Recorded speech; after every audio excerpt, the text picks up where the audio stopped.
Good evening, everyone. Welcome to our March 17, 2026 City Council meeting. It is 7:04. Meeting is now in session. Any person wishing to address the City Council during oral communication must complete a speaker card that is provided at the entrance to the council chamber and submit the card to the Assistant City Clerk prior to the commencement of oral communication. Speaker cards will not be accepted after oral communication has started. So on to tonight's invocation. It will be led by Pastor Matt Chavez from One and All Church, and Allison Liang from West Covina High School will lead us in the Pledge of Allegiance. All rise. Prayer first.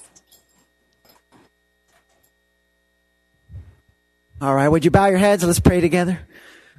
Father God, we thank you during this Lent season, God, that we get to be reminded of great sacrifice. And we are grateful for all those serving our city right now, our community, even our nation for that matter.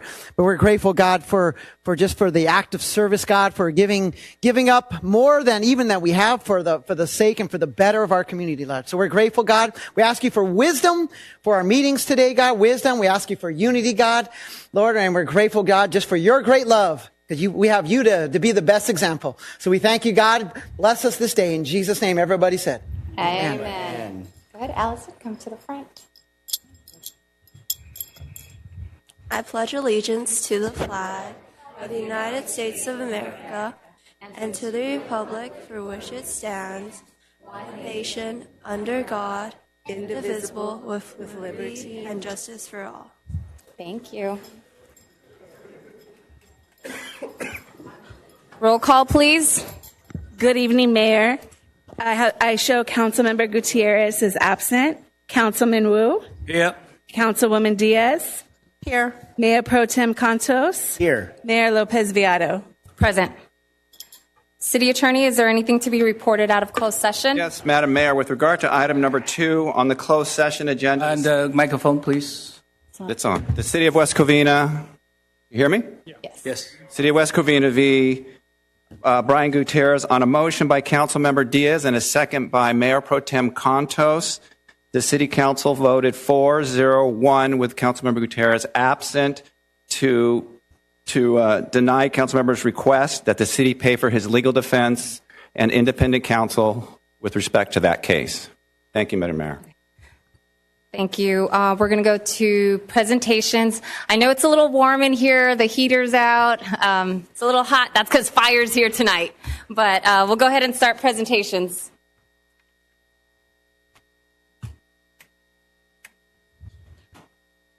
Testing.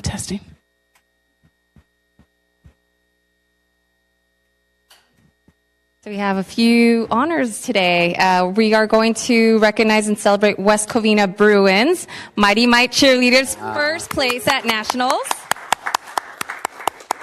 I'd like to invite head coach Myla Correa to the front.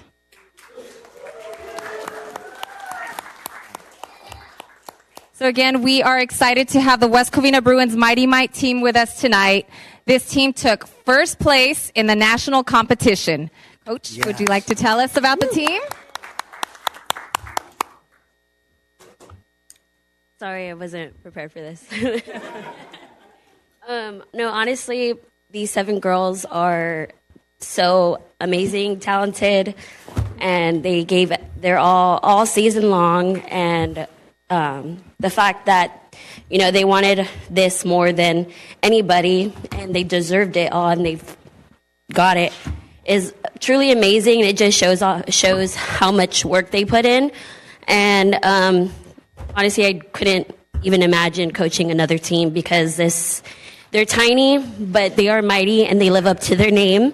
And, and these girls all have truly something special within them, and the drive, the passion. And I am grateful to coach you guys. And I hope you guys had a great season because I know I did.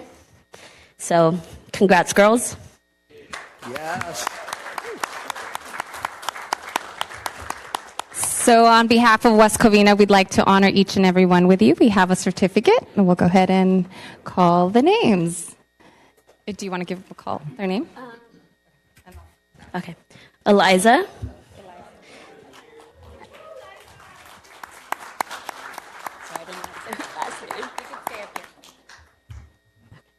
We have Frankie Jade.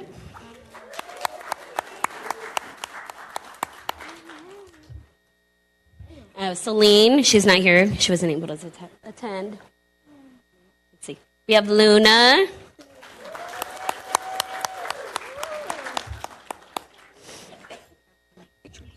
We have Lexi Gonzalez.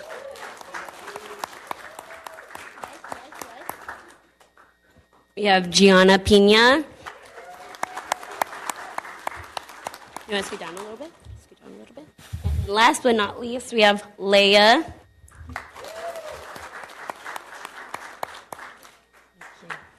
And of course, we have one for our head coach, Myla. Any words you like to say? How was it? Yeah, very great. Well, congratulations. You are number one. You want to bring your trophies for us? Bring them up. Oh, I have the banners in the back. Oh. He wants to hold the banner. As representing number one. Thanks for representing West Covina.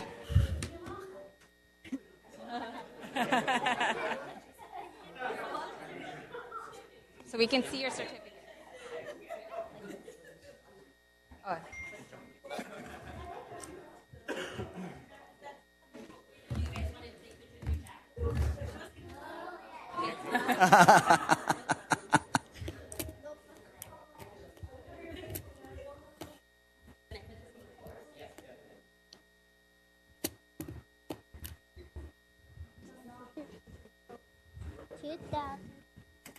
Yeah, 2026 Nationals champion. Oh yeah, the assist. Oh, we have an assistant coach. Come on up. There's another, yes. Oh, sorry, there's more. So we do have Nisa Villalobos, Mighty Might team assistant coach, And Brenda. and Brenda Chavez, Mighty Might team association coordinator. Come on up. Y'all make this happen. And thank you for the supported parents that are here tonight. Most important. Thank you. Yay, Oh, she said, parents. Yay. Thank you, Mom. Thank you, Dad. thank you.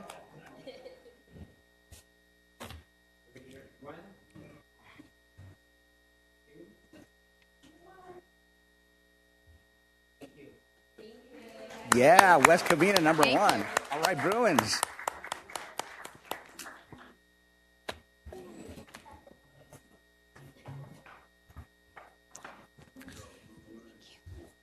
So up next, we'd like to recognize applauding Michelle Lee, Academic Decathlon Gold Medal recipient for Arts and Music. So we'd like to invite Michelle Lee to the front. The Academic Decathlon is designed to provide a forum for celebrating and acknowledging scholastic achievement and academic excellence in the context of a team environment. The competition offers high school students the opportunity to participate in an educational forum that fosters a deep respect for knowledge, cooperation, and self-esteem.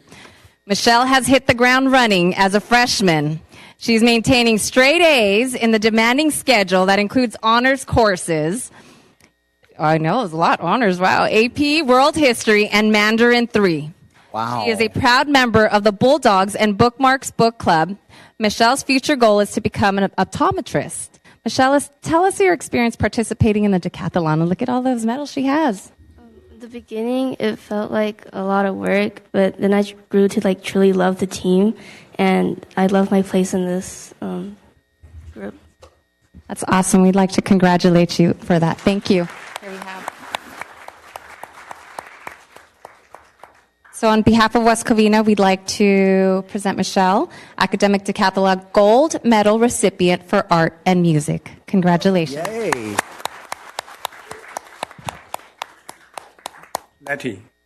Letty, Mayor, the parent, have a parent pictures.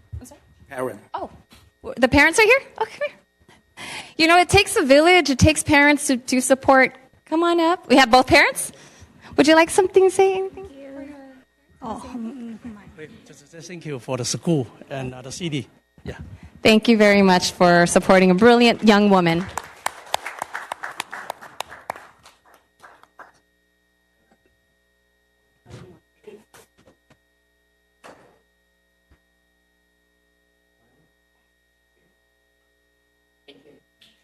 Thank you.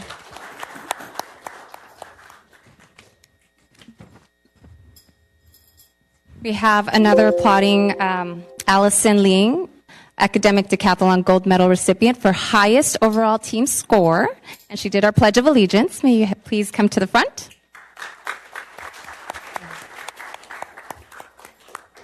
So Allison has maintained straight A's for 2 years running and is dedicated member of the first robotics design team. Allison is also involved with the UNICEF Humanitarian Club with her sights set on Caltech. Allison plans to major in aerospace engineering and minor in business. So tell us your experience participating in the decathlon. So I've been part of academic decathlon for 2 years, and it's been really fun, like learning about different things and seeing how all of the subjects connect, because we don't see that a lot in our everyday curriculum. And it's really fun being part of a team together and learning all these things. Thank you. So on behalf of West Covina, we'd like to applaud Allison Liang, academic decathlon gold medal recipient for highest overall team score. Congratulations.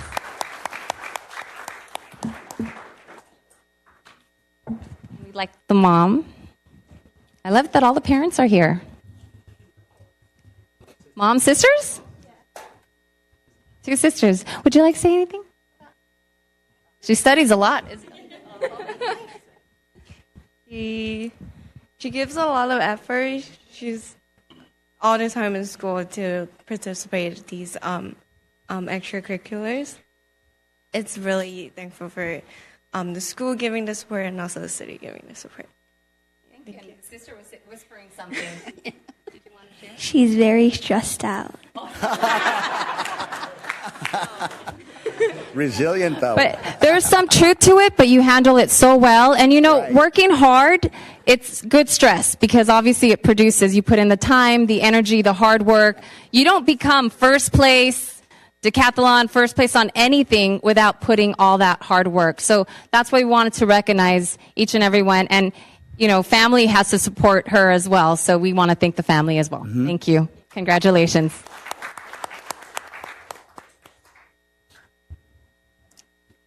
Mayor, Mayor, the principal is over there too.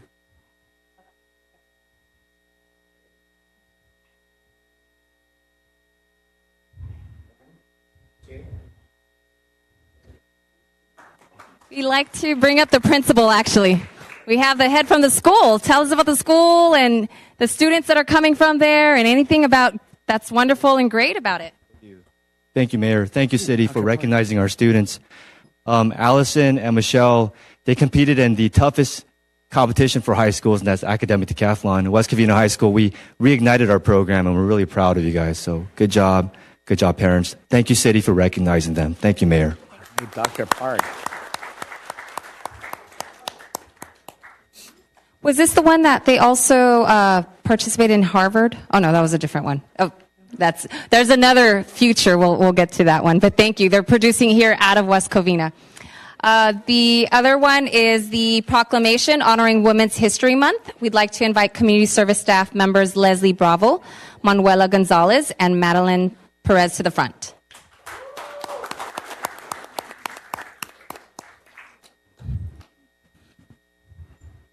Every year, March is designated Women's History Month by presidential proclamation.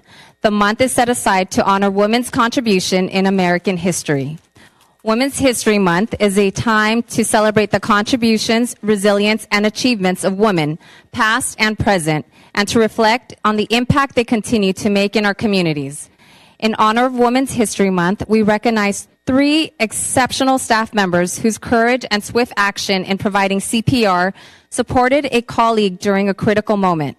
Their composure, skill, and willingness to step forward reflect the strength, compassion, and leadership we celebrate this month. Their actions remind us of the importance of supporting one another and the meaningful difference that care and teamwork make in our community. So please help me in recognizing Community Service Coordinator Leslie Bravo, Recreation Site Coordinator Manuela Gonzalez, and Recreation Leader Madeline Perez.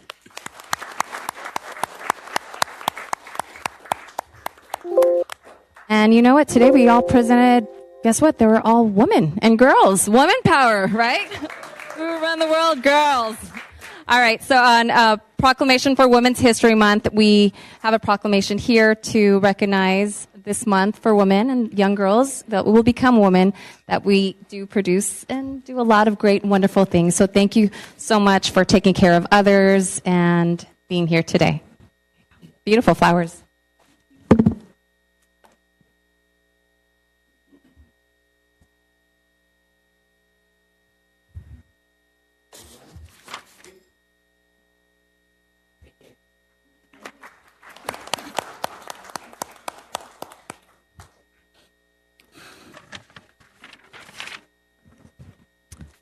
On to our Taste of West Covina presentation.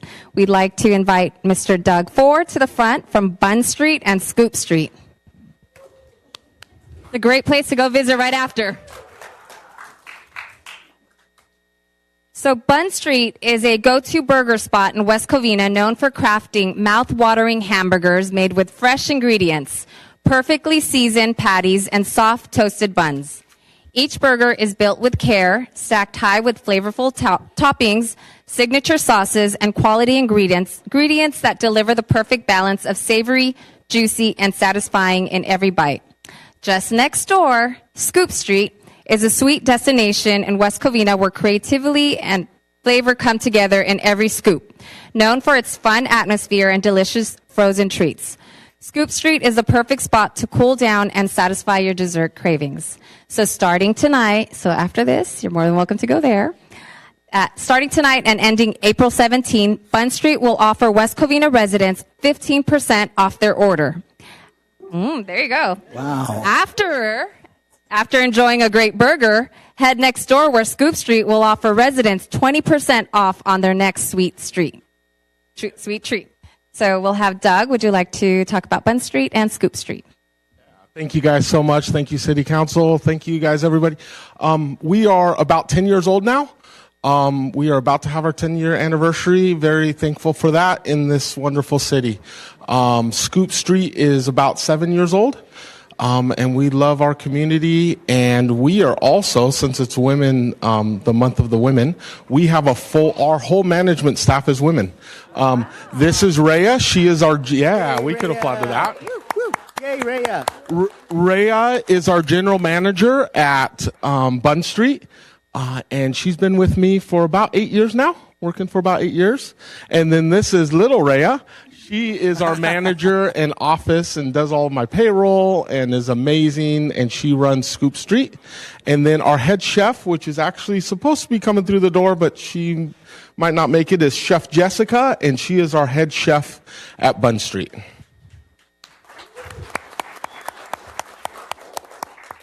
So at Scoop Street, if none of you guys have been there, it's by the Edwards Theater on Glendora Avenue.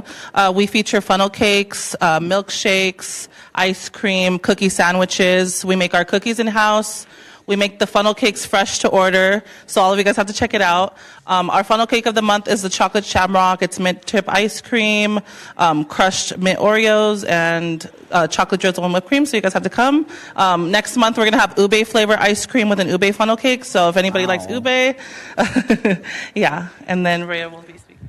Hi, everyone. I do see some familiar faces. I can totally vouch for our burgers. I have Chief Fire Brown, his PB&J, Councilman Cantos with the stinking bun, Miss Roxanne Lerma with her buffalo chicken salad. If you haven't tried it yet, you are totally missing out. I highly suggest using that 15% for our California burgers, our smash burger, Diablo. Everything there is just so delicious. Our carne asada fries, buffalo chicken fries, craft fries, everything is so good. I hope to see you all there. Thank you so much for showcasing Bunn Street for Taste of West Covina. Also, my favorite dessert is the funnel cake. So a lot of times family and friends come over. There's not a lot of places that sell funnel cake, and everybody knows funnel cake. Where do they sell them usually?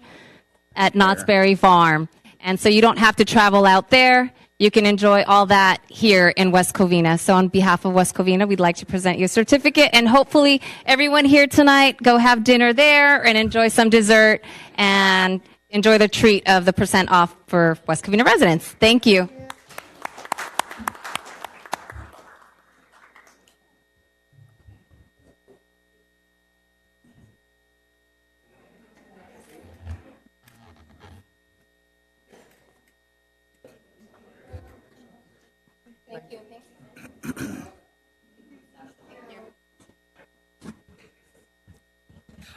Bring the fire department up. So up next, we have the fire department presentation on Community Connect. We'd like to have West Covina Community Connect. Can I call forward Captain Carlos Galvez?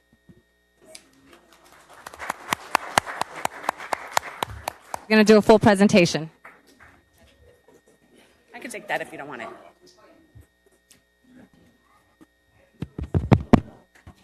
Good evening, everyone. Mayor and Council, thanks for having us. My name is Carlos Galvez. I work for the fire department, and I'm here to talk about a program that we're going to be rolling out in the next couple of months. It's called West Covina Community Connect. Hold on, we'll give it 30 seconds. One moment. No worries. Some of them are exiting.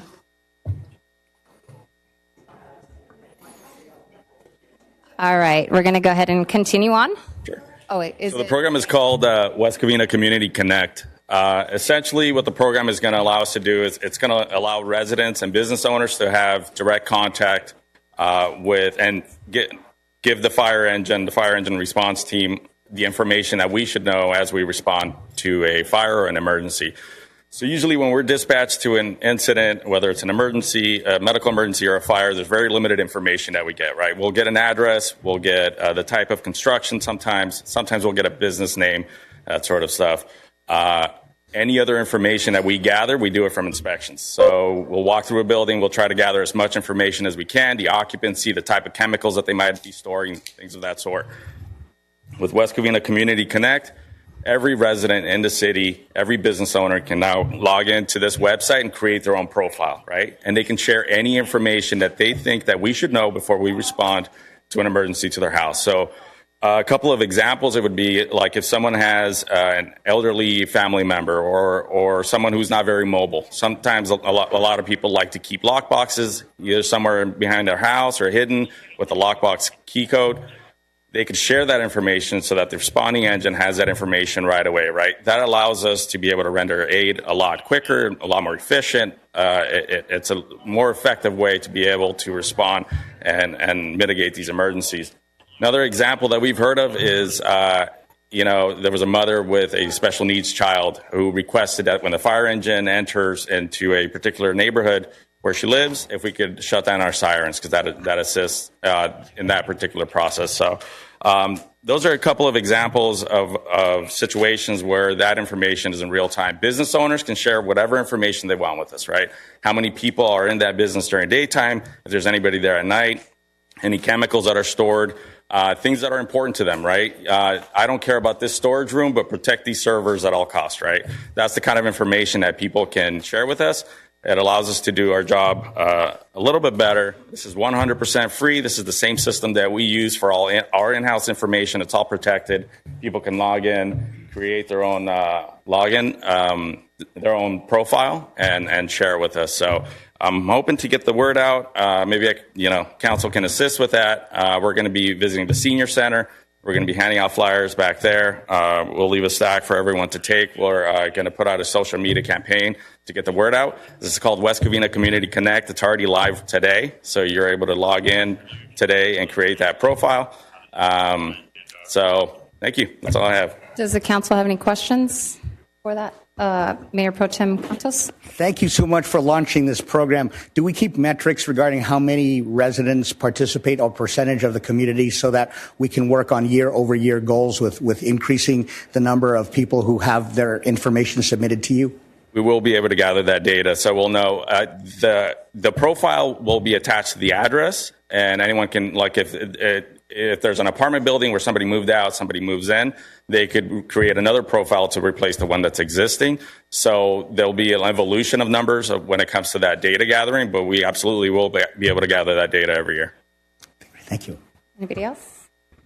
Thank you so much, and we'll see it promoted out again on social media and the flyers. And if anybody has questions, feel free to call our fire department. Absolutely. Thank you. All right. So thank you, everybody. All right, now on to the city manager's report. Acting city manager, who will be giving out the, go ahead and It's warm in here. Go ahead and give your report, City Manager's report. Thank you, Madam Mayor. On Wednesday, March 11th, West Covina Health, the Community Services Department, and the West Covina Police Explorers participated in the Covina Valley Unified School District Health and Wellness Fair. Families gathered for an opportunity to learn about healthy living, fitness, and overall wellness. The city shared information about programs and resources available throughout West Covina while connecting with families and community members. On Tuesday, March 3rd, the City of West Covina, in partnership with the West Covina Kiwanis Club, hosted Student Government Day. 31 students from West Covina School District were invited to learn firsthand how local government operates. Students had the opportunity to interact with the City Council and City staff while gaining a better understanding of civic leadership and public service. Thank you to the West Covina Kiwanis Club for their partnership and support in making this event possible. Recent Sportsplex facility rentals. On Saturday, March 7th, the Sportsplex hosted a quinceañera in the multi-purpose pavilion with approximately 150 guests were in attendance. Family transformed the pavilion into a beautiful banquet hall with a live band, dance floor, and photo booth for guests to enjoy. The event highlighted how the Sportsplex multi-pavilion can be transformed into an elegant venue for special celebrations and large gatherings. On Saturday, March 14th and Sunday, March 15th, the West Covina Sportsplex hosted the USSA baseball and adult softball tournaments. The Sportsplex welcomed 70-plus teams and over 1,300 spectators from across Southern California. Over the two-day tournament, the Sportsplex collected $10,000 in admission fees and $8,500 in rental fees. Thank you to USSSA for partnering with the City of West Covina Sportsplex. Cameron's Community Center events. Tangled Movie Night. Cameron Center kicked off the year with the first of 10 movie nights showing Tangled, the story of Rapunzel. On February 27th, the community was able to play games, grab some food, and do fun crafts before the movie began. There were a total of 52 participants. Coronado High School Open House. The City of West Covina attended Coronado High School Open House on Thursday, March 5th. The informational booth promoted city classes and programming, along with citywide special events. The students were given passport cards and needed stamps from a total of 5 booths. This was a great way for staff to engage with the community and make connections while sharing what the city has to offer. Congratulations to West Covina American Little League, who celebrated their opening day on Saturday, March 7th, and West Covina National Little League, who celebrated their opening day on Saturday, March 14th. Best of luck to all our youth athletes who are playing this season. The Cameron Community Center hosted its 4th pickleball tournament on March 14th, bringing together players of varying skill levels for a day-to-day of friendly competition. A total of 13 teams participated across multiple brackets, including a senior and beginner division and intermediate advanced divisions. Players completed a series of matches throughout the event, and to conclude, the 2 winning teams were awarded prize baskets. Public Works crew assisted the city contractor with removal of fallen trees due to high windstorms on March 7th at the following locations: Elder Street and Havenbrook Street. There's some photos of some big trees that went down there. Public Works street crew cleaned up debris that fell into the right-of-ways, city streets throughout the city due to the recent windstorms on March 7th. On Friday, March 12th, the Public Works crew completed repairs of the city's Welcome Monument sign located on Vincent Avenue due to a traffic collision. Unfortunately, on Saturday, March 14th, the monument was damaged again due to another vehicle collision. Oh, my. Public Works received a new truck chassis and are awaiting more parts and equipment to complete the vehicle and place it into rotation on the streets. This vehicle will be assigned to the street crew and will be used to update striping, markings of streets, and assist staff when installing street signage, replacements, or initial installation. During the week of March 2nd, the West Covina Fire Department participated in Read Across America at Hollingsworth, Vine, and Mesa Elementary Schools. This program allows firefighters to connect with youth while enforcing in the importance of learning to read proficiently. On Saturday, March 14th, crews from Station 122 assisted the Rotary Club and other volunteers to help paint the fences at Ridge Riders Equestrian Center. The campaign was called Restore a West Covina Gem, designed to give much-needed facelift to the arena. On March 16th, the West Covina Firefighters Association Local 3226 held their 7th annual charity golf tournament at South Hills Country Club. The event was sold out and enjoyed by all who attended. As a reminder, the city of West Covina will shortly welcome a new business to our community. Home Goods will celebrate its grand opening and ribbon cutting ceremony on Thursday, March 19th. The new location will be at the Eastland Center at the former site of Burlington Coat Factory. All are welcome to attend. On system. Congratulations to our West Covina middle and high schools that were just recently recognized by the California Department of Education as California Distinguished Schools. Edgewood High School out of the West Covina School District, Holland Crest Middle School out of the West Covina School District, Mount Sac Early College Academy out of West Covina School District, and South Hills High Schools in the Covina Valley Unified School District. Again, to address the increased volume of public records requests and document processing, the City Clerk's office will temporarily close to the public at 2 p.m. on Tuesdays and Wednesdays. We appreciate the public's understanding and cooperation.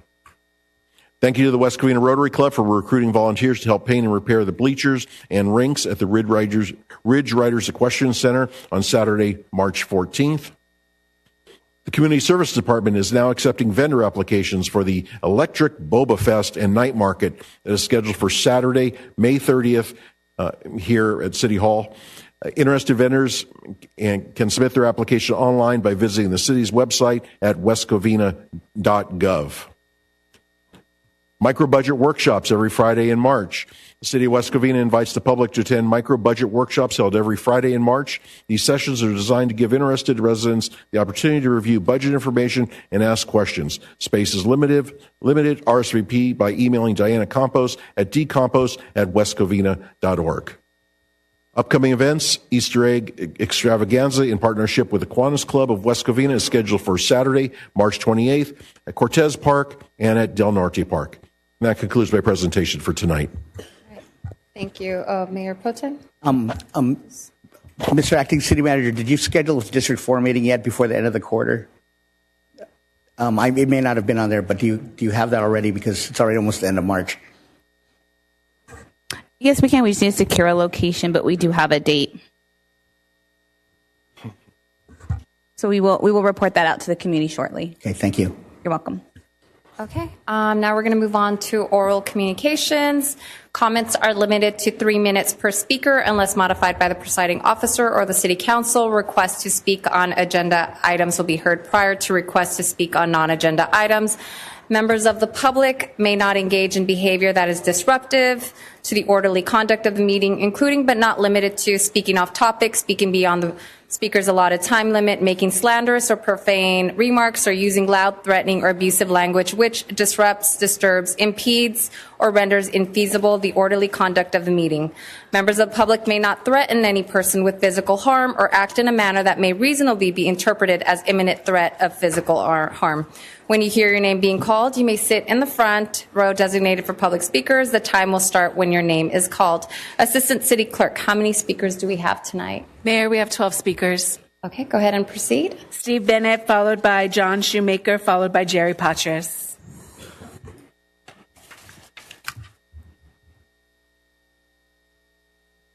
Good evening, council, staff, city attorney. Glad to see you're awake tonight. So first thing I'm going to start out with is, our city attorney has not put it on the agenda, but proud to hear Vincent Capelli, our former fire chief, has filed a lawsuit against the city. It's a long list of employees that have filed lawsuits against the city. You go back to Chief Whithorn, $4.1 million, plus all the attorney's fees for the appealing all the way to the state Supreme Court, where we lost miserably.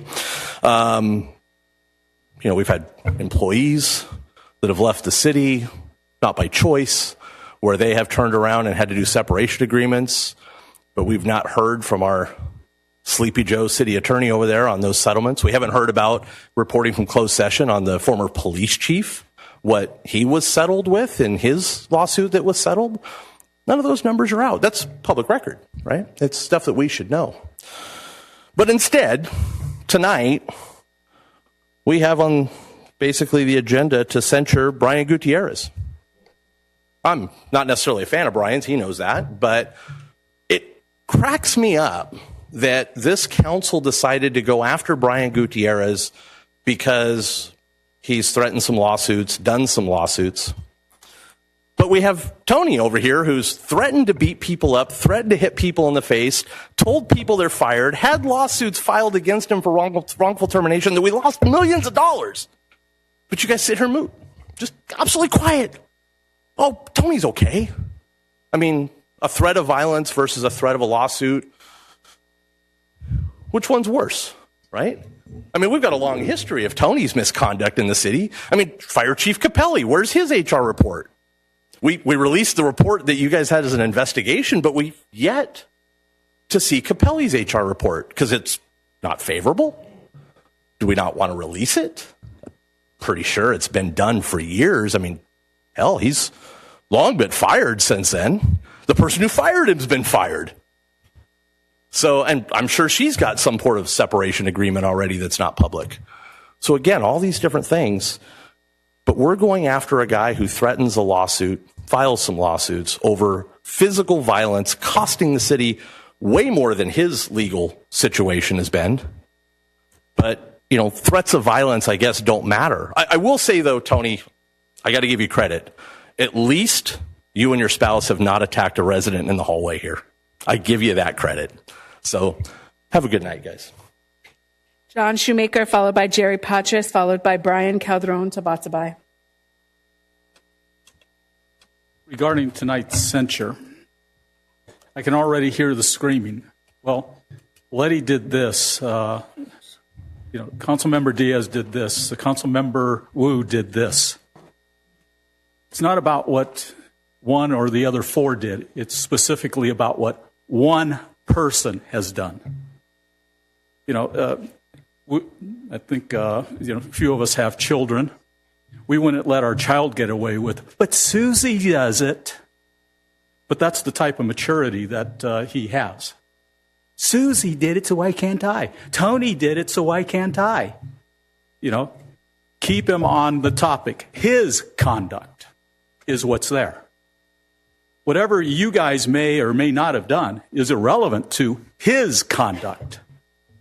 The guy who demands openness all the time, just amazing. A question I have is, what are you hiding?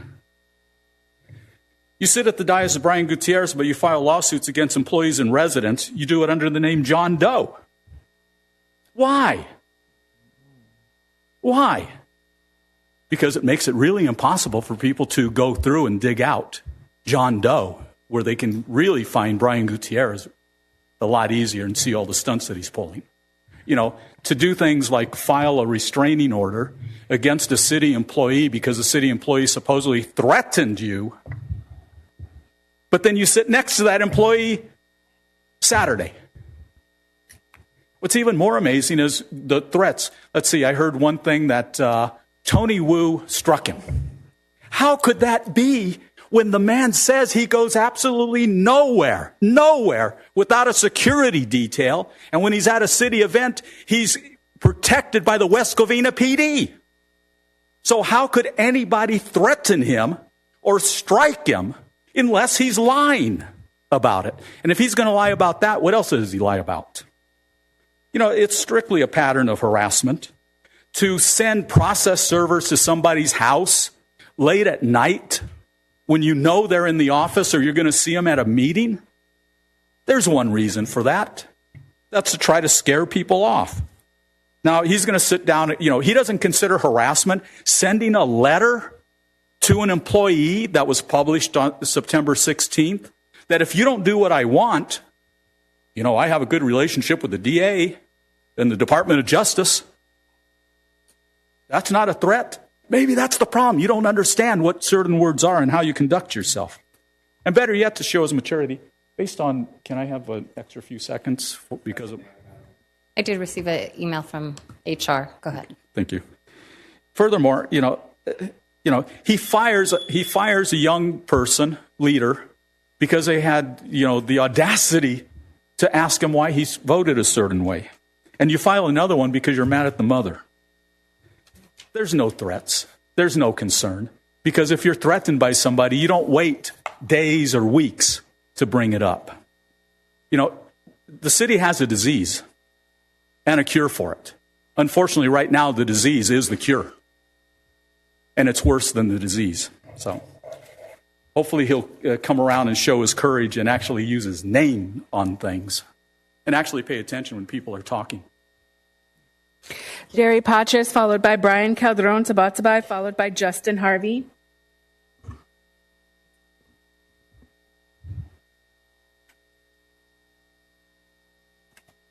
Good evening. Jerry Patras, a West Covina resident. Long time. Tonight I'm going to talk about Agenda Item 10, the resolution of censure concerning Councilmember Brian Gutierrez. I do not support censoring Councilmember Brian Gutierrez for two reasons. First, censoring Councilmember Gutierrez does nothing but make three council members feel good. It will escalate the situation as each side in this drama acts out. Staff are already stressed. Resident services are increasingly negatively impacted. It's a waste of time and our tax dollars. Stop your infighting. Second, and most importantly, it's hypocritical and in its own way results in what amounts to disparate treatment of elected officials. I will explain. In May 2023, the San Gabriel Valley Tribune reported that a West Covina council member was under LA County Sheriff's investigation for hostilities directed towards staff members. That elected council member still sits on the council. That elected council member's name and hostile actions towards employees are in the multiple lawsuits I've read. As a result of those lawsuits, the city has paid out millions of dollars for legal fees, additional insurance costs, and actual damages paid to employees. That council member denies that he says and does things that multiple witnesses observe him saying and doing.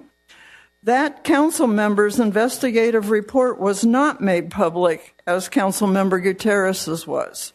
That council member was not censored. That council member is not Brian Gutierrez. The public definitely has a right to know when our elected officials misbehave. Elected officials are accountable to us, the people who voted them in office. It is, however, wrong and hypocritical to treat council members who misbehave differently. If you censor one, you must censor both. John Adams, our second president of the United States, warned against this type of behavior when he said, "The tyranny of the majority. Stop the infighting." Thank you. Thank you. Next speaker. Brian Calderon Tabatabai, followed by Justin Harvey, followed by Josh Murray. Good evening, everyone. I am here to speak on item number 10. This has been a long time coming.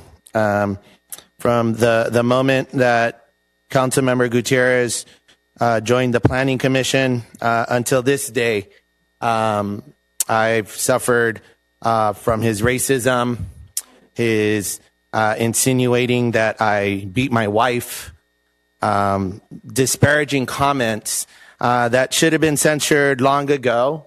He should not have been allowed to continue on the Planning Commission. And I'm not really interested in the whataboutism.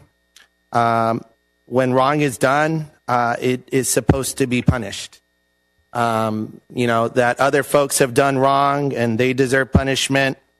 Well, the punishment today needs to be handed out.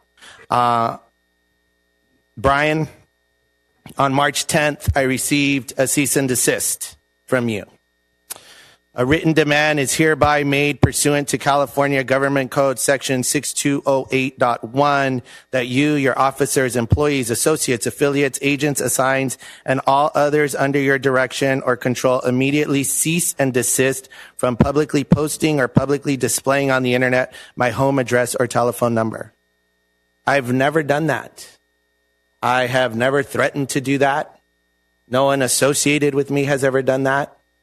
I do not understand why I received this. You are in a position of power. You are a city council member. I am a resident. When you use your power, when you weaponize the law, you silence speech, right? Me coming up here, I have to think about what am I allowed to say that won't end me up in a courtroom? Can I criticize my council member? Can I approach my council member? What can I say to my council member? No, this censure is long overdue. It needs to happen. And, you know, many of you who are in the audience, you know the abuse that myself and my family had to endure by folks like Bill Elliott and Councilmember Gutierrez. I remind folks that my mother stood on this dais in tears because of the racism of Brian Gutierrez. And so I understand how folks feel about Tony, but our feelings about Tony cannot excuse the bad behavior and the amount of litigation and taxpayer money that Brian Gutierrez is causing the city to lose. So please vote yes on the censure. Thank you. Thank you. Justin Harvey, followed by Josh Murray, followed by Pamela Farley. Good evening. My name is Justin Harvey. I'm a West Covina resident. I'm speaking on the approval of the March 3rd meeting minutes. I sat here and listened to nearly 40 minutes of discussion on the issue and clearly could see it was not some minor side point. It was important enough for the council and the attorneys to spend serious time on, and I think the official record should reflect that. When I reviewed the minutes, I noticed that while they record the vote adopting the Code of Conduct ordinance, they don't really explain the concerns raised by Mayor Pro Tem Cantos before that vote. His written statement is attached, but the minutes themselves don't summarize the substance of those concerns, which included questions about whether parts of the ordinance could place new conditions on elected officials beyond the constitutional oath, whether a council majority should have the power to restrict another elected official's participation in government, and whether certain provisions could affect the freedom of elected officials to speak openly about government matters.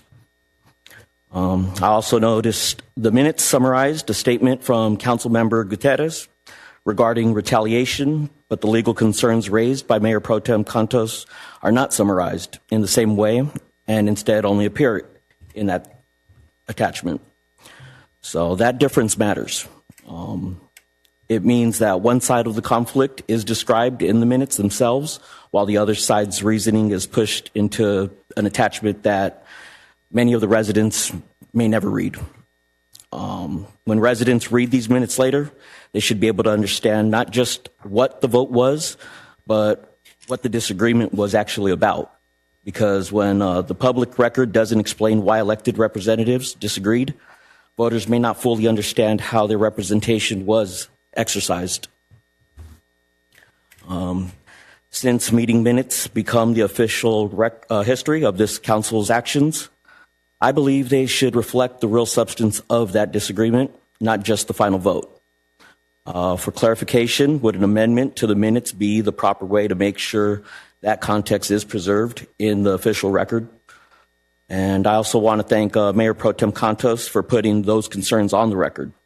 That kind of transparency helps residents follow along and stay informed about decisions that affect the community. Thank you.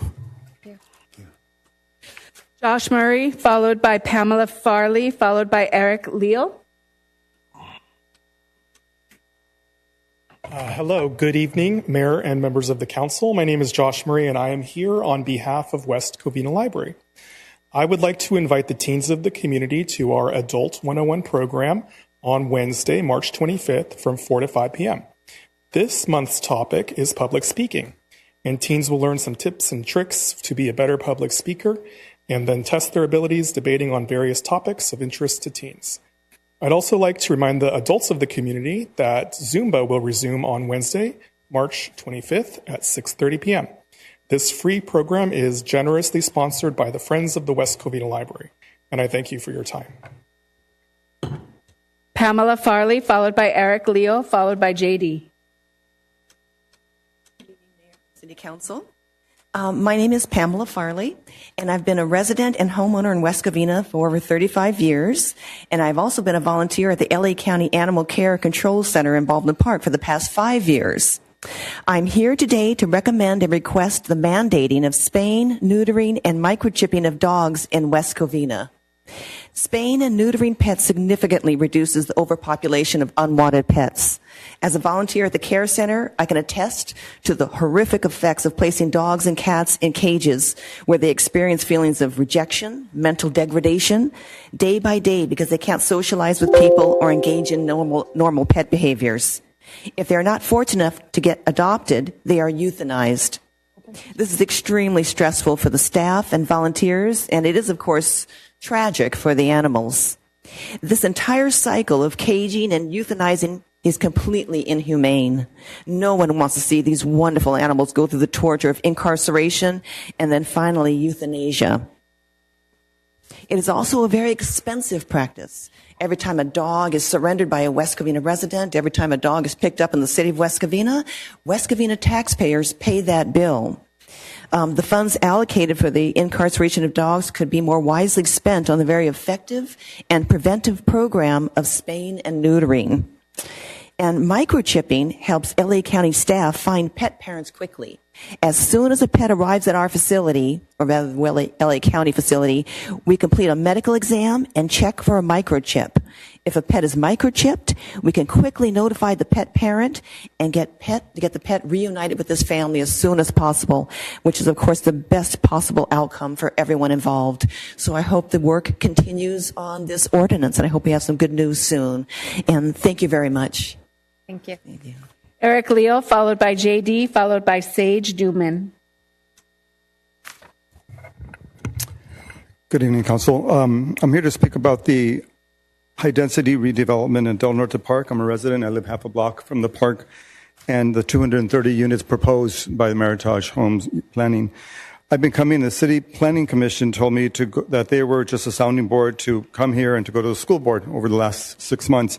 I went to the school board recently and had an hour meeting with the Assistant Superintendent of Business Services, who is the manager of the whole planning over the past several years. He explained that the multi-year process and the reason for choosing this developer because they had two previous positive developments in West Covina.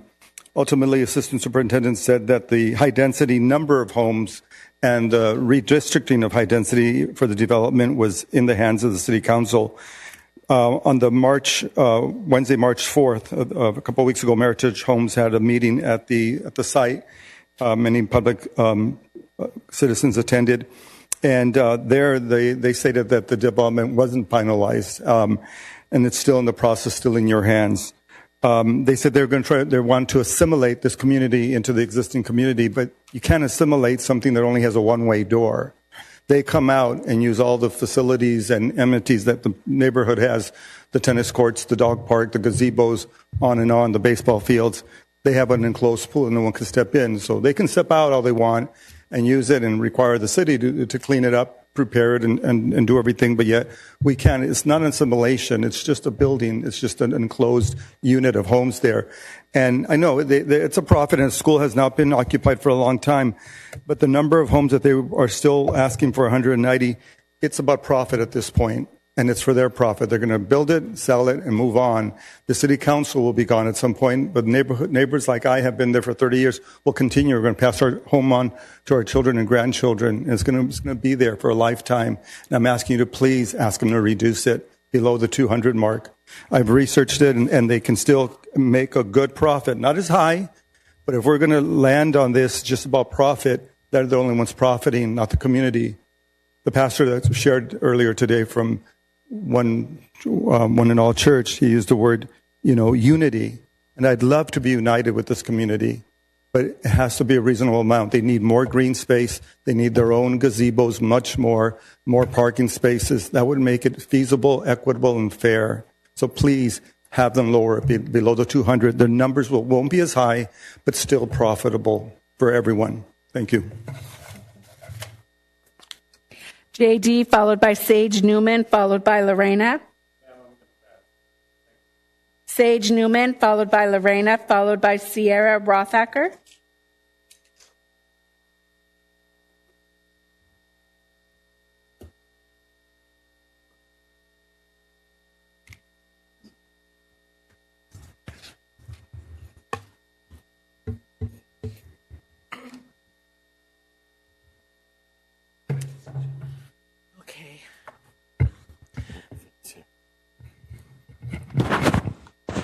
did it again. I don't know. I always knock that thing off of here. I don't know why.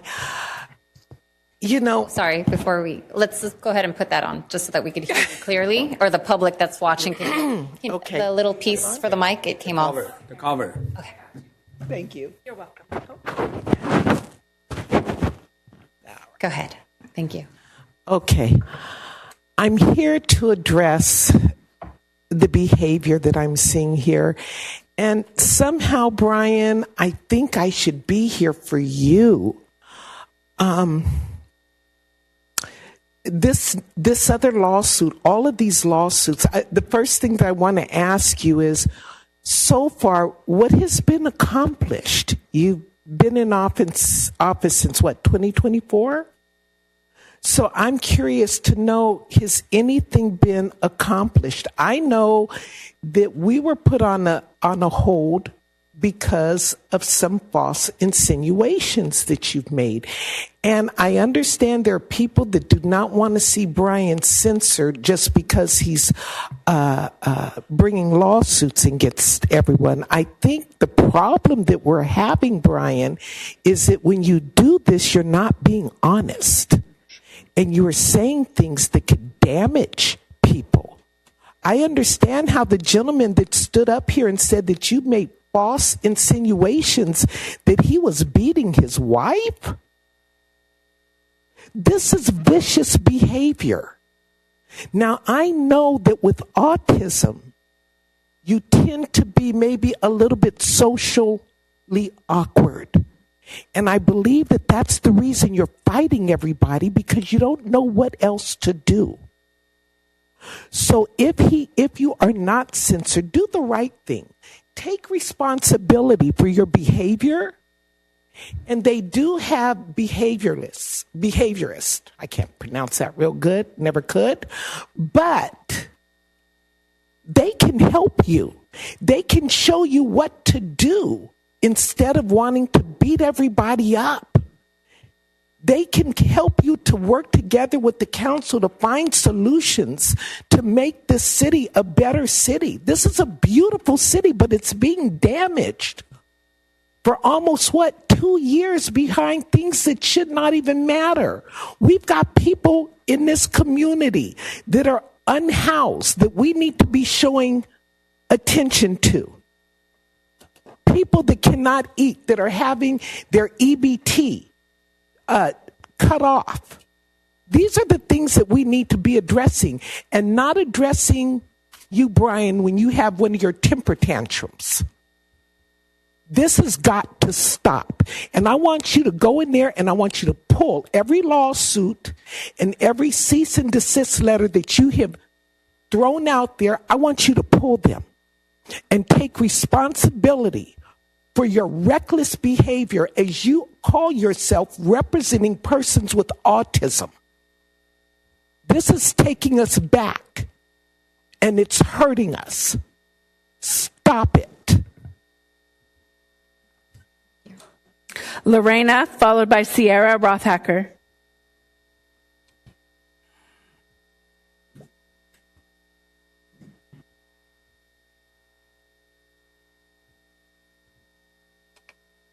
Good evening, Mayor and council members. My name is Lorena. I have been a long-time West Covina resident for 15 plus years. I belong to District 1, and I was rather shocked when I listened to the council meeting earlier this month.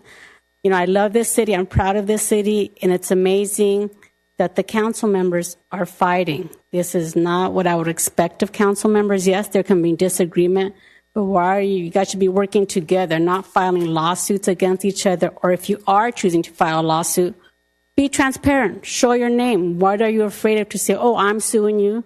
Don't file under a pseudonym or a different name. I don't think that's right. If anyone files any type of lawsuit and you think your lawsuit is justified, then why are you hiding behind a John Doe name or any other name that is fictitious? I agree with Pro Mayor Cantos's what he said last week. I think he's the one that made sense, wanting everyone to work together, and the suggestions he made. I just wish that there could be more effort to show that West Covina is a great city to live in, and the council members work not only for the best of their residents. You're here to work for us, your constituents, and this infighting or disagreeing, that's not a good way to show your residents that you're supporting them and want the best for them. Sierra Rothacker.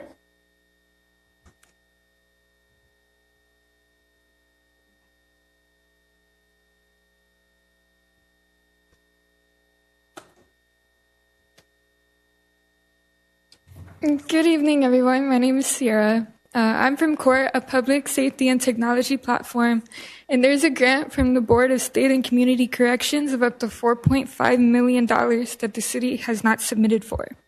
The deadline to submit is March 30th. With the legalization of cannabis, our city is facing new challenges. From managing the impacts of the legal market to the persistent issues of illicit operations. But today, I'm not here to talk about problems. I'm here to talk about $4.5 million that's on the table, and it's just sitting there waiting for us to claim it. When you look into the prop, we're currently looking at a unique crossroads in California. With the legalization of cannabis, our city is facing new challenges from managing the impacts of the legal market to those illicit operations. The California Board and State of Community Corrections has just opened applications for a Cohort 4 of Proposition 64 of Public Health and Safety Grant. This isn't taxpayer money from our local general fund. This is a state cannabis tax revenue specifically set aside to help cities like ours. Departments are eligible for up to $6 million in dedicated funding. And it isn't just a short-term fix, it covers a 5-year project span, running from July 2026 all the way to June 2031. These funds are designed specifically to support law enforcement in identifying and deterring illicit cannabis activity. But we have to act fast because, once again, that deadline to apply is March 30th at 3 p.m. Now, as I mentioned before, I'm with CORT. Our company works with grant writers and public safety staff to help agencies to use funds for enforcement and related resources. We're currently working with the Azusa PD on similar efforts. With all this info, my main question is, who would be the right person for us to speak with about getting a submission in for this proposition? And that's my question to the council, mainly. We first allow you to finish your... Oh, I'm sorry. It's Are my you first done? time up here. It's okay. If you can go ahead and finish your public comment during your time, and then our city manager will... Okay, thank you. So us as CORT, we're happy to help with the process, whether or not you choose to work with us, of course. It takes under 60 minutes to get started, but it does need to happen now. I also brought additional information, such as the entire prop printed out.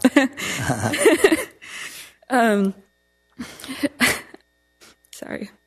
I have PTSD, got some a little earlier. So I brought this additional information if anyone would like more details.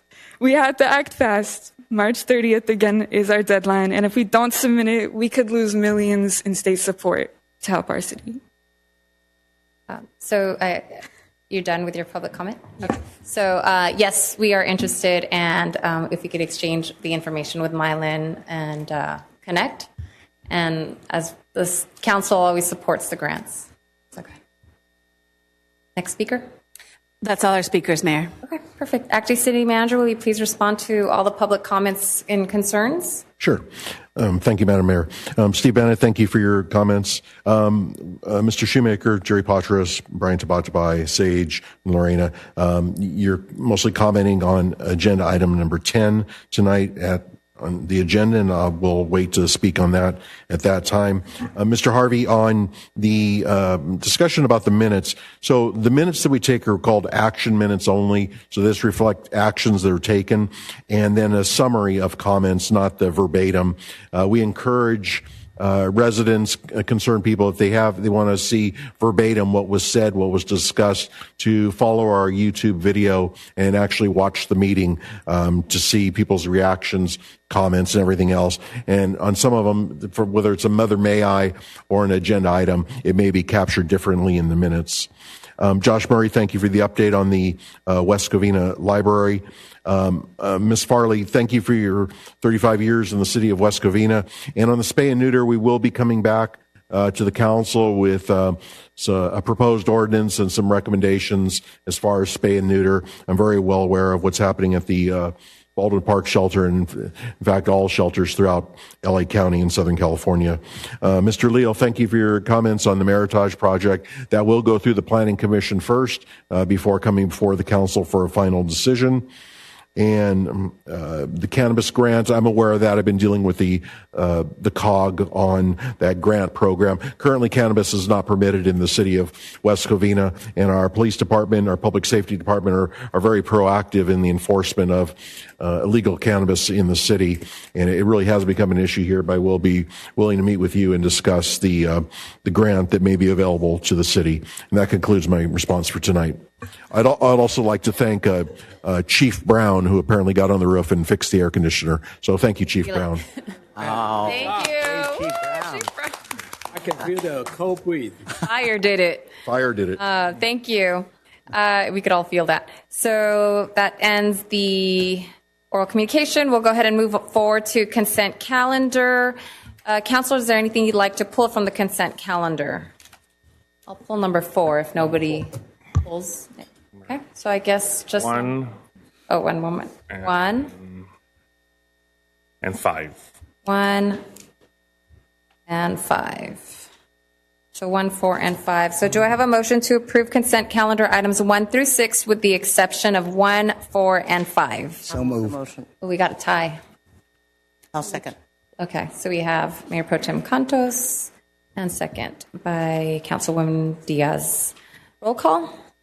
I have a motion by Mayor Pro Tem Cantos, a second by Councilwoman Diaz to approve consent calendar items with the exception of 1, 4, and 5. Councilmember Gutierrez? Aye. Councilman Wu? Aye. Councilwoman Diaz? Aye. Mayor Pro Tem Cantos? Aye. Mayor Lopez Viado? Aye, motion passes. On to item number 1. Go ahead, Councilman Gutierrez. I just want a roll call for that one. Sorry? Just a You have a question? No. Is that, I mean, we just did a roll call and He wants a roll call for it, so you need a motion and a second, and then get a roll call. is there a second? Or a motion? Or a motion? Well, emotions. Well, it's been separated, so I don't. It wouldn't be a motion for me because I'm going to vote no. So. Well, then. So. Is there a motion to adopt the minutes? Item number 1. So move. There's a motion to adopt this To adopt. as is. Second. Okay. I'll second. You have a motion by Mayor Pro Tem Cantos, a second by Councilwoman Diaz to adopt the minutes, agenda item number 1 from the March 3rd, 2026 council meeting. Councilmember Gutierrez? No. Councilman Wu? Aye. Councilwoman Diaz? Aye. Mayor Pro Tem Cantos? Aye. Mayor Lopez Viado? Aye, motion passes. On to item number 4. I'd like to bring this up and meet our new fire chief. Go ahead. Thank you, Madam Mayor. It's my honor to introduce Greg McKeon. After an extensive interview process and recruitment, I have selected and I am proposing to the council that we hire Greg McKeon to be our next fire chief for the city of West Covina. Congratulations. Come up. We're going to drill you. Just kidding. It's going to get out of here. So, congratulations. If you'd like to let the council and the public know a little bit more about yourself, and we'll welcome you to the team. Thank you. Thank you. Thank you very much. Good evening, Mayor and council members. Thank you very much for the opportunity to speak to you this evening. My name is Greg McEwen. I am born and raised here in Southern California. My wife, Tammy, is here with me of 38 years tonight. So thanks for coming and supporting me. We have 4 grown children and 5, soon to be 7 grandchildren. So very invested in our local community where we live in Orange County. But really thank you for the opportunity tonight. My work experience. So first and foremost, our essential role in public service and safety is focused on delivering excellent emergency response, promoting collaboration and innovation, and prioritizing transparent communications. So important. Keeping residents safe, informed, and prepared are extremely important to myself. Throughout my career, I've used these ideals to define my leadership skills and decision-making while supporting our firefighters, city staff, and our communities. I had the opportunity to serve 30 years with the Orange County Fire Authority and the last nearly 7 years serving under the California Governor's Office of Emergency Services, Response Operations, Fire and Rescue Division. My diverse experience in local, county, state, and federal processes has given me a unique skill set that has benefited those that I've served. My vision as we move forward, I will support and strengthen the organizational culture of the West Covina Fire Department and the City of West Covina leadership team. There are challenges ahead, and I look forward to tackling them as a team. I believe that my strong work ethic and collaborative leadership style will be beneficial. To our fire department family, I will serve you to the best of my ability, and I look forward to building additional trust and respect up and down the organization. Thank you to Chiefs Brown and Rudroff for your leadership. To the City of West Covina staff, I look forward to building relationships and serving as part of your team. To our mayor, council members, and city manager, I will continue to bolster and improve our communications while developing relationships with you. To the citizens of West Covina, I look forward to building on the respect and trust you have in our fire department. Being present and available in your needs is of most greatest of importance to me. Thank you for your trust and confidence, and I am really looking forward to this opportunity. Thank you so much. Council? So just to let everybody know, it was an intensive interview process. There was a lot of candidates that came in very well qualified and with your extensive experience, and we wanted to welcome you to the team. It's a great addition, and we take you on the word challenges, but working as a team and helping improve that. I'll go ahead and, Councilman Wu. Welcome. Okay, but we haven't voted yet, so not yet. Okay, so after we vote, okay, then you can celebrate. But I have a couple questions. Okay, I think possible when you accept this job, you know what you get into it. It's a big city. We have about 16.5 square mile, about 110, 120,000 population. We are the second largest city just next to Pasadena, and we have a lot of commercial. You saw we have the shopping mall. So the very diverse, okay, and you can see how big the city. We have a 10 freeway, about 10 exits. So you can see it's a very busy city, a lot of commercial, so a lot of accident. Okay, potentially recently we have some fire going on, and we have a lot of hail, okay, on the east side and the south side. So we really want to make sure, okay, and keep it safe. And what I want to kind of share with you and ask you is this. During the COVID, we received the federal grant, and we using that grant, we improve a lot of device, a lot of, we have one new Queen, 2 new fire truck, and 5 brand new ambulance. Okay, and plus a 301, so we have a ambulance fleet. So I talked to the city, I think council talked to the city manager, and regarding how we utilize, and we're talking to the FFA and about how to put this together with this ambulance to serve our community, not only our city, but surrounding city, because we have all this device and all this equipment and all this new vehicle, rather than sit in the garage, not being used, should be used on the street to save life. At the same time, okay, with a fleet, you service a broad area and possibly bring the revenue back to the city.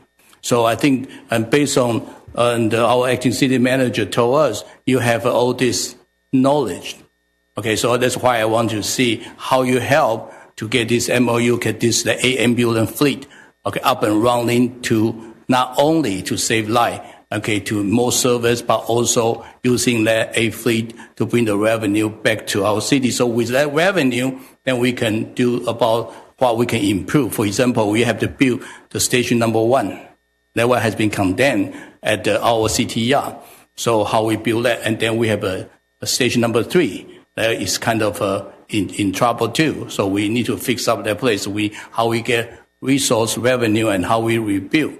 So in that way, okay, and we have a engine number 4 have been frozen, and how can we bring the revenue and bring back our engine number 4? I think this is a lot of challenge, but it's all about budget. how we get the budget in, how we create more revenue. With that revenue, and then we can service our community. But one thing I want to share with you, we have those new equipment that really give you a lot of opportunity to serve our community. So maybe you can share with us about ambulance, about building the fire station. And we have another, and the idea is build a training facility. Okay, and how we get all this, moving and to put the city on the map with all this public safety, the construction, and the development, and really for the future, and to protect and serve and make sure in this neighborhood, you don't know when the catastrophe will happen. You don't know when the fire, so we need to do all those prevention. So can you share light with us? Yeah, there's a few things there, so I'm going to start with fire stations. As I've shared with the fire department staff and the city manager, I had a pretty significant leadership role in building a brand new fire station on the Great Park in Irvine. That's where I did where I served my last six plus years as a division chief for the city of Irvine, a population of about 270,000. So I understand what a diverse population and community is, and we did build this fire station on the Great Park, and there was a lot of attention to detail to catch things that may have slipped through the cracks. And we ended up with a beautiful fire station within budget. And so I pride myself on having a leadership role in that. As far as apparatus and ambulances and fire engines and fire equipment,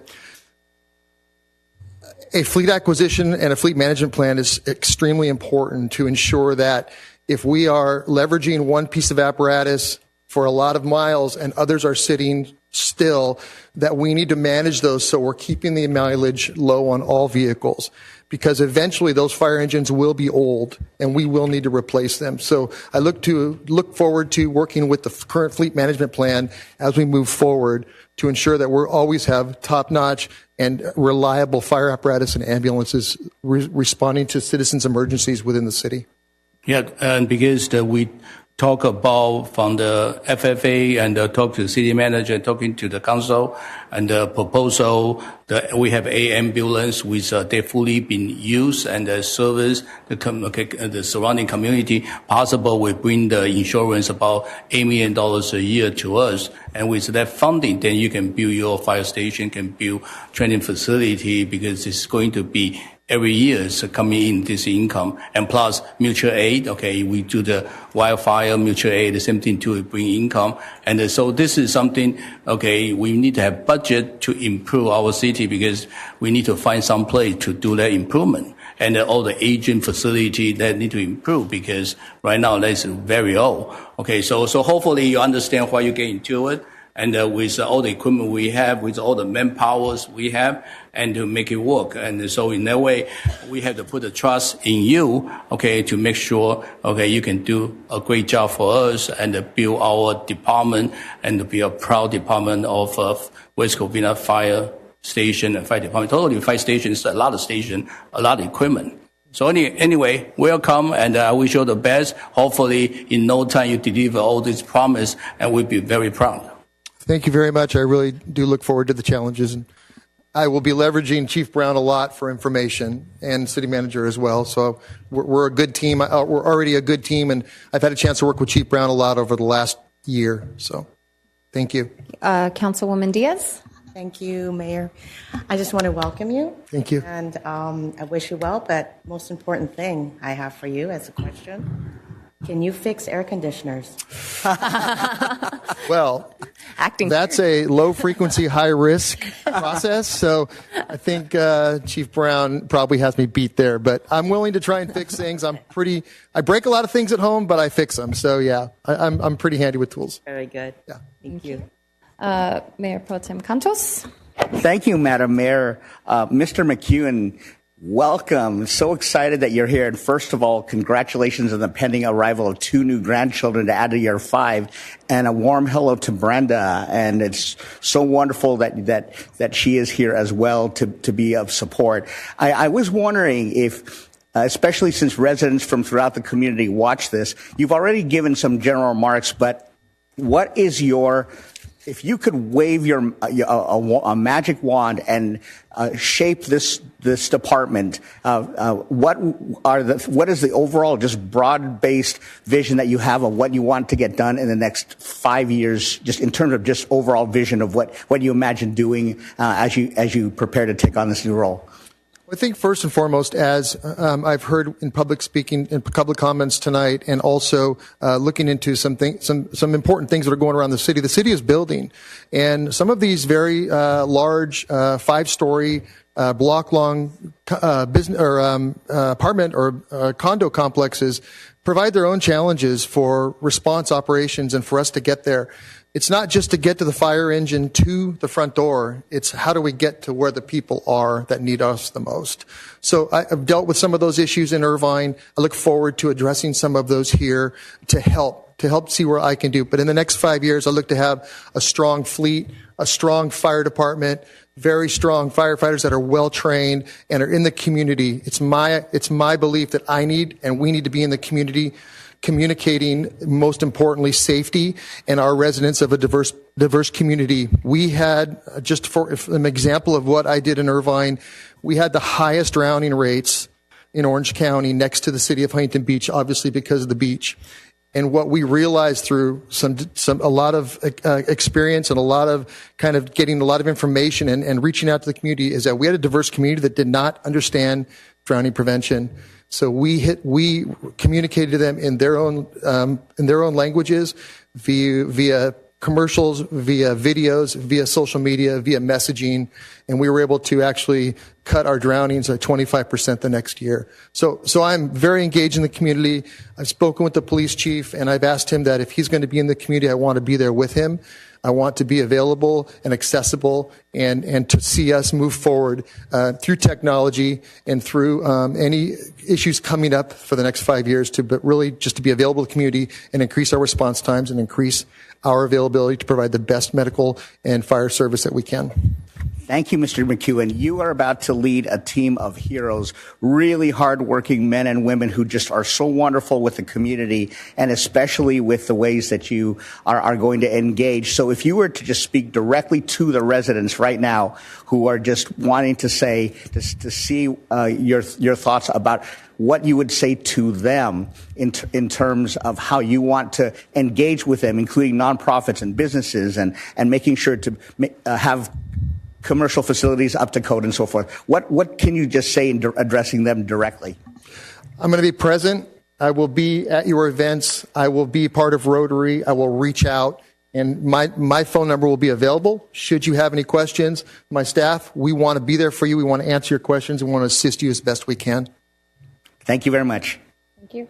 Councilman Gutierrez? Yes, well, I'm honored, and we're honored to have you here in our great city of West Covina. I know you come from a very impressive background, including working with the California Governor's Office of Emergency Services, and your extensive knowledge in handling complex fire situations, including, for example, our hillside in District 5 and 4. Are going to be instrumental in finding ways to mitigate areas like that. And also, I just want to say, I know our firefighters and our city staff are proud to have you. And I think the last thing I'll ask you is that, will you always remain committed that regardless of what the situation may be, that if anyone ever asks you to do something that contradicts your principles or state law, that you will always stay firm to your belief? Absolutely, 100%. Thank you. That's all my questions. So if no further questions, Move the motion to approve. Second. I will approve the motion of the staff's recommendation in the appointment of our new fire chief. Thank you. And then you have a second. Thank you very much. Congratulations. And we haven't roll call yet. I know, but I also wanted to thank Mike Brown for filling in as an acting fire chief. You did an amazing job. Thank you, Mike. Okay. So we'll go ahead and do a roll call and make it official. I just want to confirm I have a motion by Councilman Wu and a second by Mayor Pro Tem Contos. Is that correct? No. A motion by the Mayor, a second by Councilman Wu. Thank you. Councilmember Gutierrez. Aye. Councilman Wu. Aye. Councilwoman Diaz. Aye. Mayor Pro Tem Contos. Aye. Mayor Lopez Viado. Aye, motion passes. Congratulations. Chief. You look working. Our new fire chief. Councilman. Ooh. Okay, I want to thank, besides welcome our new chief, I want to thank our acting chief, okay, Brown. You've been instrumental and you've been working so hard and you always alert us, send the information to us and always pick up the phone and tell us what's going on. And if any resident have an issue, you step in. And I just say, why you didn't apply, but I know we in the future, but okay, after Greg retired, but I want to thank for your service, okay, and you've been doing great, okay, I've been very enjoying to work with you. Thank you so much for your service as acting chief. Thank you. Yeah. Oh, you want to say something?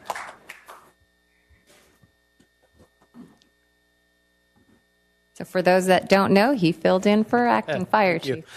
I just want to let the council know I appreciate everything that you've done for me. Everything that I've done over the past year and a half isn't going to change. I'm going to be there to support my new fire chief 100%.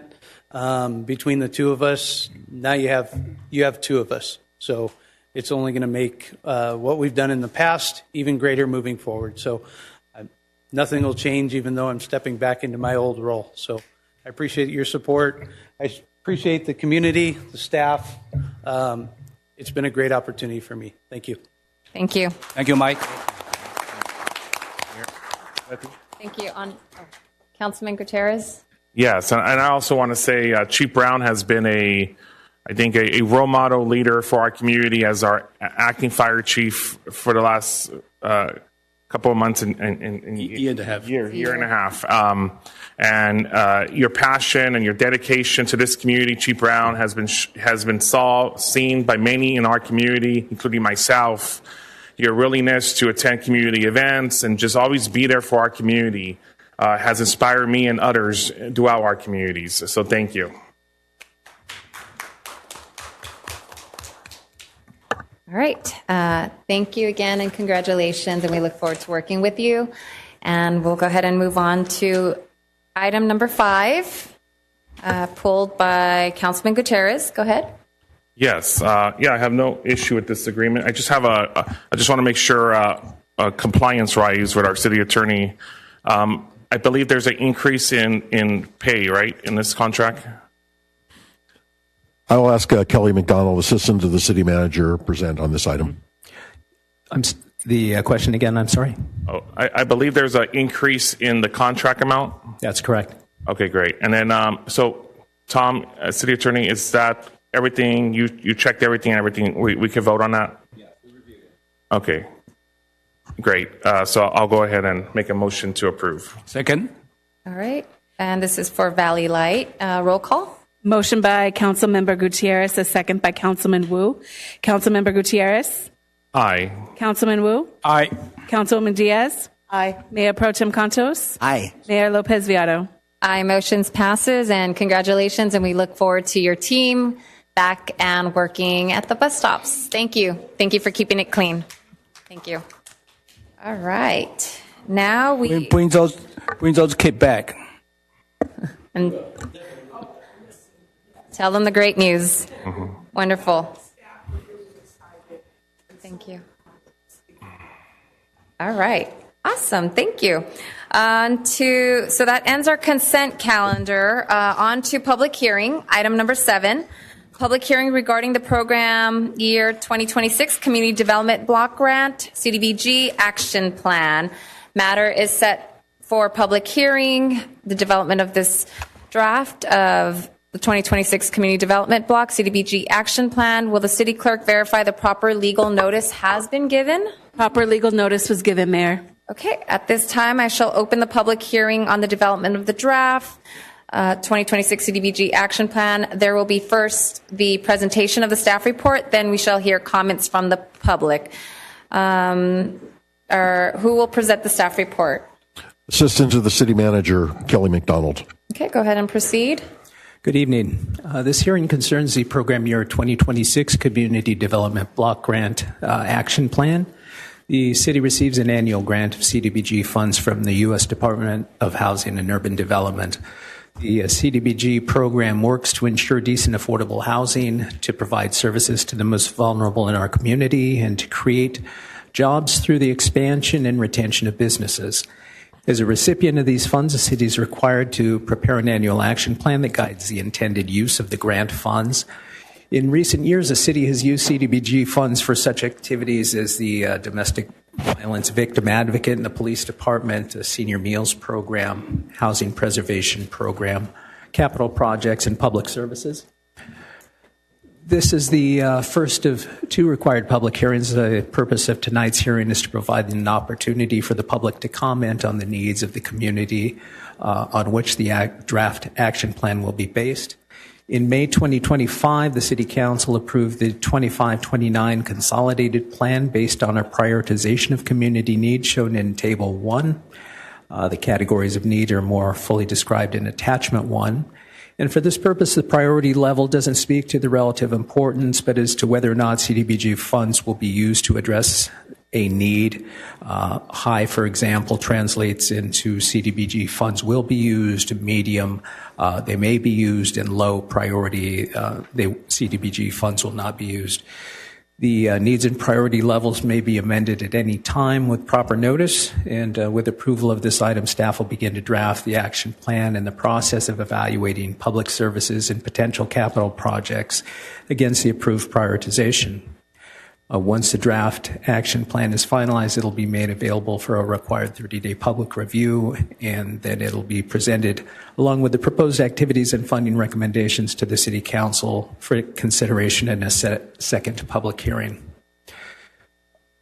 The City Council has the following options: to approve the staff recommendation or provide alternative direction. Notice for the hearing was published on March 6th and no comments have been received. There's no fiscal impact resulting from this report, so it's recommended that the City Council direct staff to draft the Program Year 2026 Action Plan based on the 2025-2029 Consolidated Plan priorities. That concludes my report, and I'm happy to answer questions. Okay, any questions by the City Council members? Is there anyone present who wishes to comment on this topic? I have no speaker cards, Mayor. Okay, so I'll close public comment portion and ask for any council discussion. Move the motion to approve. Okay. Second. Okay, we have a motion and a second. Roll call. Oh, did you want to? Sure. We need to fill out the public comment. Okay. Oh, yeah.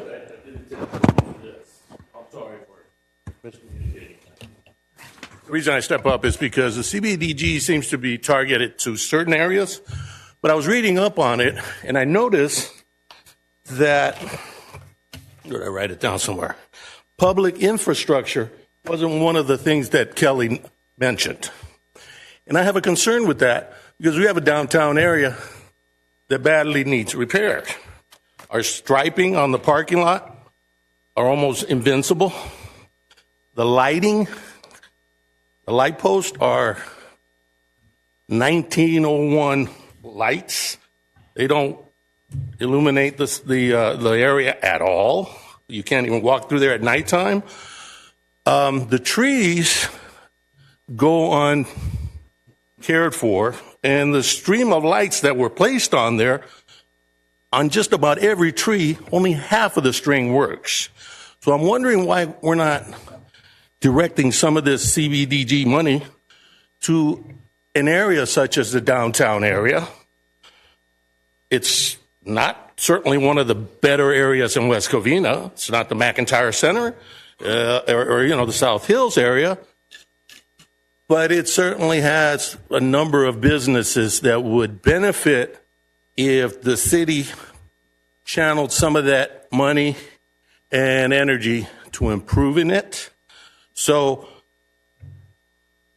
why not infrastructure? Why is it always, cars and transportation. Why not invest a little bit in the infrastructure? Because I think that would be of benefit to West Covina. There was a time when you, Councilman, almost forgot you, Tony Wu, wanted to put what was it, a mole or something? I forget what you guys were calling it. But there was a lot of work trying to improve that area. A downtown plan. What was it, sir? I think it's called a downtown plan. There was a downtown plan, but there was some sort of rotunda that was going to be placed in there. They want to put a grassy area on the street and remove all the parking lot. Yeah, but my point is that there was an intent to improve the area. Since that kind of it fell between the cracks, didn't work, it's been ignored. It's remained the status quo, and I'm hoping that maybe some of these funds, some of these monies should be applied in that direction. Thank you. Thank you for listening. Thank you. Any other public comments before I close that? Okay. Since we don't have any, Kelly, can you please explain? I know that CDBG is restricted and could be used for certain funds, but has valid points. May you kindly explain? Sure. The public infrastructure projects we typically target are area based, and so those areas are delineated based on census information. HUD sets percentages of income that we target, and I identify those areas.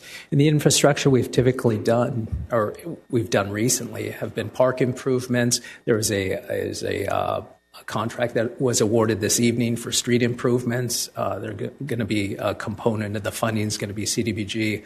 We did improvements at the senior center, replaced the roof and the HVAC, but the downtown center doesn't in itself, or the downtown Glendora doesn't itself sit in an area that's delineated for CDBG on an area basis. Could potentially structure a project such that it would be an economic development type of program, but that requires the businesses to do record keeping on the jobs created and retained, and that's been problematic when we've had some of those programs in place. But that's primarily the reason. Okay, Councilman Wu. I want to really quick answer JD question regarding the city council back in 2016. Okay, I think before my time, and I got elected 2015, and by that time they already spent $500,000 to do the design for the Glendora Avenue regarding they will even have a lot of community outreach to talk about how to design and improve the area. And then basically it will cost $12 to $13 million using the restricted fund. The concern later on is if we utilize that $12, $30 million, then we're going to be squeezed about paving the street. So that is the judgment. Should we spend the money over there or we should pay more street? And another concern is because they're going to remove all the parking space and become a grassy area. And they want to do a lot of design. But the point is this, where's the security? Who do the maintenance?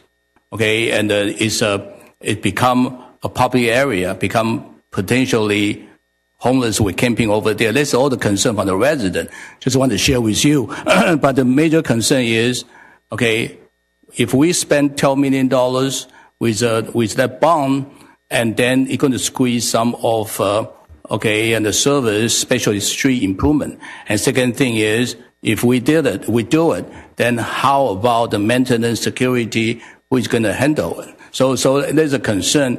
And another thing is we try to encourage all the business over there to improve their facade, okay, to make it like more attractive, this and that. But it's very difficult to talk to those business owner and the property owner. They're all different people, and they have about 36.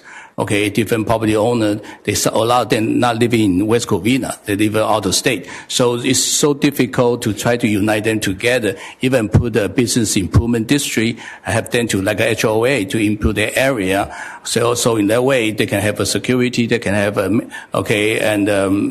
clean up crew to make sure that area always welcome. So that's another thing we try to see how can we work together with all the business over there. But the CDBG fund, okay, is kind of not in that way. We did a CDBG fund one time for the Gaucho Steakhouse.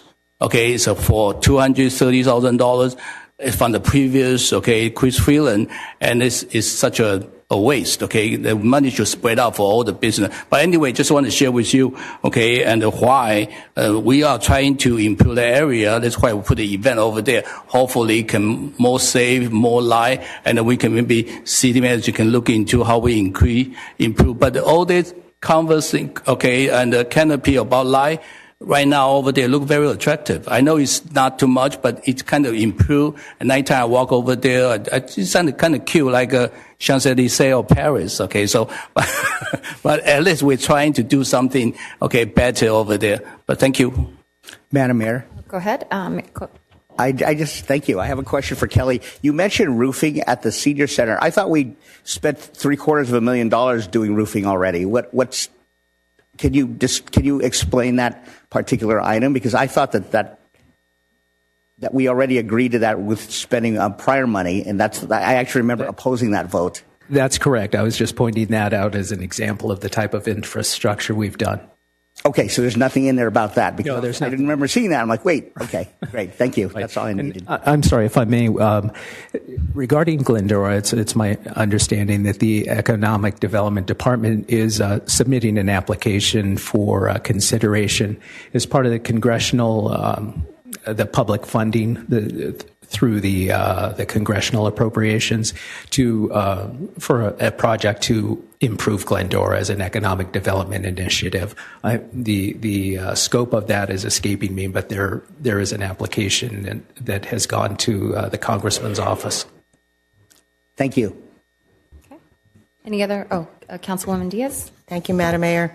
I just want to say that, JD, that's one of the things that's in the works. We know that we need to work on that parking, the restriping, the lighting. That's something that's been addressed with my acting city manager, so we're working on that. Okay. Anything else? Oh, so public roll call? Oh, yeah, we had a motion and a second. Yeah, roll call. Roll call. Can you please confirm the motion second? To adopt. Councilman first. Wu and Pro Tem Cantos, right? Did you second? Yes. Yes. Thank you. Motion by Councilman Wu, second by Mayor Pro Tem Cantos. Councilmember Gutierrez. Aye. Councilman Wu. Aye. Councilwoman Diaz. Aye. Mayor Pro Tem Cantos. Aye. Mayor Lopez Viado. Aye. Motion passes. Okay. Now to item 8.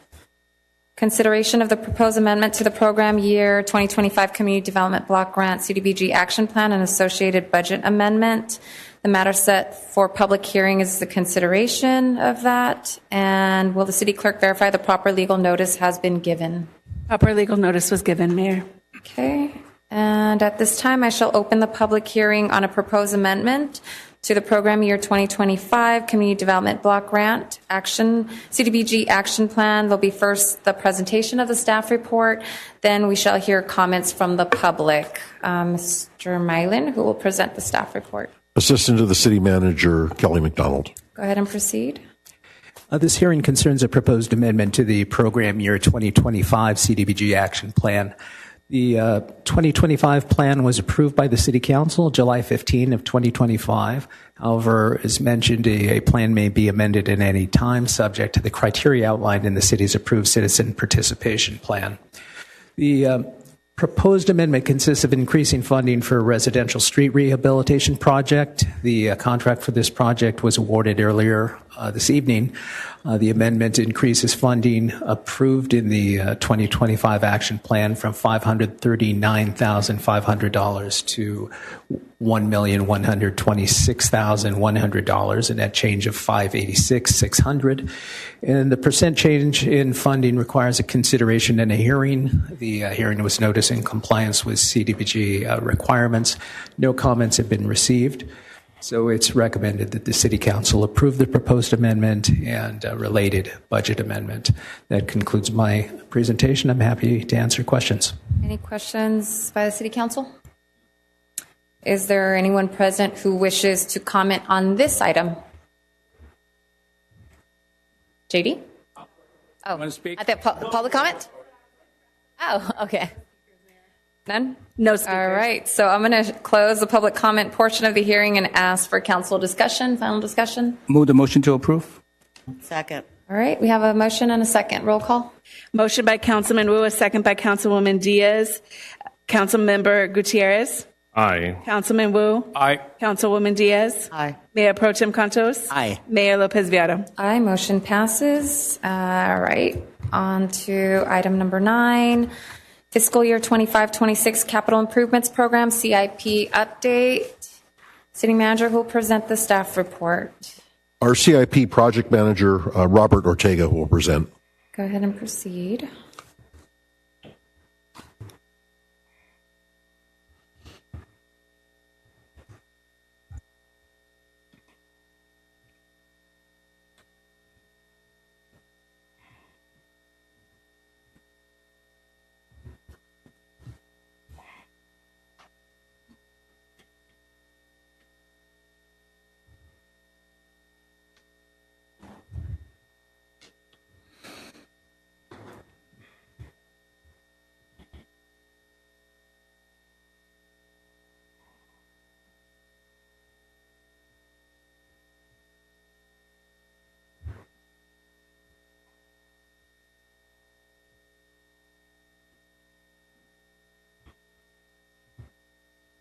They're just pulling technology, so give it one moment. So, good evening, Mayor, and Honorable Mayor, and City Council. Today, I'll give you. Today, I'll be giving an update on the CIP. So, what is CIP? CIP stands for Capital Improvement Program, and it is a long-term planning tool used by governments and organizations to identify, prioritize, and fund major infrastructure projects over multiple years. These projects include things like road, bridges, water system, public buildings, parks, and other large assets that require significant investment. So today I'll be going over the projects that have been completed, projects that are underway, and the upcoming projects. So in 2025, we have a total of 10 projects that have been completed. The first project that we have here is a senior center roof replacement and the HVAC replacement. And here on the picture, we have an aerial view of the senior center showing the new roof. We have the annual concrete sidewalk, curb and gutter. And here we display sidewalks, some curb and gutter that have been replaced. Here we have the ADA transition plan, and on the picture is a snippet of the title page of the actual plan itself. We have the SEE metal streetlight replacement, and on the pictures we show some construction being done, the old pole and the new Edison pole. We have the residential street rehabilitation project, and here on the picture it's showing the striping being done. We have the BKK detention basin remediation, and on the pictures we see the field and just talking about what work needs to be done there. We have the fire station 2 and 4 flooring replacement, and on the picture there's two pictures, one showing the kitchen area and the dining room area, showing the floor. It's now polished concrete, and we also have a picture of the restroom showing the new tile and the vanity. The citywide pedestrian and vehicle traffic safety improvements. Here we have showing a picture of new stop signs that were in place. The Palmview Park roof replacement that we did put a new roof there. The street sweeping signage installation, phase 1. On the picture, it's showing the new signage. And we have, so that's done. That's it with the completed projects. We have a total of 5 projects underway. We have Friendship Park improvements.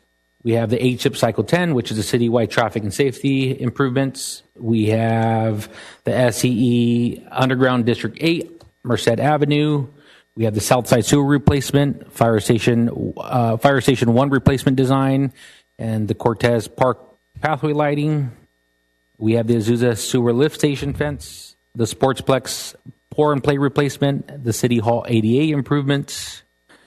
We have the Citrus at Cameron signal design. We have ATP Cycle 6, Safe Route to School, Azusa Corridors signal synchronization, the annual concrete sidewalk curb and gutter repair, 25-26. We have the 24-25 street rehabilitation, the citywide pedestrian and vehicle traffic safety improvements, 25-26. And we have, so that's it for projects that are underway. And we have 11 projects that are upcoming. We have the Del Norte Park improvements, the trash capture device installation, Orangewood Park improvements, 25-26 street rehabilitation, the sewer master plan, update. We have the street underpass pump replacement, West Covina Parkway median improvements, street sweeping sign installation, phase 2. We have the Cameron Avenue complete streets improvement. We have the HIP Cycle 12 traffic signal improvements. And lastly, we have the Measure M for Cycle 3 bus shelter and traffic improvements. And that concludes my presentations, and I'm available for any questions. Capital improvements are always my favorite, so thank you. Any questions by the council? Mayor Pro Tem Cantos. Thank you, Madam Mayor. And RJ, thank you very much for all of this. Real quick, with regard to Cycle 12, does that include Amar and Westport? I just don't recall, because that's been a big priority for us and we've been asking. Can you remind us and the community if that's one of the intersections that are going to be improved? Because we talked about it previously, but I don't remember what cycle that was. Yes, it is. And by when is that going to be completed if we were to approve of this? Let me get back to you on that. I'm not too sure. I know we're in talks about it. I don't have exact time for that. But is it within the next 12 months, 24, or are you just not able to say at this juncture? I think it's going to take it's going to be a little longer. Okay. But I'll get the exact time and let you know. Great, thank you. And then the second question that I have is, in the past, this council has talked about doing an exchange where there would be, for every dollar that we would give up for funding for our road rehabilitation or other I don't remember what the proposition number was, but that we would exchange it for 75% back. So let's say out of $2 million we give away $2 million and get back 1.5 million. That's an extra 500,000. What are staff views with regard to the need for additional resources for these capital improvements, and would an extra $500,000 be something that you could use to advance further projects that weren't on the list because of source limitations? I mean, extra money is always good for our projects, and it's something that we would openly take. As far as resources, I know currently, how do I say this? So we work with a few resources. I know we are looking into additional resources that can help us with funding, with different tactics to tackle projects, things of that sort. I don't know if that answers your question. Well, I'm just wondering, with other projects, when you decided to put together the list of things that you wanted to fund, there must be other projects that would have been put on the list had more money been available. So the reason why I'm asking is because we do this annual exchange every year of 75% of the dollar, and I keep feeling like if we were to actually keep that money in the road rehabilitation program, we could spend the $2 million, let's say, using that example, so all the money stays with us, as opposed to giving some of that away and only in exchange for 3/4 of the money. So I'm just wondering if there were a lot of capital improvement projects that are still on the list that at least cost $500,000. Then that would let me just ask you that with projects that you didn't put on the list for this evening, are there projects that would at least total at least $500,000 more if you had more money? Would there be other projects to do? To answer your question, yes, there would be more projects for bigger projects with more funding.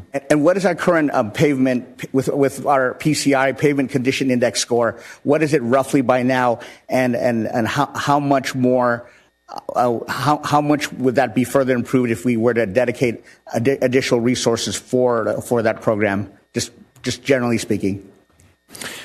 With PCI information, Ollie, I like to defer to maybe Michael to answer that. That's more of an engineering, logistical question. Okay. And he's coming up. Okay, thank you. Mayor Pro Tem. To answer your question, Mayor Pro Tem, the PCIs will be updated next fiscal year, so we'll be able to answer it more specifically to your question. Yes, in short, as Robert said, more money leads to more projects, which leads to better pavement conditions. So it may not answer specifically where you're going with the question, but hopefully that sheds some light on it. That is helpful. Thank you, Mike, because the reason why I'm asking is because in the past, this council has had discussions as to whether we should give away $1 to get back 75 cents. And so I just wanted to ask about the extent to which there are further needs that could be met if we were to refrain from that practice and keep the entire allotment from that particular fund. But thank you very much. Thank you. Any other questions? Oh, Councilwoman Diaz. Thank you, Madam Mayor. Robert, I have a question regarding Cycle 10 under the citywide traffic signal improvements, specifically where it says includes implementation of left turn phasing and various other improvements. Do you have any specific intersections that's going to be affected?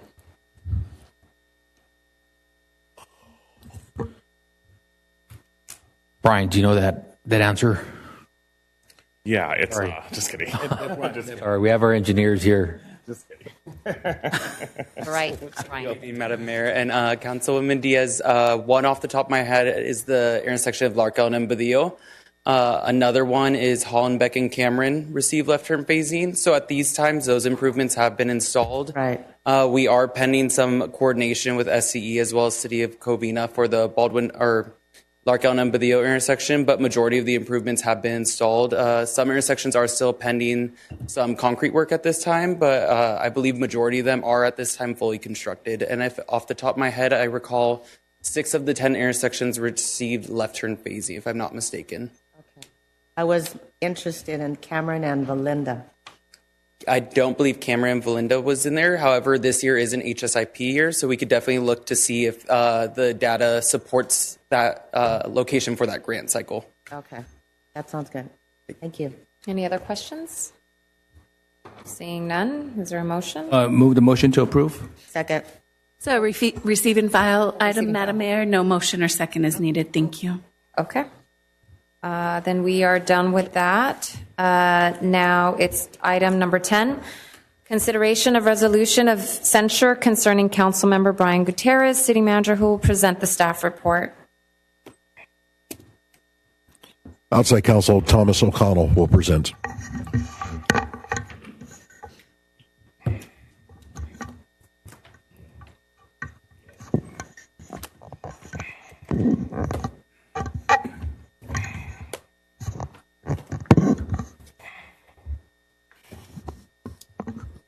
Evening, Council.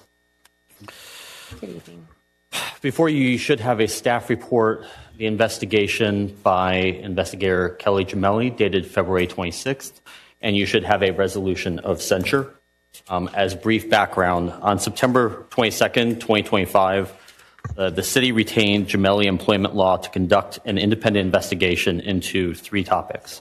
1, concerns raised by Mayor Letty Lopez Viado and Councilmember Tony Wu regarding Councilmember Brian Gutierrez. 2, concerns raised by Councilmember Brian Gutierrez regarding Mayor Lopez Viado and Councilmember Wu. And 3, concerns raised by Councilmember Gutierrez alleging he was treated unfairly based on a protected classification. The resulting confidential investigation report is dated February 26, 2026. On March 3rd, the City Council considered the agenda item titled Review of Investigation Report prepared by Gemelli Employment Law regarding concerns raised by council members at the September 16th council meeting. During that meeting, the City Council received and filed the investigation report and voted 3-1-1 to agendize the censure item. A resolution of censure functions as an expression of a legislative body's views regarding the conduct of one of its members, but does not remove the official from office, alter the official's legal authority. Can I? Or otherwise interfere with the official's ability to perform the duties associated with the elected position. The process tonight will be as follows. First, public comment on this item has already occurred. Second, Councilmember Gutierrez will now be afforded an opportunity to respond in open session prior to deliberation by the City Council. Councilmember Gutierrez may make an oral statement and may also submit written materials for inclusion in the public record. After that, members of the City Council may ask questions and engage in discussion regarding the matter regarding the matter. Last will be consideration of the motion and a vote. The mayor may adjust the order of discussion as necessary to ensure the efficient and orderly conduct of the meeting and may impose reasonable time requirements if necessary. The only note would be that any discussion should not subject any staff or violate any laws, whether they are employment laws, laws of the state, or municipal laws for the city of West Covina. Are there any questions before proceeding, Mayor? No, so I just wanted to let the public and the council know that although all council here, including Councilman Gutierrez, had the opportunity to ask questions on the last meeting about that report, before we take a vote, Councilman Gutierrez has given an opportunity to respond this evening. What he says may be related to the report, may not, could be false or inflammatory. I ask the council to allow him to please let him have his say, as long as he doesn't violate the law, and hopefully he stays on topic. Members of the public, I just ask that you be patient and respectful for this process, and with that in mind, the floor is yours, Councilman Gutierrez. Great. So we playing a PowerPoint. What was that? A PowerPoint? You have a PowerPoint? Yes. Oh, you had a question? Yes. Madam Mayor, Mr. Acting City Manager, I don't remember getting this PowerPoint. Is it? I like to review things ahead of time, just like anybody. So, can you?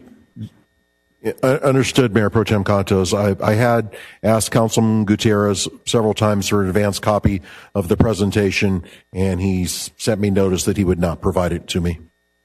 No, I sent notice to Roxanne saying I was not finished yet, and I actually missed closed session because I wasn't finished yet, Mr. Marakridge. So in this situation, we've had discussed this about in the past of accommodating ADA requirements, and Mayor Pro Tem Contos is not able to view these requirements. How does this play? He's not able to see what's going to be presented. Unfortunately, Councilmember or Mayor Pro Tem Contos, Councilmember Gutierrez has the ability to present his materials. I would hope that he presents in a way that you can understand, but I completely commiserate with you that there is not a PowerPoint for me to be able to provide you. That was not part of my control.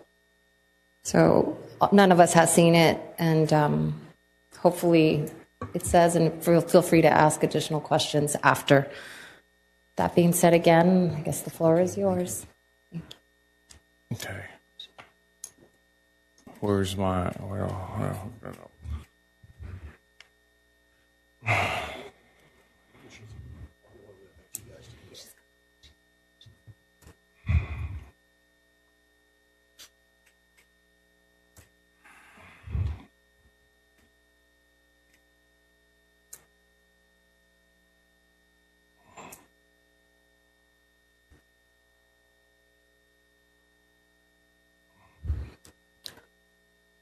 So those watching, they're going to be plugging in his USB to the PowerPoint presentation, which none of us has viewed and don't know what it contains.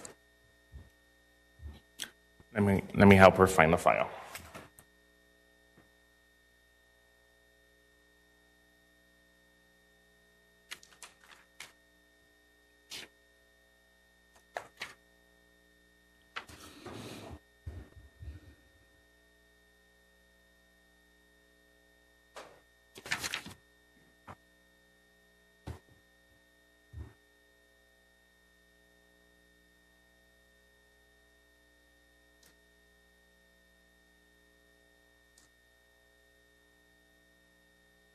And I apologize again, Councilman Cantos. We've made it very clear to accommodate all,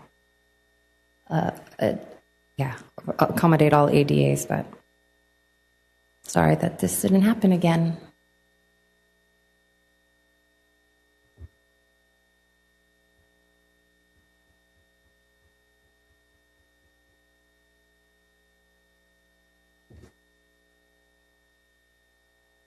For those watching, they're still finding his file. So TV's not frozen or anything. They're just looking for the file.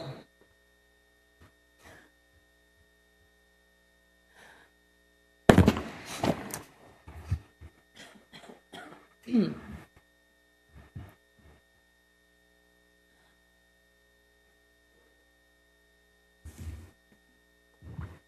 feel like it should be a Jeopardy show. Dun, dun, dun, dun. Music playing or something. Oh yeah, recess, please. Thank you. We'll take a short recess until they find the video. Yeah? Okay. All right, we are back in session. Video's working. Go ahead. Councilman Gutierrez, the floor is yours. Yes. Good evening to members of our community and those who are watching at home. My name is Brian Gutierrez, and I have the honor and privilege to serve you in the great district of District 1. Since taking office, it has been my commitment to fight on your behalf, to advocate for your behalf, for transparency.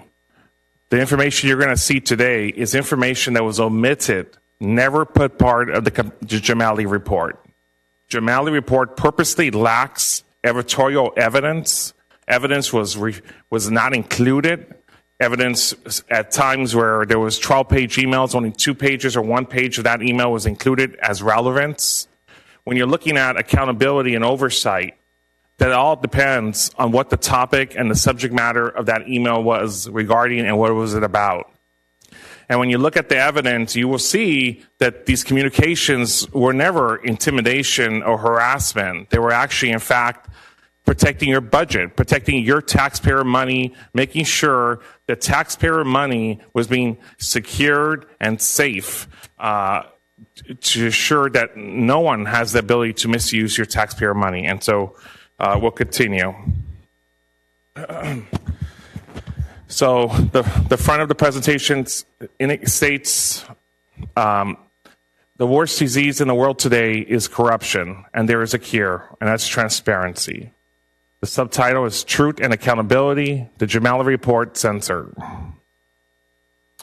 The purpose of the presentation is to respond to conclusions in the Jamali Report, present evidence and context not reflected in the report, clarify the purpose of my communications cited, address disability accommodation issues referenced, and ensure the public record reflects the full context. My goal tonight is to provide context and evidence so the people of West Covina can evaluate the full picture. And there's a quote by Albert Einstein which states, "The world will not be destroyed by those who do evil, but by those who watch them without doing anything." We'll start off with a quote from George Washington, and it states, "The truth will ultimately prevail when there are pains to bring it to light." What the report claims is that there's emails to staff were intimidating, requests for information were improper, communications created fear among staff, and conduct justifies consideration of censure. Tonight, I want to address those claims and explain the context that was not reflected. Can I borrow a microphone better? So I don't have to trust my body.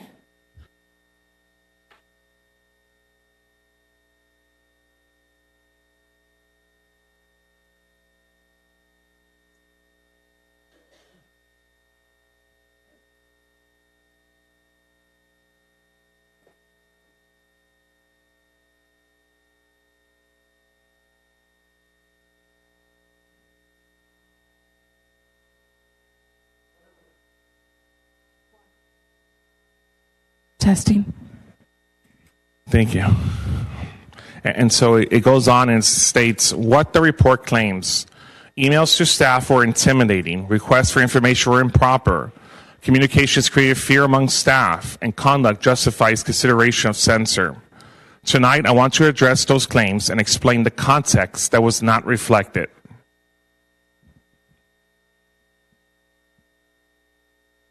Evidence not reflected in the report. Complete email chains, false misleading West Covina Health Department, financial oversight questions, timeline of communications, Americans with Disability Act, context behind requests for records, complete disregard about major misconduct, and financial entanglements. When partial information is presented, the narrative can appear very different from the full record.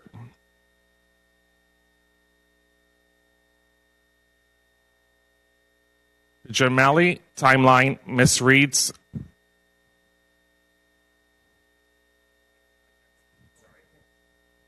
the Gemelli timeline misleads the public.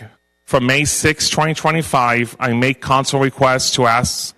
On May 6, 2025, I make a council request to ask for financial report to be presented to the council after every major event. Councilmember Wu and Mayor Pro Tem Lopez Villaldo fight back to block requests. Motion dies. On May of 2025, Wu claims CAWC paid all expenses. The Gemelli report does not include full evidence and email chains on purpose and writes misleading timeline. So if you see it states on June 4, 2025, Gutierrez sent an email to city staff in response to Wu told Gutierrez to refrain from using threatening language toward our city staff. Yet, the Gemelli report does not include the May 6, 2025 action or the other statement by Councilmember Wu. What did they say before I raised red flags?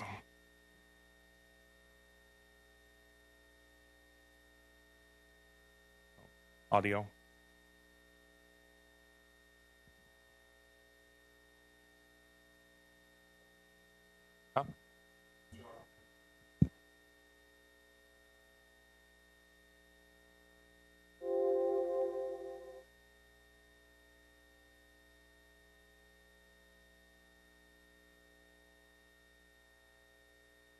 Okay, so because I talk too much. Okay, but anyway, I think the important thing is over here. The autism is basically in our population, but you can see with the never give up and with education. Okay, I think education is the most important thing. So you learn how to communicate with people and with community support, and you can see. Brian is an example about overcome the autism. He's doing a great job, and people can basically recognize your effort. So, as a city of West Covina, we want to have a proclamation, the April National Autism Awareness Month, and we want to show the autism community how important, and as you as inspiration, to have the community of autism to understand. Yes, sky's the limit for them. Okay, thank you so much.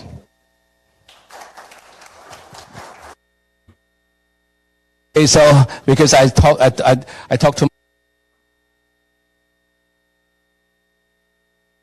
Oh, did you have something to say? Okay, I want to say one thing is and I know we all have agree and disagree. For other issue, it's all quite all right.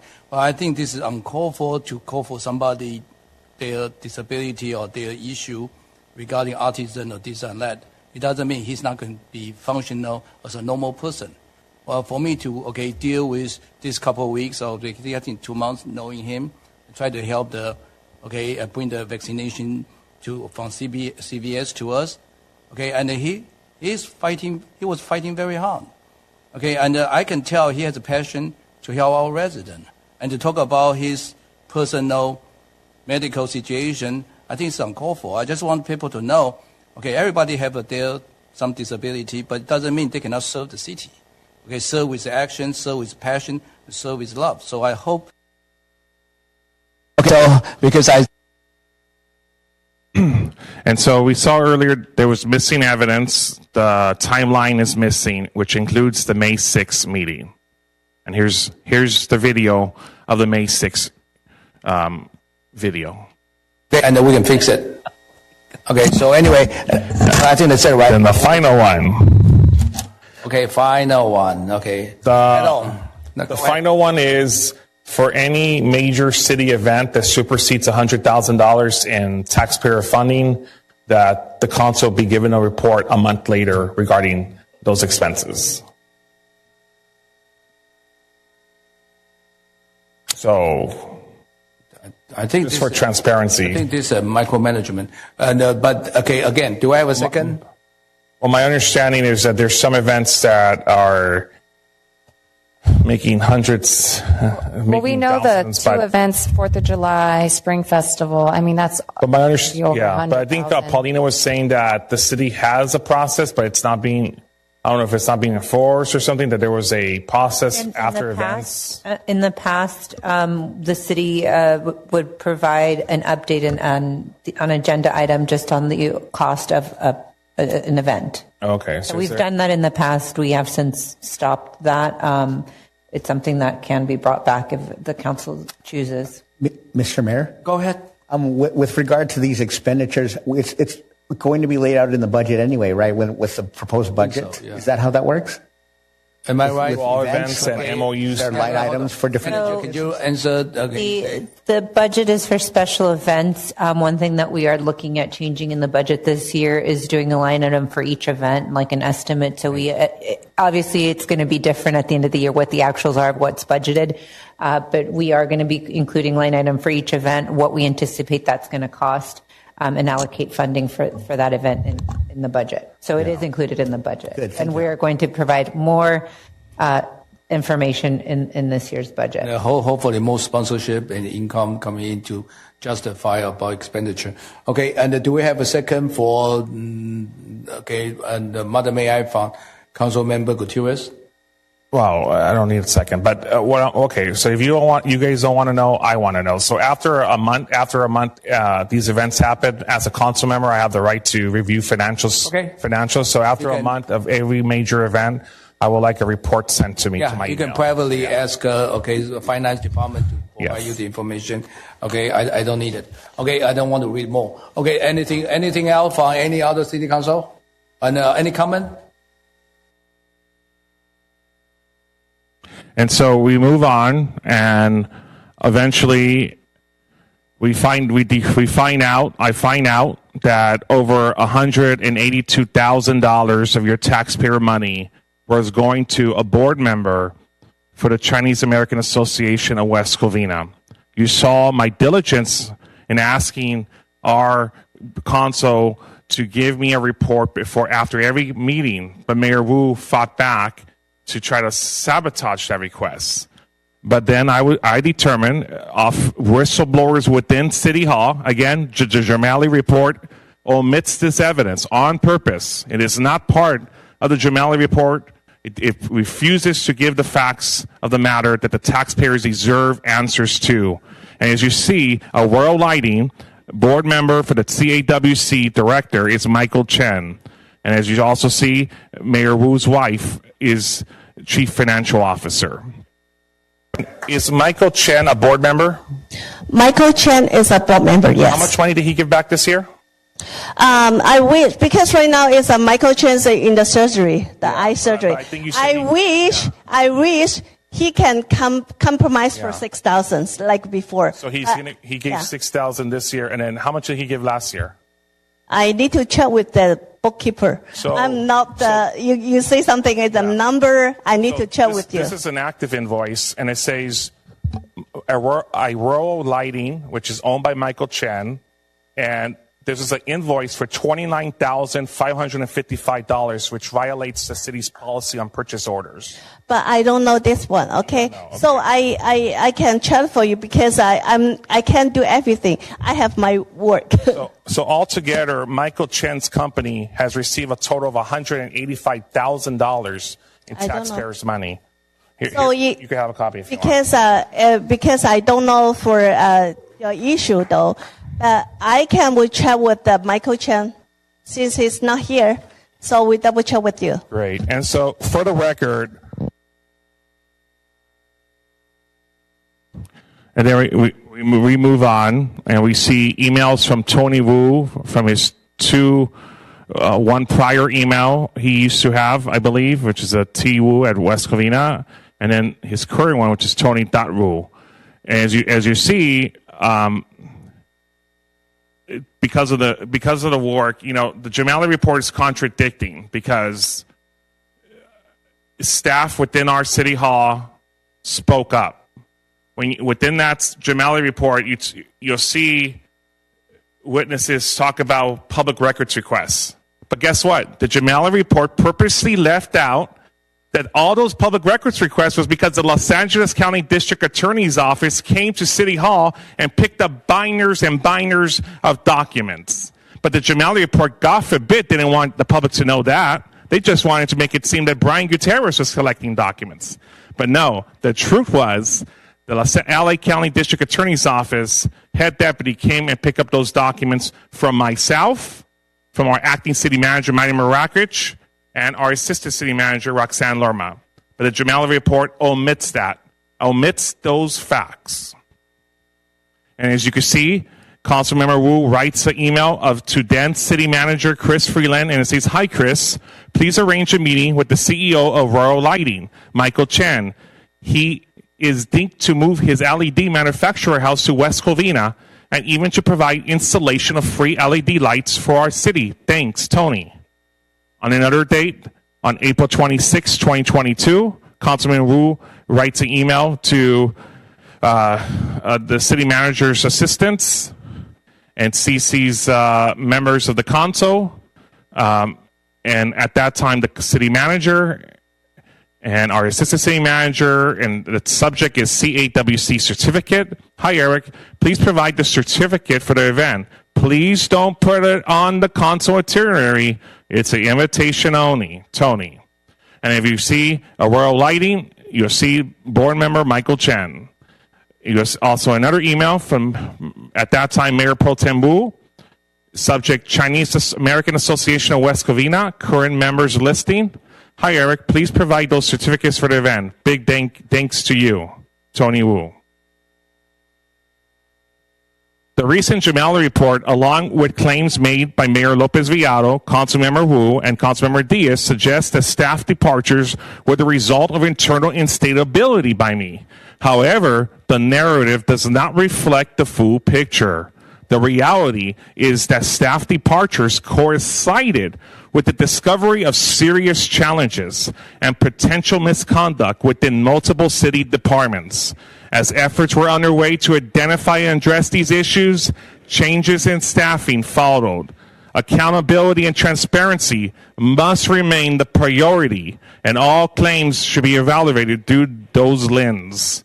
And as you see, a former assistant planner from January 2019 to August 2021, who was with the city for 2 years and 8 months, he states, "Wu made us in the planning department expedite permits for work without a permit, only to see the applicant actually be the real estate agents from his bank."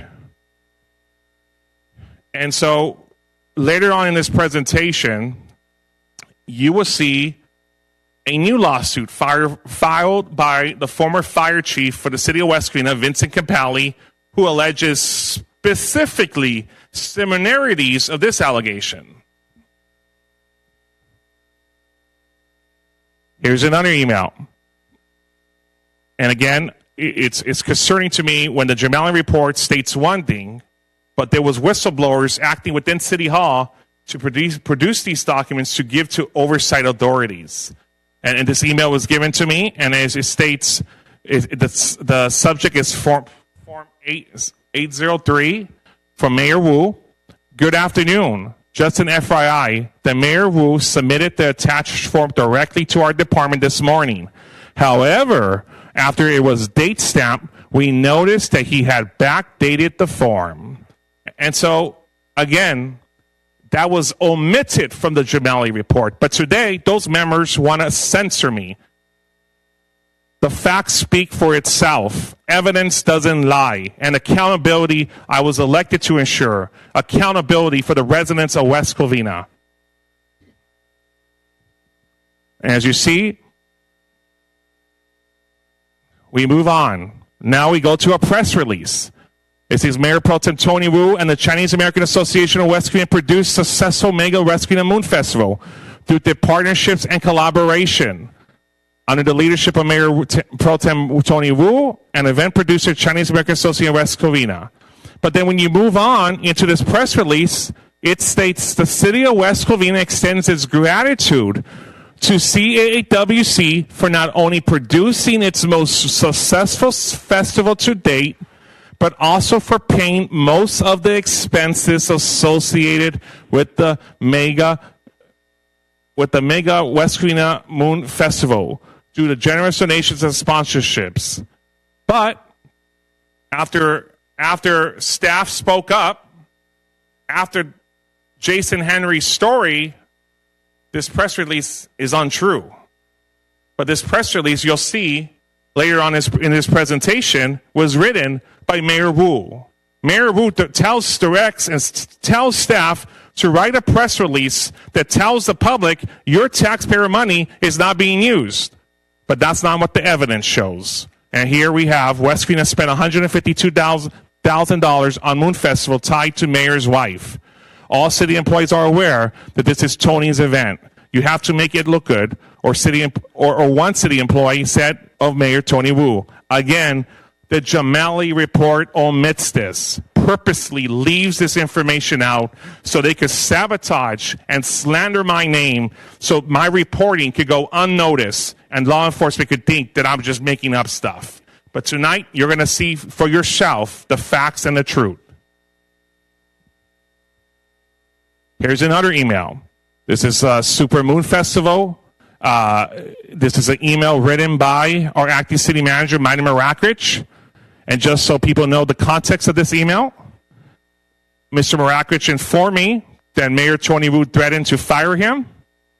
I said, okay, I will notify the Los Angeles County District Attorney's Office of that threat. And I told them that Mr. Marakrich asked me that he wanted to send this email directly to them. The DA's office responded stating, please tell him to send it to you, and then you forward it to us. And in this email, it states, Super Moon event, the attached email was sent to me on Wednesday, August 20th. This afternoon, on August 21st, at approximately 11:40 a.m., Deputy Director Susie Perez was in a staff meeting with me when she received a phone call from Mayor Tony Wu. After the phone call had concluded, Deputy Director advised that she had informed Mayor Wu of the options that the city will be considering now that we have taken charge, with an emphasis on being fiscally responsible. Deputy Director Perez stated that Mayor Wu was very adamant and insisted that the event not be changed in any way, that it had to be done precisely as CAWC had planned. Deputy Director Perez further stated that Mayor Tony Wu told her that if the city manager moved their venue or changed the event, he will be fired. Deputy Director Perez further noted that I needed to be very careful because the mayor was very serious about this matter. She concluded our conversation stating that we had no choice. We couldn't lose our jobs, and we couldn't change the event, as it needed to be on Glendora Avenue as initially planned by CAWC. It should be noted that Deputy Director Perez and I and other members of the city staff had already decided that it will be far more fiscally responsible to move the event to City Hall. As city manager, I plan to present the 4 options to the City Council on September 2nd, along with my recommendation to relocate the event to City Hall and adjust it to a one-day event. I fully understand and expect that my recommendation will not be well received by Mayor Wu, and I will likely face possible retaliation. It should be clear that as city manager, I will make all my decisions based on the highest legal, moral, and ethical standards, even if it means putting my employment status at risk, and it's signed by Minor M. Marakrich, acting city manager for the city of West Covina, California. And the attachment to that email from Susie indicated when Susie sent the email to Mylin and Roxanne. It says, "Good morning, Mylin and Roxanne. As a city council meeting on Tuesday, August 19, 2025, the Chinese American Association of West Covina informed the city that there were some event planning aspects they would assume fiscal responsibility moving forward. They requested that the city fully cover all expenditures, receive revenues, and oversee the overall organization of the event. Given this change, I have dotted out the fiscal and operational impacts of the city and developed the following options for your consideration.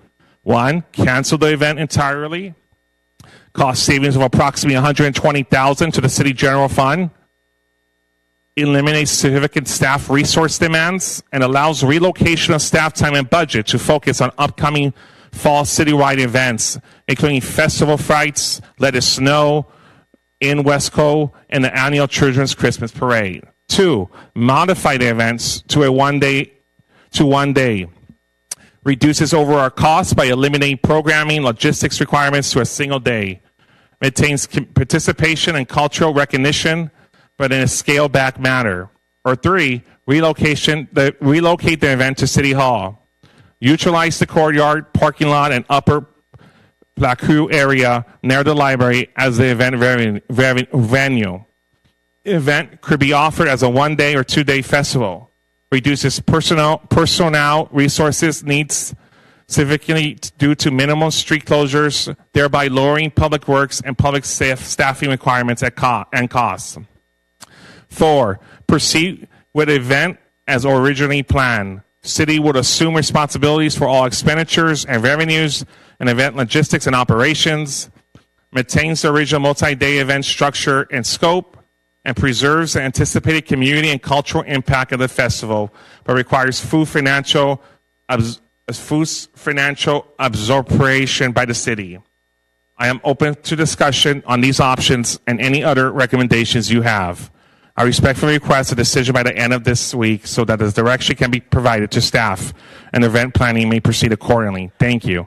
Susie Perez, Deputy Community Services Director. Wu threatens to fire Mirakich if he downgrades event, but Mirakich lies to the investigator, Jamali, and contradicts his statements he made to the Los Angeles County District Attorney's Office through revenge. And so in the report, it talks about a narrative that CAWC was backing off because of my line of questioning. But that's not true. As you see, this information is the facts. This is why it was downgraded. After the June 17, 2025 meeting, Wu tells me traitor. He calls me a traitor after this meeting. And then you want them to present this and that. Why not ask the Kiwani to do the same thing? Yeah, no, other people do the same thing. It's because it was brought to my attention, and when I asked, well, don't we collect vendor fees? Don't we collect sponsorship fees? And they said no. The Chinese Association collects all fees, and the city's not making not one penny back. They indicated that the Chinese Association is making a surplus profit off that $100,000 investment, and so obviously. Hold on, you're talking about okay, and then maybe you can have the person telling you to talk to CAWC and say, okay, how much we spend this and that, and then how much money, okay, they donate out to the charity, including all over here. Okay, it's not like this is charity. Anything they make. I mean, they could decline the offer, but I think as a transparency, we're inviting a. Oh, I think okay, sound like a witch hunt. Okay, you sound like okay, they collect the money. So this is a problem. Okay, when people want to do something, and then somebody just second guess about their intention. Okay, it's a non-profit. Every time have been ordered by non-profit. All the money they have has to donate into the charity. And that's why they donate the money, including the Explore program and this and that. And when you say, oh, they're making all the money, but they pay for $40,000, $50,000 of a rental, including the staging, including all this decoration. Okay, and they pay for the performance. They even pay those people come, okay, and pay them the what's the profit margin? I don't know. You have to ask them. It's not me. I'm not CAWC. So yeah, go ahead. And you see, again, pushback, refusal to comply with a simple request. Wu claims he does not control the CAWC or city staff, yet staff text messages prove something else. While the Gemelli report and the city attorney looked the other way to retaliate against me. And as you see, as of March 17, 2026, CAWC has still not returned any taxpayer funds due to the city when they stated they were giving up control. And as you see, there's a text message from Mayor Tony Wu, and it states CAWC will transfer all funds. It states CAWC will transfer all fund has received from donations and vendors fee currently to city with details of checks, copy, and documents. Serena will continue to help to make sure we have a very successful event. CAWC won't involve in and rental negotiation anymore. It will be all city description. The health department permit fee, CAWC will transfer that fee to city too, but want to make sure that transition is smooth and no delay to have health permit for food vendors. After the first initiated transfer, then there will be weekly reports and transfer fund to city if CAWC continues receiving donation and fee for the event. Serena will monitor that and work with Susie Perez. And again, as of March 17, 2026, no money has been given back to the city, the taxpayers. You go on to a different group message. Tony Wu states, good. This is a totally different message, and there's a text message that says, good. We need to find 2 bands for Moon Festival too. What time this evening? 6 p.m. to be there. And then the staff member replies, no duh, it's confirmed and 99% sure. Family style is confirmed too. 6 p.m. is perfect. Opening ceremonies will start closer to 6:15 p.m. Or sorry, 6:15. Strike out there's no p.m. there, but it just says 6:15. See you then. Tony Wu responds, see you. And then Tony Wu sends another message on July 25th, 2024 at 7:37 p.m. Any luck to book Taylor Swift? ? The staff responds, I emailed today, fingers crossed. Again, these 2 text messages were completely omitted. These members, some of these staff members were not even interviewed about these text messages. Why? Because they wanted a one-sided report so they could use it today to censor me. That is why it omits evidence. Just like every other report we have ever had for our city, from if it's about Vincent Campelli, Larry Whithorn. Well, don't worry. Those reports say there's no findings, but a jury said there was findings on their end. But as I've been told before by our city attorney, the city gets to control the narrative, and they get to dictate the final say. But it doesn't work when you have a body of jurors to determine the facts and the truth, like Larry Whithorn did and prevailed, not only in the appellate court, but the California Supreme Court shot it back, saying they're reaffirming the appellate's decision. We move on. There's another message.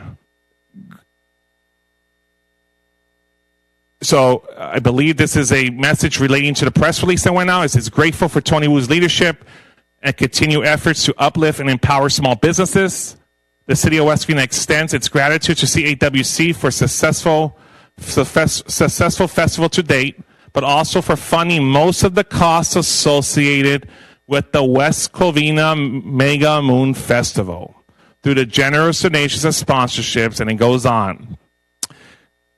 And then another message comes in by Mayor Wu. We will resend the press release with nice photos about this very successful event. Directing staff, if this message proves, directing staff to mislead the public. We move on to the last message. And it states, Tony Wu added Serena to the conversation, July 22nd, only after audit request by Consul in June of 2025 did he add a third party to this message. Tony Wu states, city can promote this video too, thanks.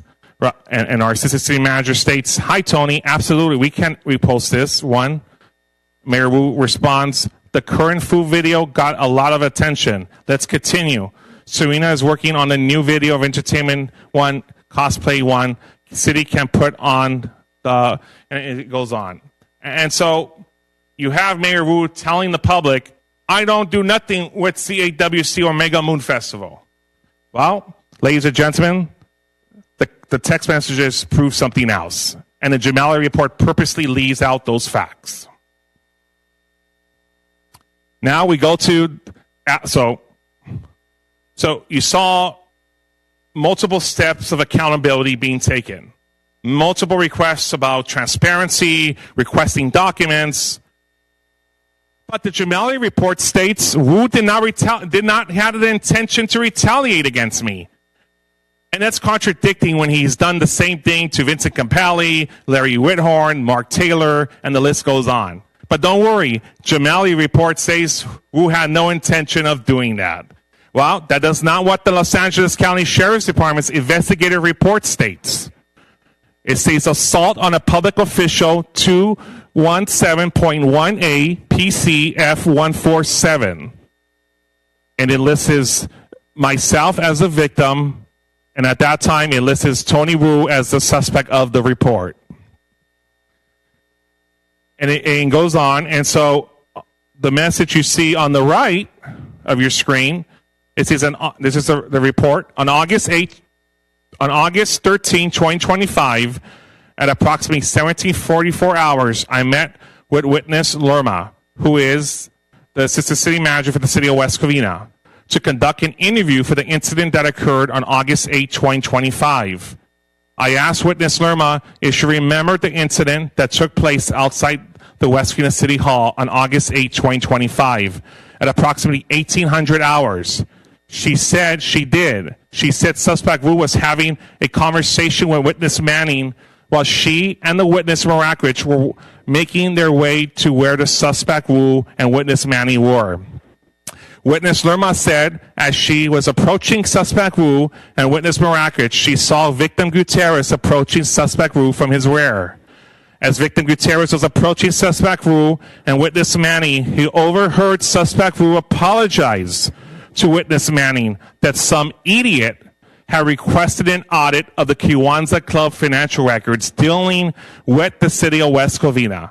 Victim Gutierrez then interjected himself into that conversation, saying that idiot wanted transparency. She said suspect Wu did not expect victim Gutierrez to be behind him.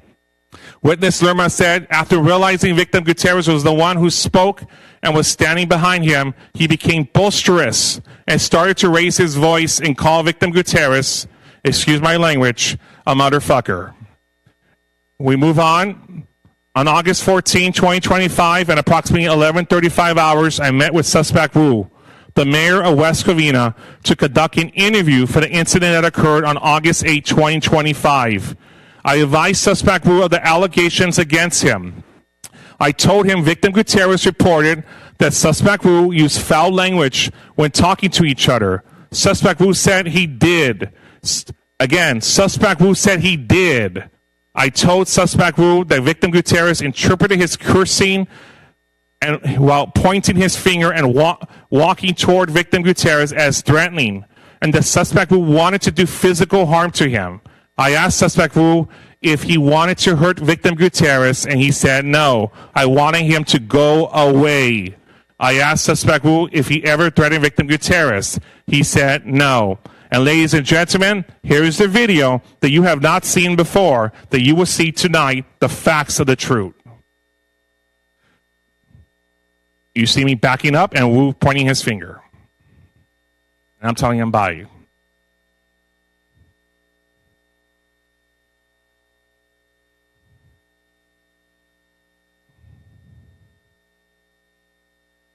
And he's yelling across while there's tons of kids in the vicinity. So, if you remember, Mayor Wu, Councilmember Wu said this never happened. And here's the video. Van, you know it's all caught on CCTV. Oh, yeah. Go, yeah. You make it up again. You are dreaming. I'm making it up again. I'm dreaming. Well, who's lying? Him on that video, or did he lie to the Los Angeles County Sheriff's Department? I'm confused. The facts are the facts. The video proves it.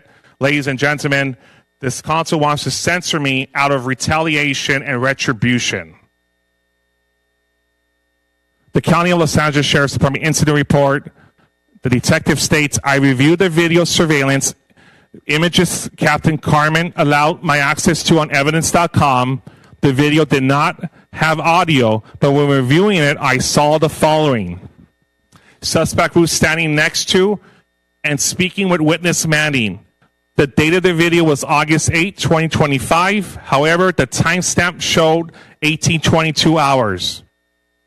At 1623 hours, I saw suspect Wu and witness Manny walk toward what appeared to be witness Marakrich and witness Lerma, who were approaching them.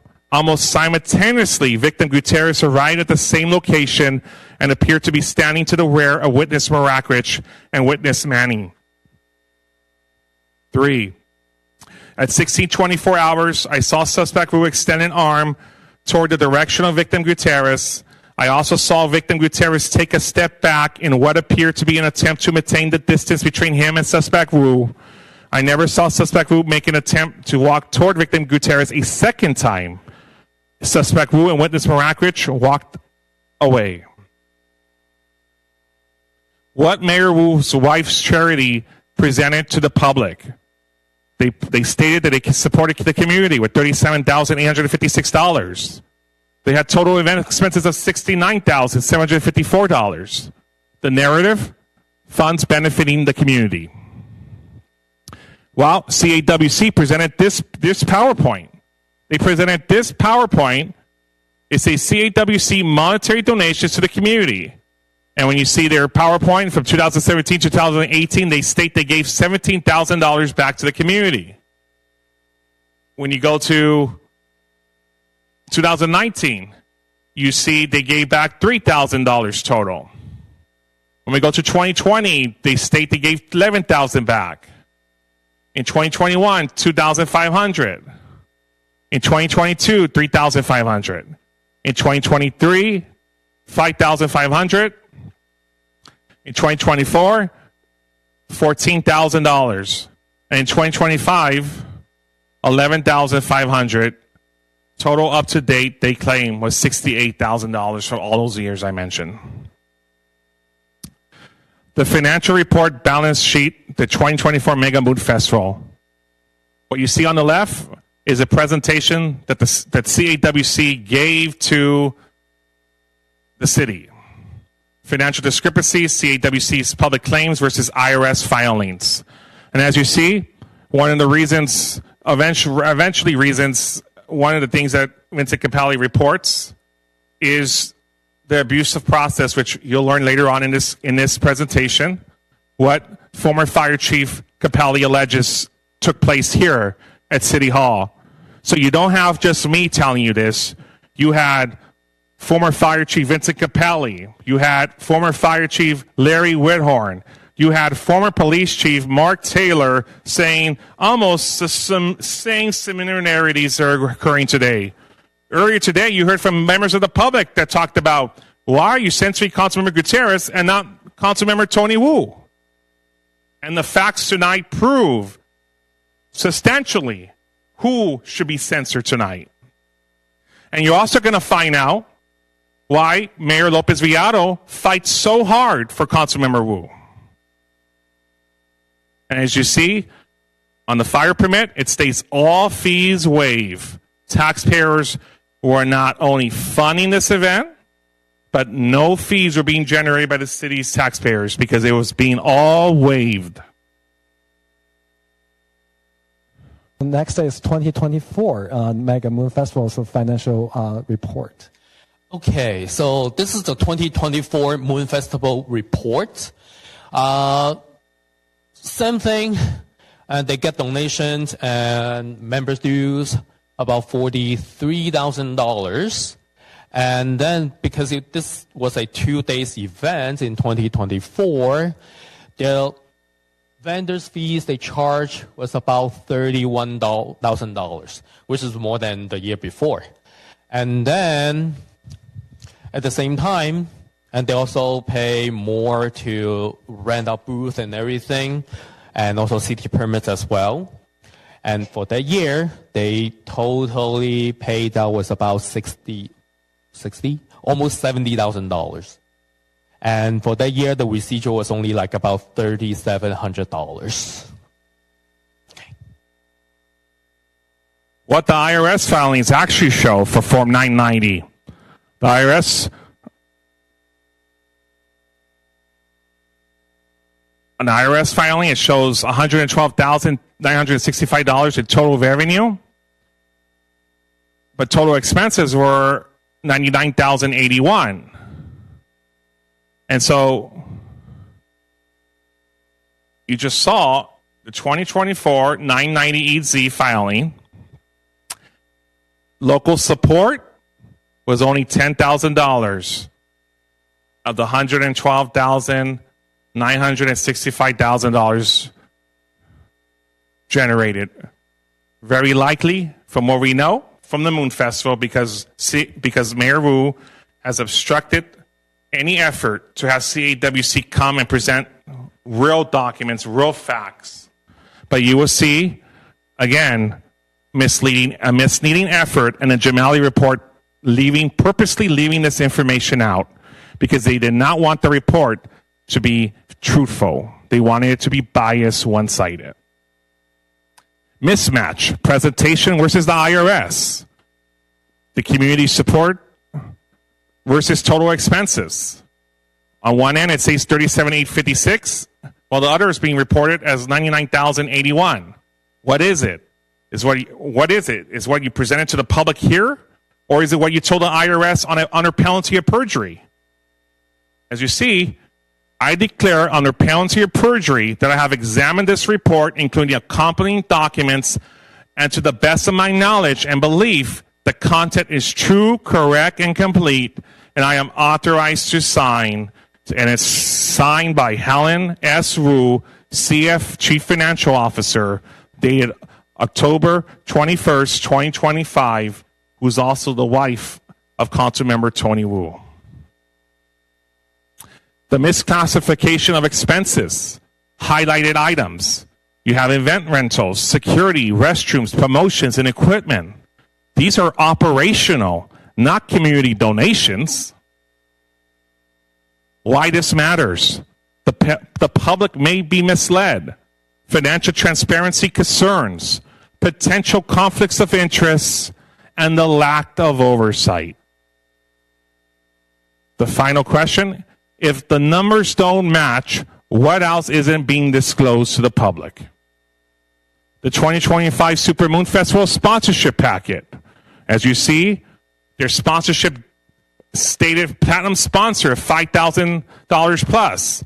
Gold sponsor, $2,500 plus. Silver sponsor, $1,000 plus. Bronze sponsor, $500 plus.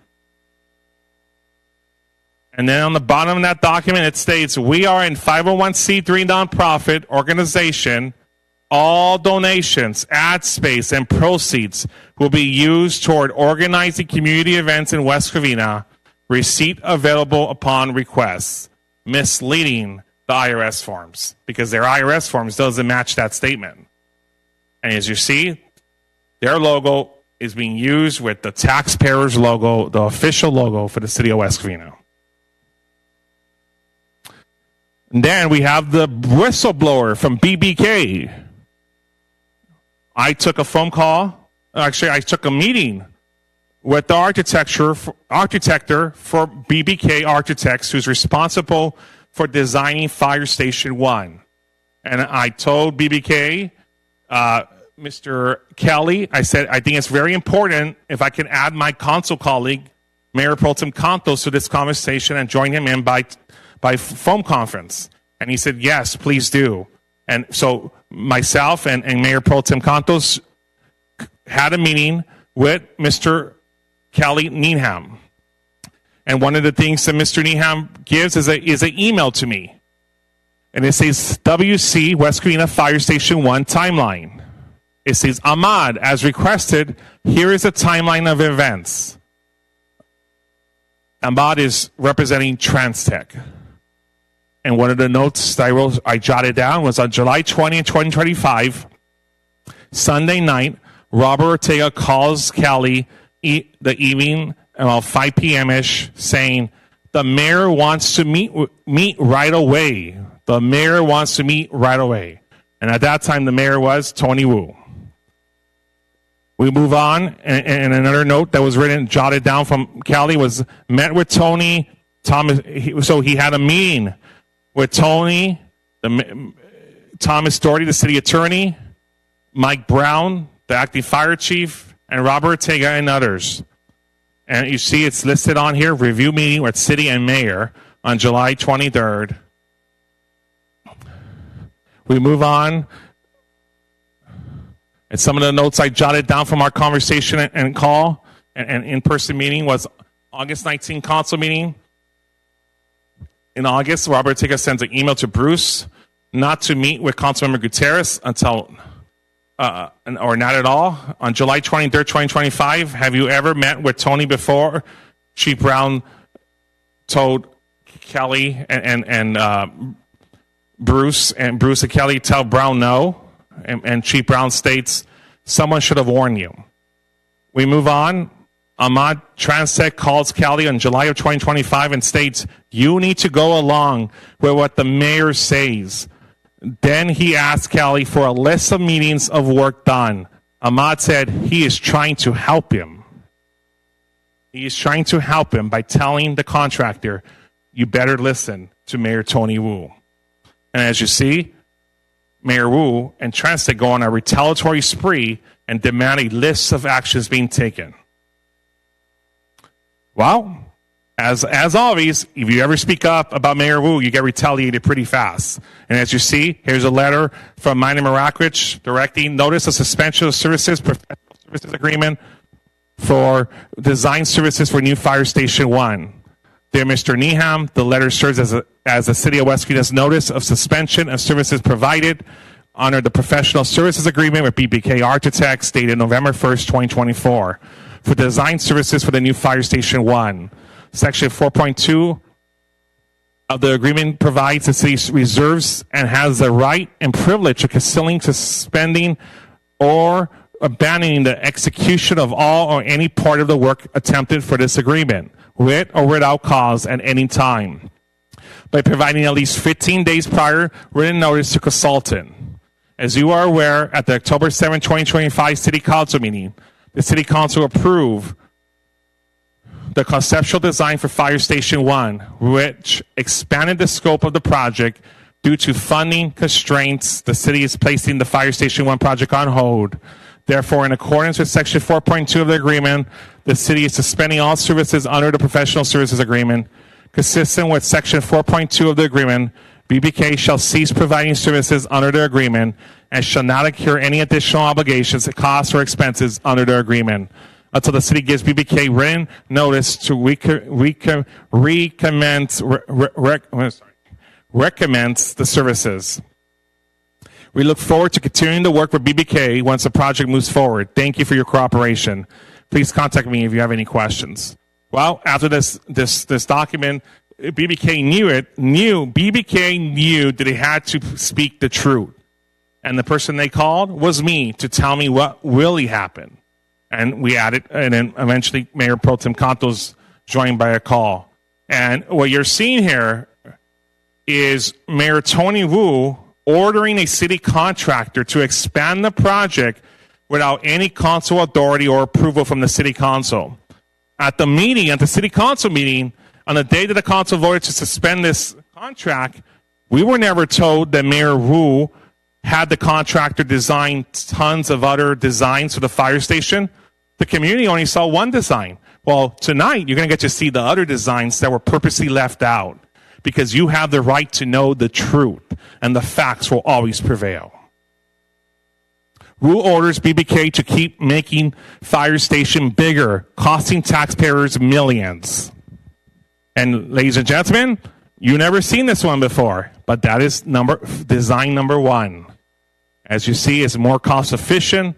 Our firefighters are suffering right now. They live in a facility that's unmanageable, that violates Cal OSHA standards, but we don't care. We should be caring, and we should be taking action on building a fire station that's cost efficient for them to live in and operate from. And I want to make very clear when I reference Conso, you could subtract Mayor Pro Tem Contos because I'm not referring to him.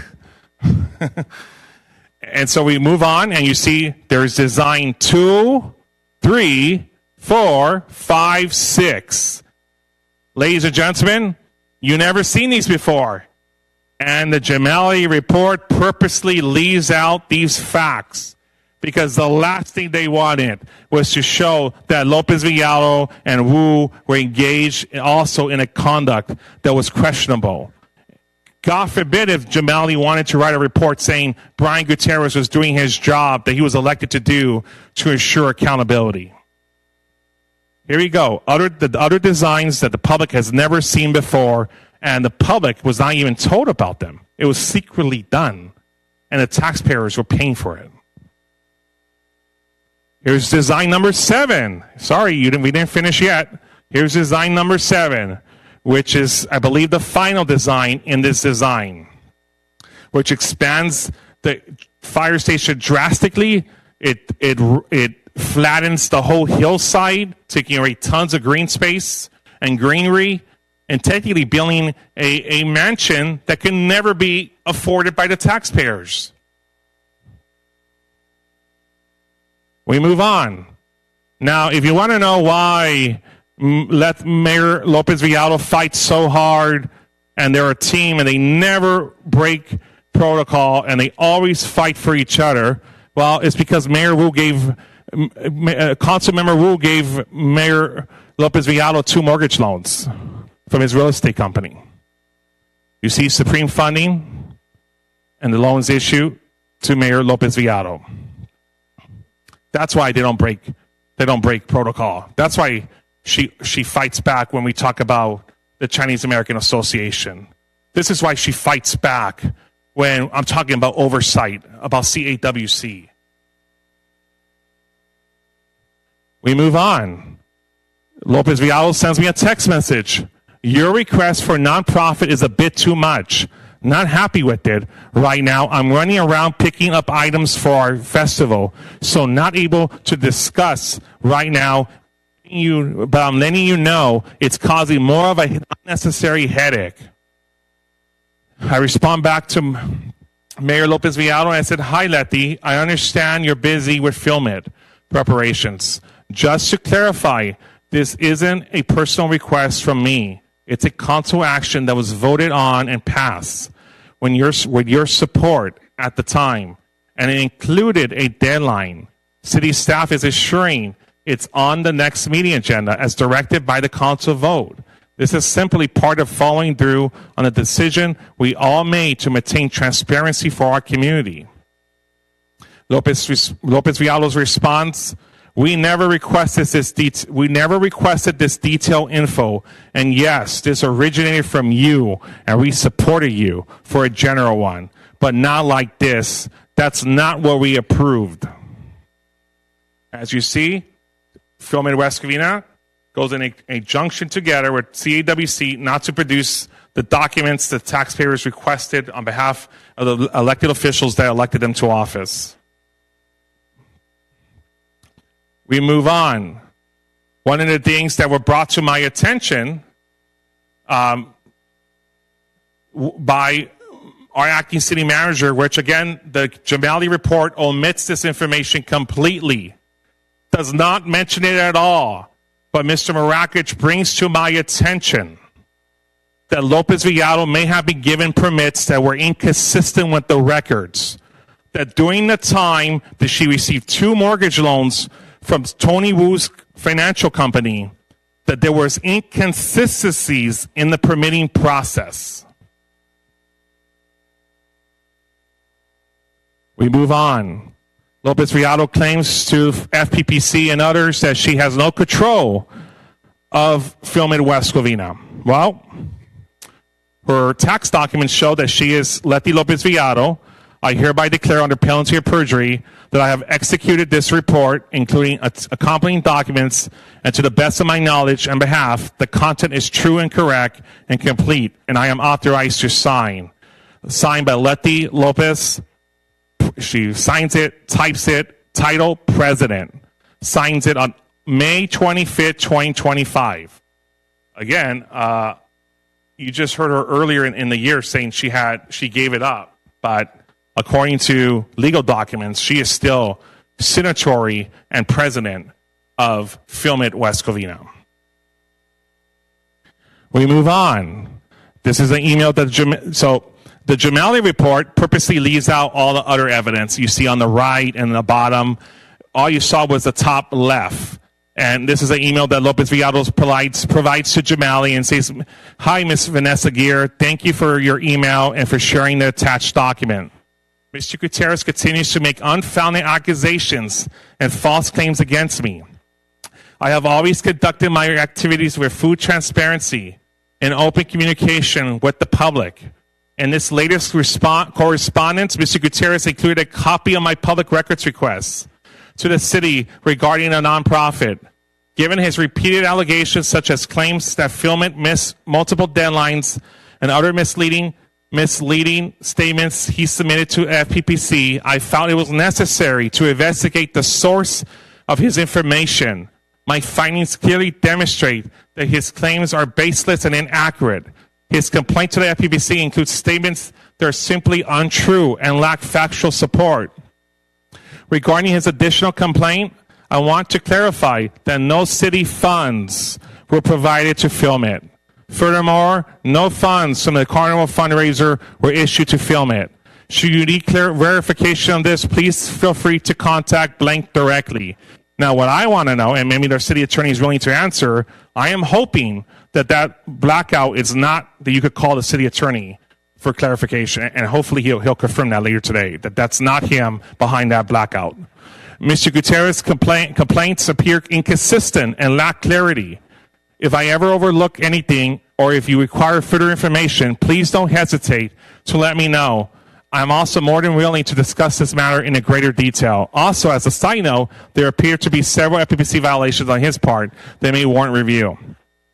And we see consent calendar, action motion by Mayor Pro Tem Tony Wu, and seconded by Councilwoman Lopez Villalobos at the time, carried 4-0, with Councilmember Shoemaker saying no, to approve consent calendar items 4 and 8. And 8 is the one at question. And you see the City Council meeting on August 20th, 2019, the staff report, consideration of ratification of authorization to provide in connection with the West Covina Centennial Celebration Dinner, the Centennial Spring Festival, and the 2023 4th of July celebration.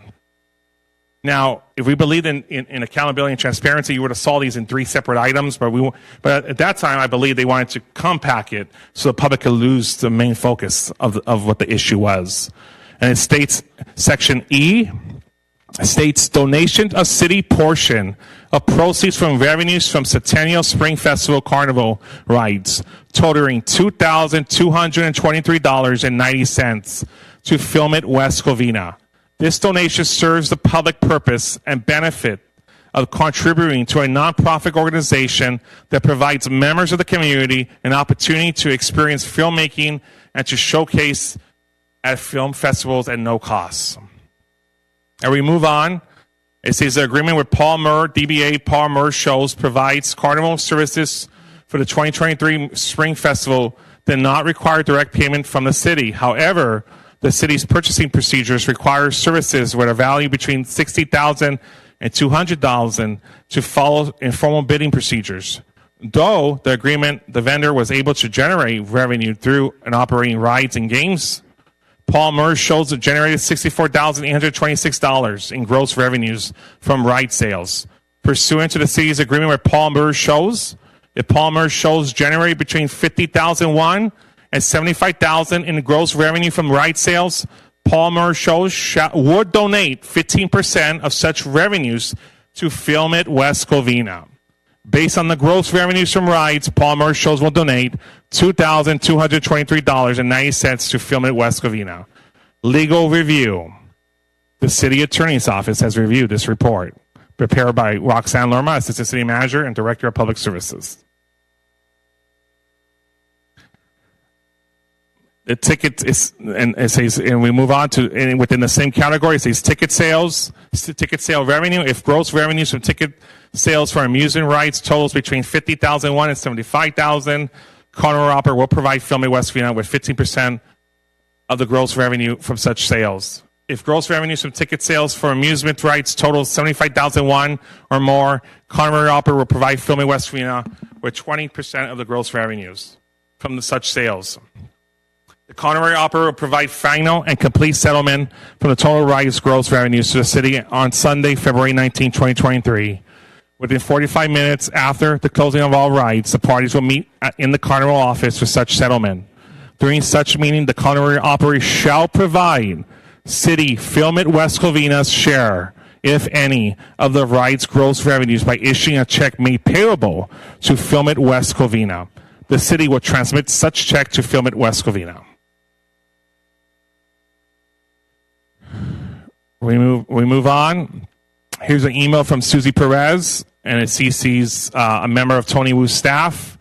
It includes Mayor Lopez Villado and a Filmit email, and it states subject, Filmit sponsors and expenses. And it says, hi, Susie. Below is the information you requested from Filmit West Covina. Please let me know if you have any questions. 2025 Filmit sponsors and expenses. Filmit sponsors is $19,500.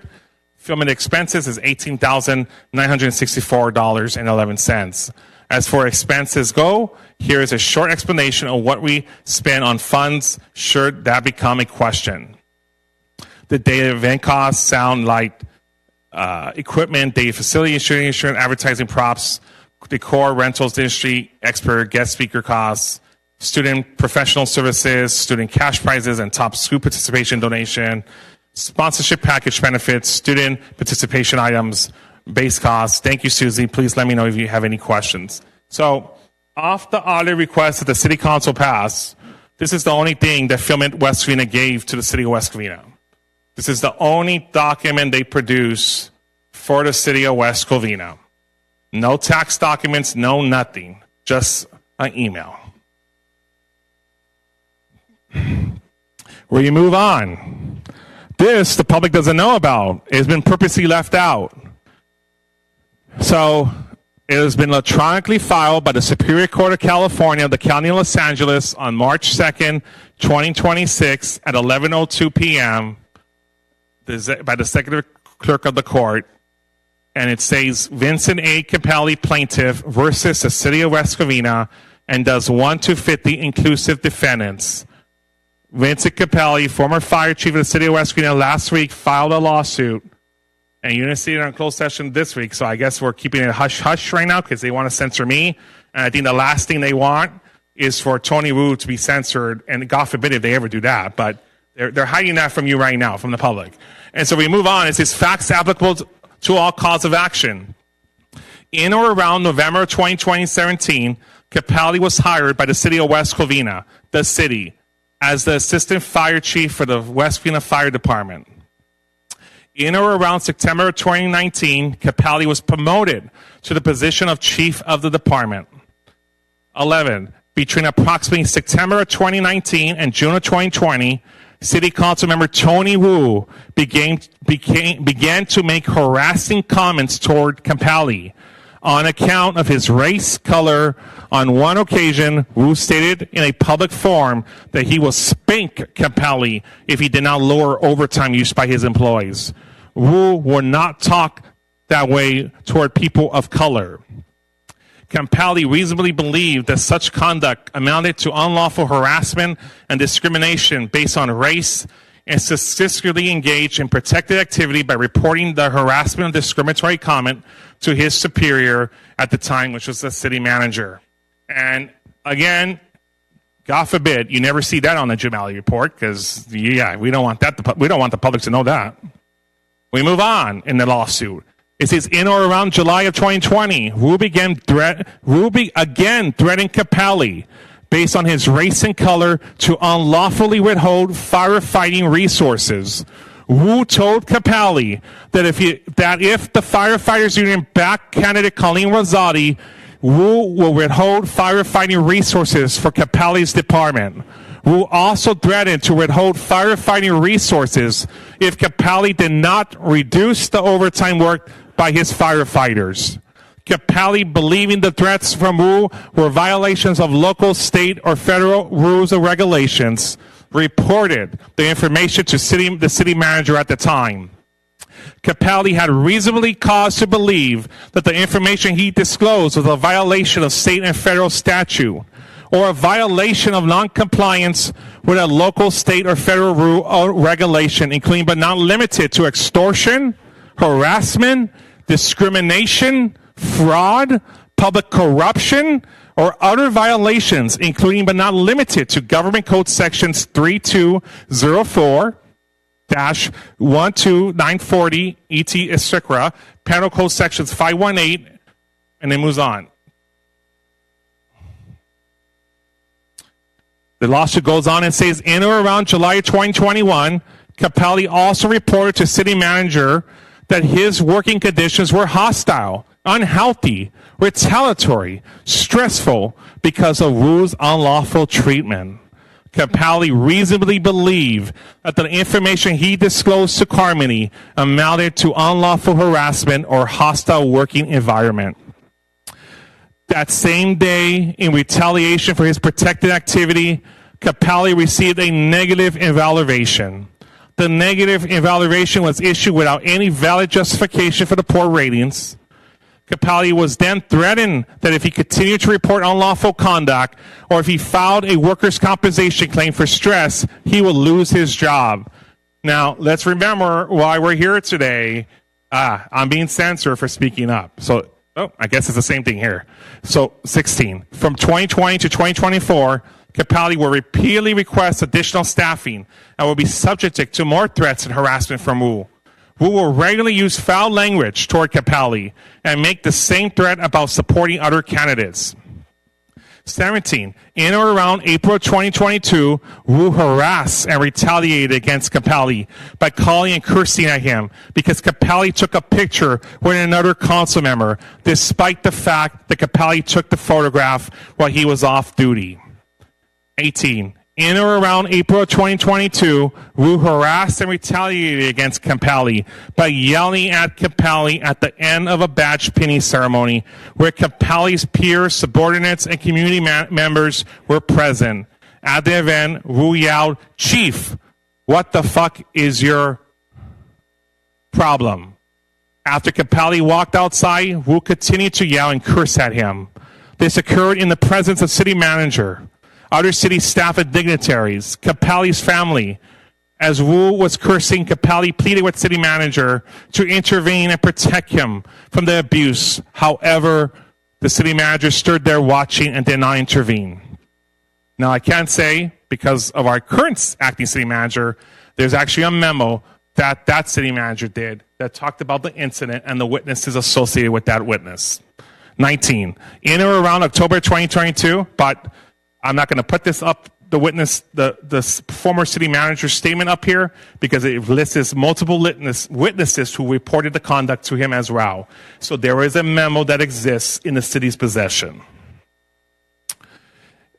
After Capelli walked outside, we'll continue to, in or around October 2022, believing that he will be subject to unlawful harassment and retaliation, Capelli drafted a memorandum to city manager Carmody, reporting some of the unlawful harassment and retaliation.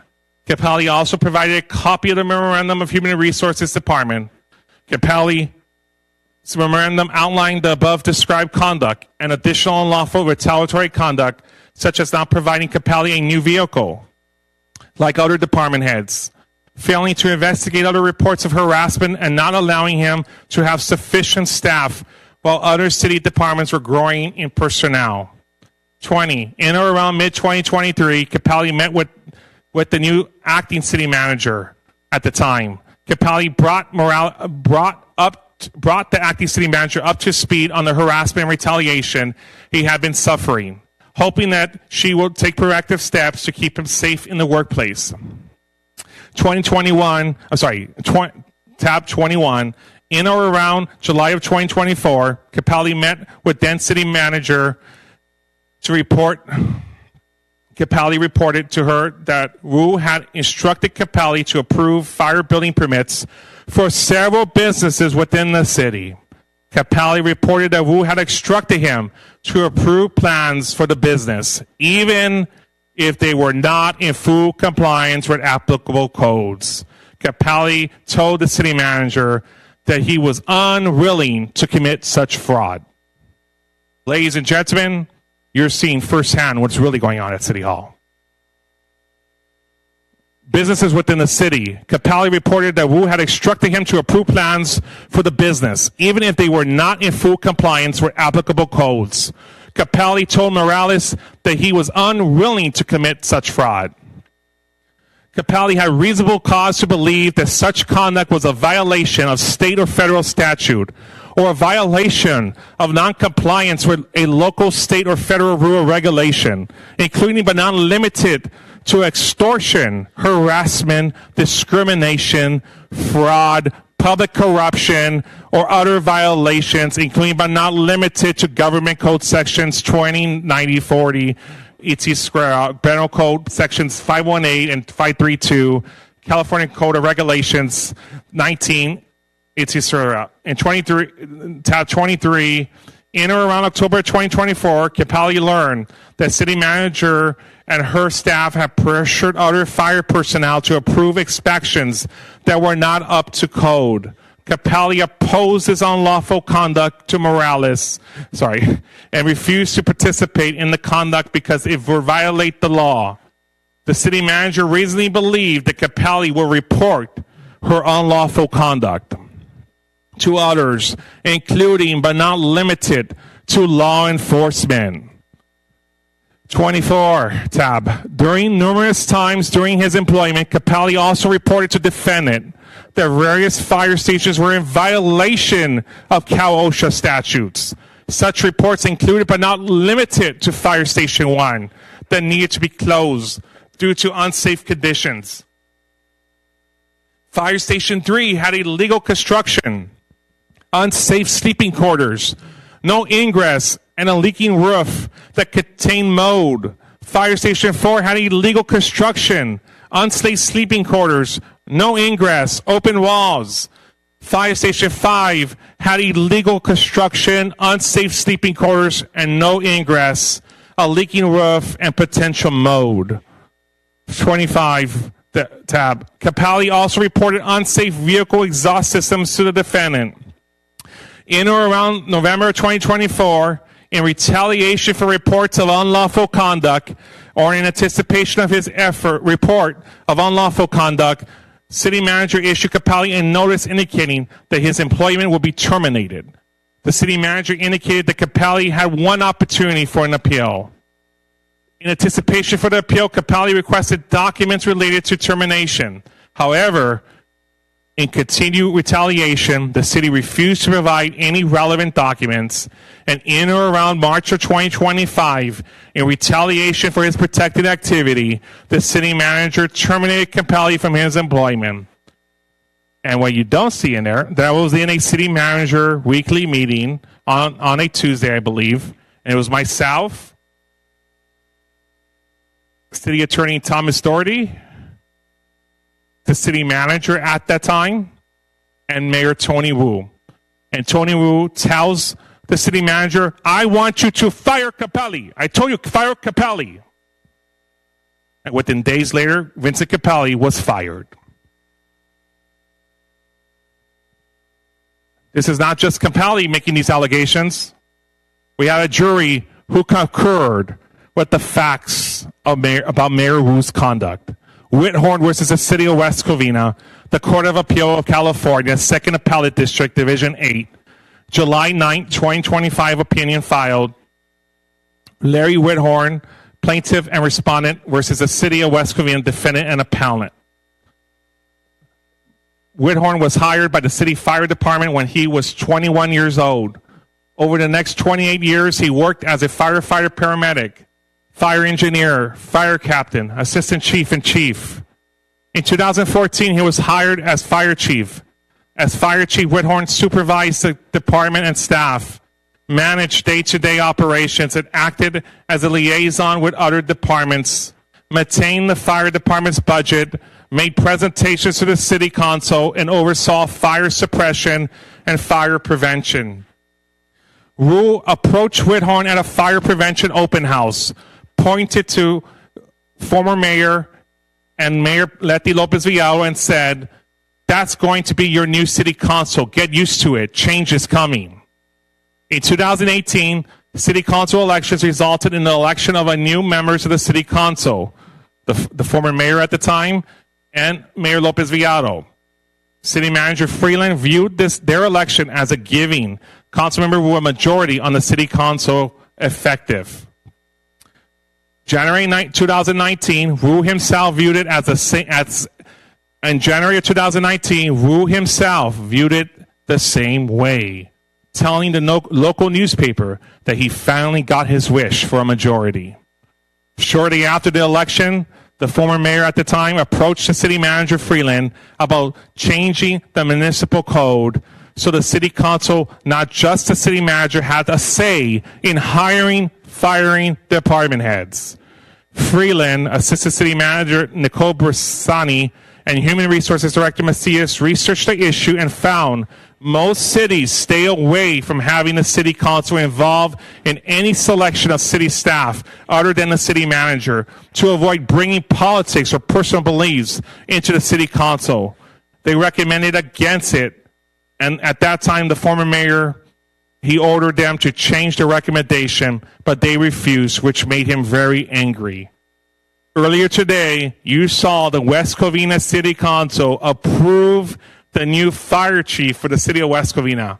Well, today, you know why that happened. Because of Mayor Wu wanting revenge and control of all staff. Under the city manager's Freeland's contract, he could be fired with or without cause by a vote of 3 members of the city council. The new majority approached Freeland in March of 2019 at or near the end of a 90-day post-election moratorium on termination of the city manager. And he told them that he could either resign or be fired. He chose to resign. Councilmember Wu then encouraged Blank to apply for the city manager position.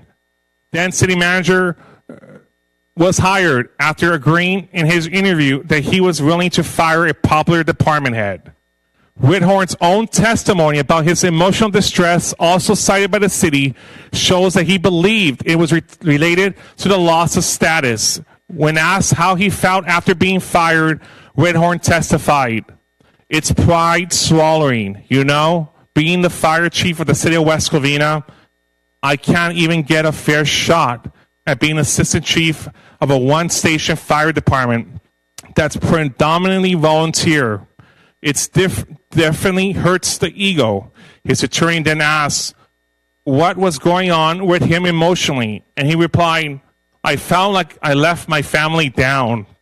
I was depressed, sad, lacking interest in doing things. I can't sleep, feeling." The last words, feeling like a loser. It didn't fit in there.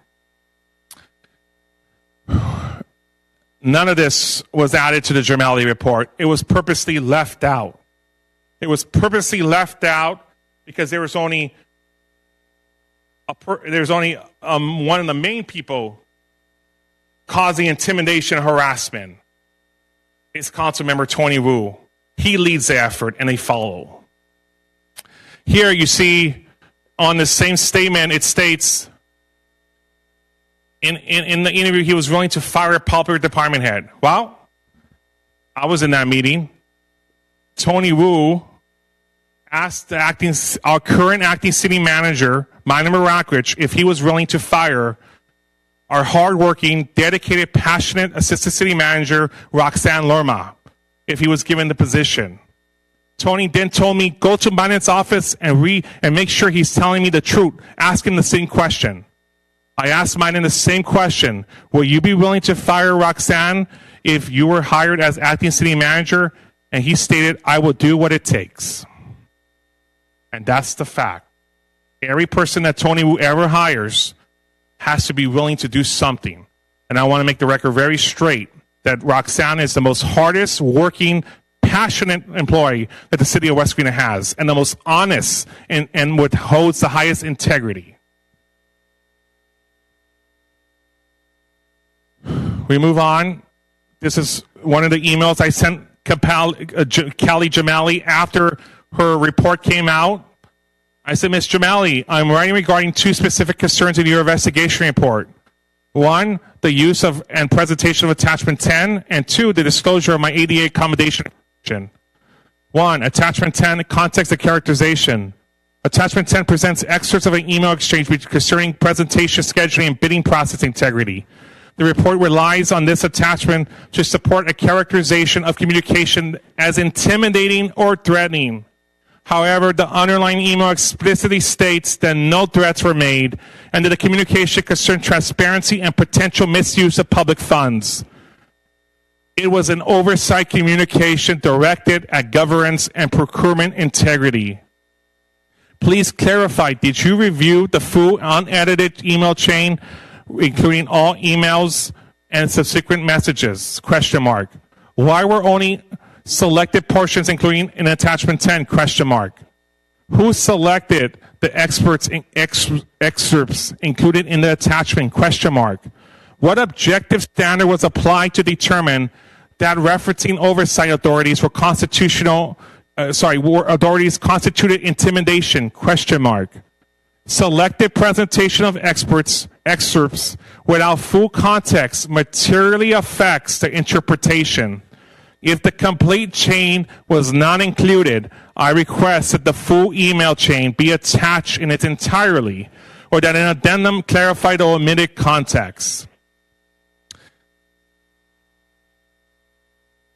Ms. Jamali, I'm writing regarding attachment 15 in this section of the report addressing FPPC-related matters involving Councilmember Tony Wu. For clarity, the only FPPC complaints I filed were FPPC complaint number COM-09062025-02960 Tony Tongai Wu, and FPPC complaint number COM-09062025-02961 Leticia Leti Lopez Viado. Both matters remain under review by the Fair Political Practice Commission.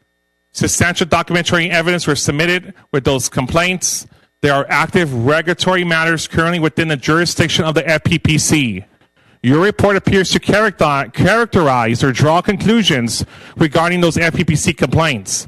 However, the existence of merits of those complaints are matters exclusively within the jurisdiction of the FPPC. An internal workplace investigation is not the forum to evaluate, resolve, or diminish active regulatory proceedings. Please clarify, did you review the actual FPPC complaint filings and supporting evidence? Question mark. On what basis did you characterize or evaluate complaints that were currently under review by the FPPC? Question mark.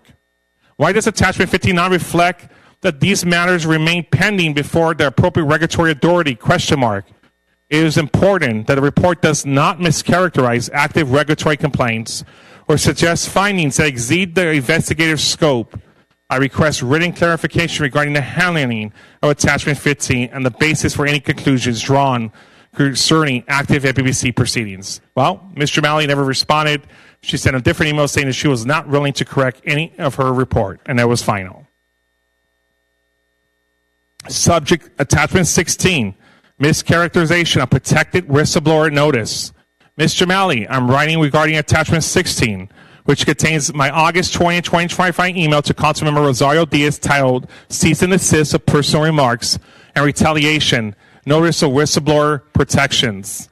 And, you know, before I go on, when people want to know, why is Brian sending cease and desist letters? Well, you saw earlier in this presentation, Lopez Villado sending me a text message telling me, why did you vote that way? Why did you do that? How do you think I feel as a person with a disability who has autism, that one of my colleagues is questioning why I did something while she voted for it herself? Here, you have a same instance. Attachment 60 reflects a formal notice asserting whistleblower protections and anti-retaliation safeguards in response to conduct I believe was retaliatory. The communication explicitly cites applicable statutes, including California Labor Code Section 1102.5 and federal First Amendment protections. If your report characterizes this communication as intimidation and misconduct, then analysis fails to address the legal context of the letter, the email, the reference campaign disclosure filings, public records, raising concerns about lobbying surrounding official appointments, addresses perceived retaliation following an accountability vote, cites statutory whistleblower and anti-retaliation protections, reserve legal rights in response to potential retaliatory actions. A whistleblower's notice asserting statutory protections cannot be evaluated in isolation from the legal framework it invokes. Please clarify, did you analyze the email under applicable whistleblower and First Amendment protections? Did you evaluate whether the content constituted protected legislative speech? What legal standards was applied in determining that the letter reflected misconduct rather than protected activity? ? What was the surrounding context, including the events leading to that letter, not incorporated into the attachment narrative?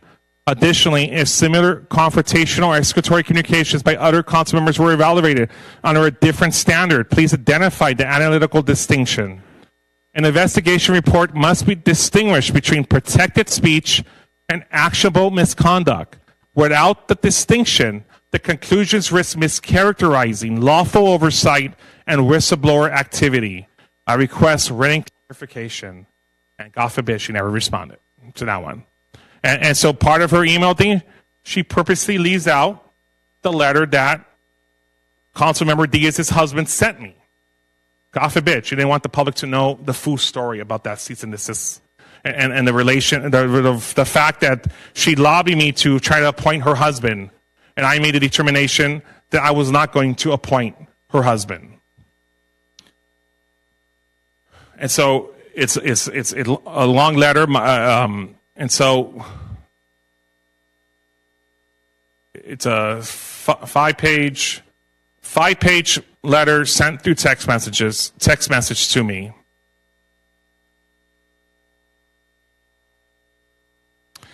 On page 2, you know how he likes to recruit candidates. Without a doubt, Tony Wu has wielded strong influence over you and your decision to ditch me and appoint Reyes instead. It really is no secret that Tony Wu was against you appointing me. So please, let's not kid each other. Brian, Tony brought this guy forward at his choice as your planning commissioner. I know it, and you know it, and Rosario knows it. So please don't insult me by continuing to deny it. There's no reason to do so now because it's over. Tony is always going to try to control everything and everybody, and unfortunately, you are his victim. You have fallen right into his trap. I also know that you tell Tony everything that I say, and I know you will continue to do so in the future, probably right after you read this letter from me. I'm not stupid, but you need to understand that Tony then turns right around and immediately tells everyone who will listen to him about what you just told him. It's no secret. It's common knowledge. Again, a message sent to me by Councilwoman Diaz's husband. He gossips, and the letter goes on. He gossips but then tries to play innocent.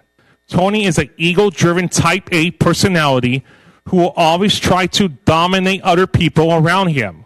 When he discovers that he has no control, he tries everything he can to destroy them and frequently manages to do exactly that. He chews people up and spits them out like they were sunflower seeds. Wow, that sounds like what Tony was doing to me today. I invited him to lunch one time because I wanted to have the intimacy of a sit-down lunch with him to discuss something great of importance to me. But he fatly declined. Just tell me what you want to tell me over the phone, he said. I was very insulted. Tony Wu does not have friends. He is not my friend, and he is certainly not your friend either. Real friends are not all about common in his political world, especially in brutal small-town politics like we have here in West Covina. Tony makes it very clear to everyone when he says, I'm not here to make friends. You should take him at his word because I do, at least now I do. And so after Councilwoman Diaz voted to audit the CAWC and took actions to technically ensure oversight on Councilmember Wu at the time, or Mayor Wu at the time, Tony Wu wanted revenge on Councilmember Diaz. So he called Mylan Marakich and told Mylan, take off Bill. He's not going to do the prayer for the city of West Covina. Take him off. He yelled at Mylan, directed him to remove Councilwoman Diaz's husband from the agenda. Mylan was so stressed that he had to go lay down in his office because Tony Wu had just yelled at him. How do I know this? I probably shouldn't say, but what I can say is that a member of his staff, because they're a witness, so I'm not going to throw the witness underneath the bus, but a member of his staff within the immediate vicinity who was part of the call, who overheard the call, reported this misconduct to me and Mayor Pro Tem Oli Cantos. Mayor Cantos, I believe, was on speakerphone, and I let the witness know that Mayor Cantos was on the phone, and she was able to communicate that to him and me. I invited him to lunch. Okay. It goes on. You said you felt discouraged when you tried to speak to Rosario, and she doesn't respond to you like she used to. Honestly, Brian, how did you expect her to act? I am her husband. Women are funny like that, and she always has my back. She knows how excited I was at the prospect of serving as a planning commissioner, and how I brokered the deal with you myself without any help or influence from her. She knows exactly what happened, so let's not kid ourselves. She feels very unsettled by Tony's successful persuasion, convincing you to cast me aside and appoint Jose Reyes instead. I think that any wife will feel that way if a colleague moved against her husband. I heard Rosario tell one of her friends that I am the city council majority's biggest supporter. I am always ready and willing to help wherever I am needed. She went on to say how I hung banners for Yara and Tony during their campaign, and how I always try to be there to help other campaigns as well, like yours. Even if it was just encouragement, phone calls at night during the campaign, or moral support, just being a friend. Rosario and I both feel completely thrown under the bus by you and Tony Wu, and she is not the kind of person to take lightly things that she views as betrayal. She is very stubborn in that way and has very long memory. She does not change her mind easily once it is made up. After that, there is very little that anyone can do to persuade her into changing her mind. And so one of the things that Balchalter, which is the law firm that's been hired to represent the city, are you calling out what's his name? And so one of the things that Balchalter has represented the city in is the case against Larry Whithorn. I believe they were involved in the Mark Taylor case, and very likely be involved in the Vincent Capelli case. They're here today representing the city in a code of, last meetings ago in the code of conduct.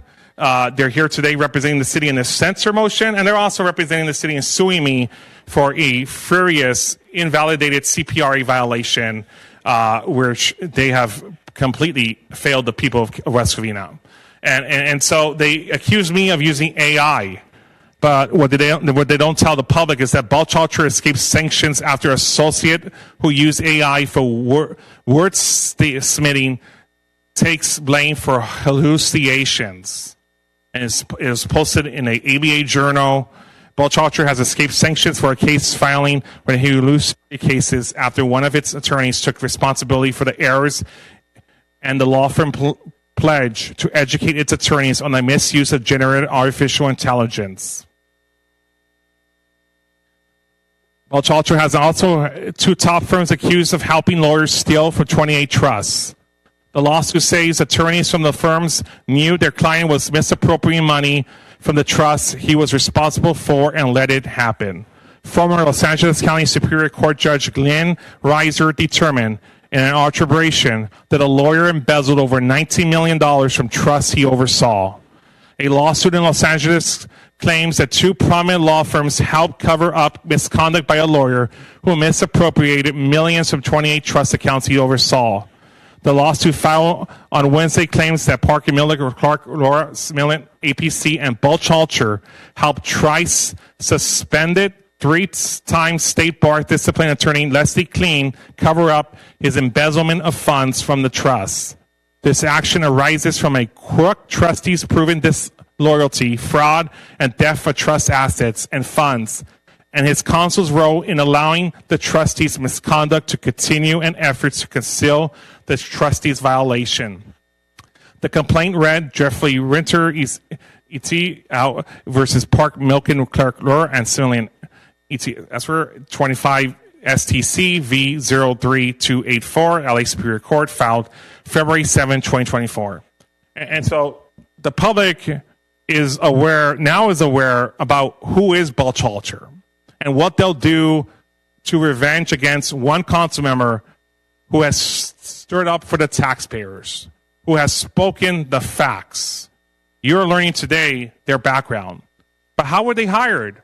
Did we do a RFP, a request for proposals or a request for qualifications? No. They were hired with the direction of City Attorney Thomas Doherty. They always get hired for cases when it involves Mr. Doherty will then tell Mr. Morakrich, in this case, to hire them, vice versa. Again, they have made millions of dollars off the taxpayers, representing cases that we have lost in every aspect possible. But not once did they ever educate this council, except Councilmember Compton, which I'm not referring to him, but not once did they educate the others about what is disability discrimination, what is violating the law means. Mr. Doherty told me that the grand jury in Larry Whithorn's case told Mr. O'Connell from Bulchalter that the jury believed that Council Member Tony Wu was sleazy, and that's why the jury voted to award the Whithorn's case. And here's in the United States District Court for the District of Oregon, Grill Building versus Stephen P. Peacock, individual residing in California, Green Globe Limited Company based in the United States. Defendants, Michael H. Simmons, District Judge. On October 27, 2025, the court ordered plaintiff and its counsel to show cause why the court should not impose sanctions against them for using fake or hallucinated case citations in plaintiff's reply brief filed in support of plaintiff's motion for interim attorney fees. The court has closely read plaintiff's response and the accompanying declarations of Daniel P. Larson, David J. Elkerich, and David A. Barstein. The court is satisfied with the remedial actions already taken and those proposed to be taken by the plaintiff's counsel, and thus will not impose formal sanctions for using AI in a federal courtroom. Bulchalter has used AI, the same firm that's attacking me for supposedly using AI. Judge sanctions Bulchalter on a different matter. A different judge sanctions Bulchalter over $147,000 for filing unsupported arguments and misleading assertions. September 26, 2023, written by Deborah Cassens-Reis. Mrs. Jamali, in an email to me, states, Councilmember Gutierrez, as I previously stated, I did not handle any of the redactions to my investigation report. I provided my report to the City of West Covina's outside counsel, Bulchalter, who I understand handled the redactions. I have reached out to Bulchalter to confirm they redacted the attachments containing your phone number. Please let me know if this remains unresolved. Thank you. Oh, I thought Bulchalter was independent. I thought this was an independent investigation that did not include a law firm dictating what should be redacted or not redacted, or concurring the investigative report. When this report was finished, it didn't go to the designated people, which was, I believe, Carmelita Underwood, our HR director, and Assistant City Manager Maish Mehta. It didn't go to them. It went to Bulchalter. They're the first ones who saw it, and they're not going to answer this, but the person they sent it to after was very likely our city attorney. We move on. Because of all the misconduct that is occurring, the city manager tells me, Brian, I need to secure 3 votes if I'm going to become city manager in May. So I'm not going to comply with you no more. I'm not going to be nice to you. I'm going to do whatever it takes to get them to vote for me in May. And so Mr. Morakrich has served a subpoena to produce documents. I visit Mr. Morakrich. Mr. Morakrich states to me, if you want me to talk bad or good about you, or talk bad about this community resident, about your case, which I'm not going to name him, but if you want me to talk bad about this person, give me $1,500. And I said, that's inappropriate. I'm not going to give you $1,500. I'll give you $35, which is a statutory requirement for witnesses. But don't worry, the Jamali report omits that evidence. She does not want the public to know that. And so when Mr. Morakrich then states, you know what, I'm not going to accept your subpoena by email then. You haven't properly served me. And so Mr. Morakrich tells me this days before the hearing, which I now have an obligation, a legal obligation to serve a witness by an X amount of time, or they could argue to the court they didn't get sufficient notice. So when he told me that, I had no choice but to hire a licensed process server to have to track down Mr. Morakrich before that court date, so it could be within the time frame that's statutory required for notice to the witness. And because of that, Mr. Morakrich texts me on Saturday, January 17, 2026. He states, why the fuck is a process server waking up my 89 and 87-year-old parents at 9 p.m.? And I ask, when? And he states, now. And I state, my understanding is that they were supposed to be serve it to you yesterday. I had no knowledge of a process service tonight, especially at 9 p.m. And when you look at the process serving records, they did not go at 9 p.m. It was before 9 p.m. because licensed process servers have to follow strict rules. And if he did go after 9 p.m., then I encourage them to report the process server to Los Angeles County. But according to the document I was presented, they did not go at 9 p.m. And it goes on. He says, you are a stupid fuck that is in a world of hurt now. Stressing and fucking with my parents is going to end you. Don't ever talk to me again. My parents are scared and stressed. Just wait until Tuesday night. You are a fucking idiot that has ended your career. My parents just said the process server woke them up Thursday night as well, but were too stressed to tell me. Don't ever come in my office again. I will never meet with you, call, or text you again. You are now dead to me. You are beyond fucking stupid. Fucking with my parents, really? Just wait, Brian. And if you see within Jamali's report, you'll see a bunch of emails being sent to Jamali right after. And you also see emails stating, emails coming from Myland saying that Bulch Alter, which is supposed to be the third party away from this report, is also sending documents to include in this report. But don't worry, none of the facts you heard earlier today were included. And so when you look at the history of intimidation, of issues at hand, of threats to end me, to destroy my career, to vice versa, that he texts me. Well, Mr. Doherty informed me that Mr. Morakrich had a history of conduct that he mistreated staff when he didn't get his way. He told staff he did stuff when you didn't listen to him, he'll go after you. And in the city of La Habra, which Jones and Meyer also represents, and this is how I knew about this because they told me about it. La Habra settles a lawsuit for sexual harassment for $1.9 million. And so it goes on, and vice versa, on a continuing basis. It just talks about Mr. Morakrich's past and conduct and retaliation, and his acts towards other people to go after them if they spoke up, or he didn't get his way, or he just wanted to destroy someone's reputation and career. And it says, on or about June 2025, Morakrich took plaintiffs to purchase a new uniform, pants to comply with work requirements. However, as plaintiff was changing in a dressing room, she suddenly caught Morakrich looking into the dressing room Plaintiff promptly protested and informed Marakich that his action was inappropriate. On or about July 2012, plaintiff asked Marakich for time off to attend her son's baseball game. Marakich replied, "What am I going to get for giving you a day off?" Marakich would grant plaintiff time off, but would persistently text plaintiff and ask for pictures of her. Statistically, throughout the summer, whenever plaintiff needed a day off or to change her schedule, Marakich would insist that plaintiff send her pictures of her. At all times, plaintiff refused to send any pictures despite Marakich's instances. Throughout September 2012, plaintiff had to take off as well as work from home because her child was continuously ill. Marakich told her that he will accommodate her request, but in exchange, he wanted pictures via text.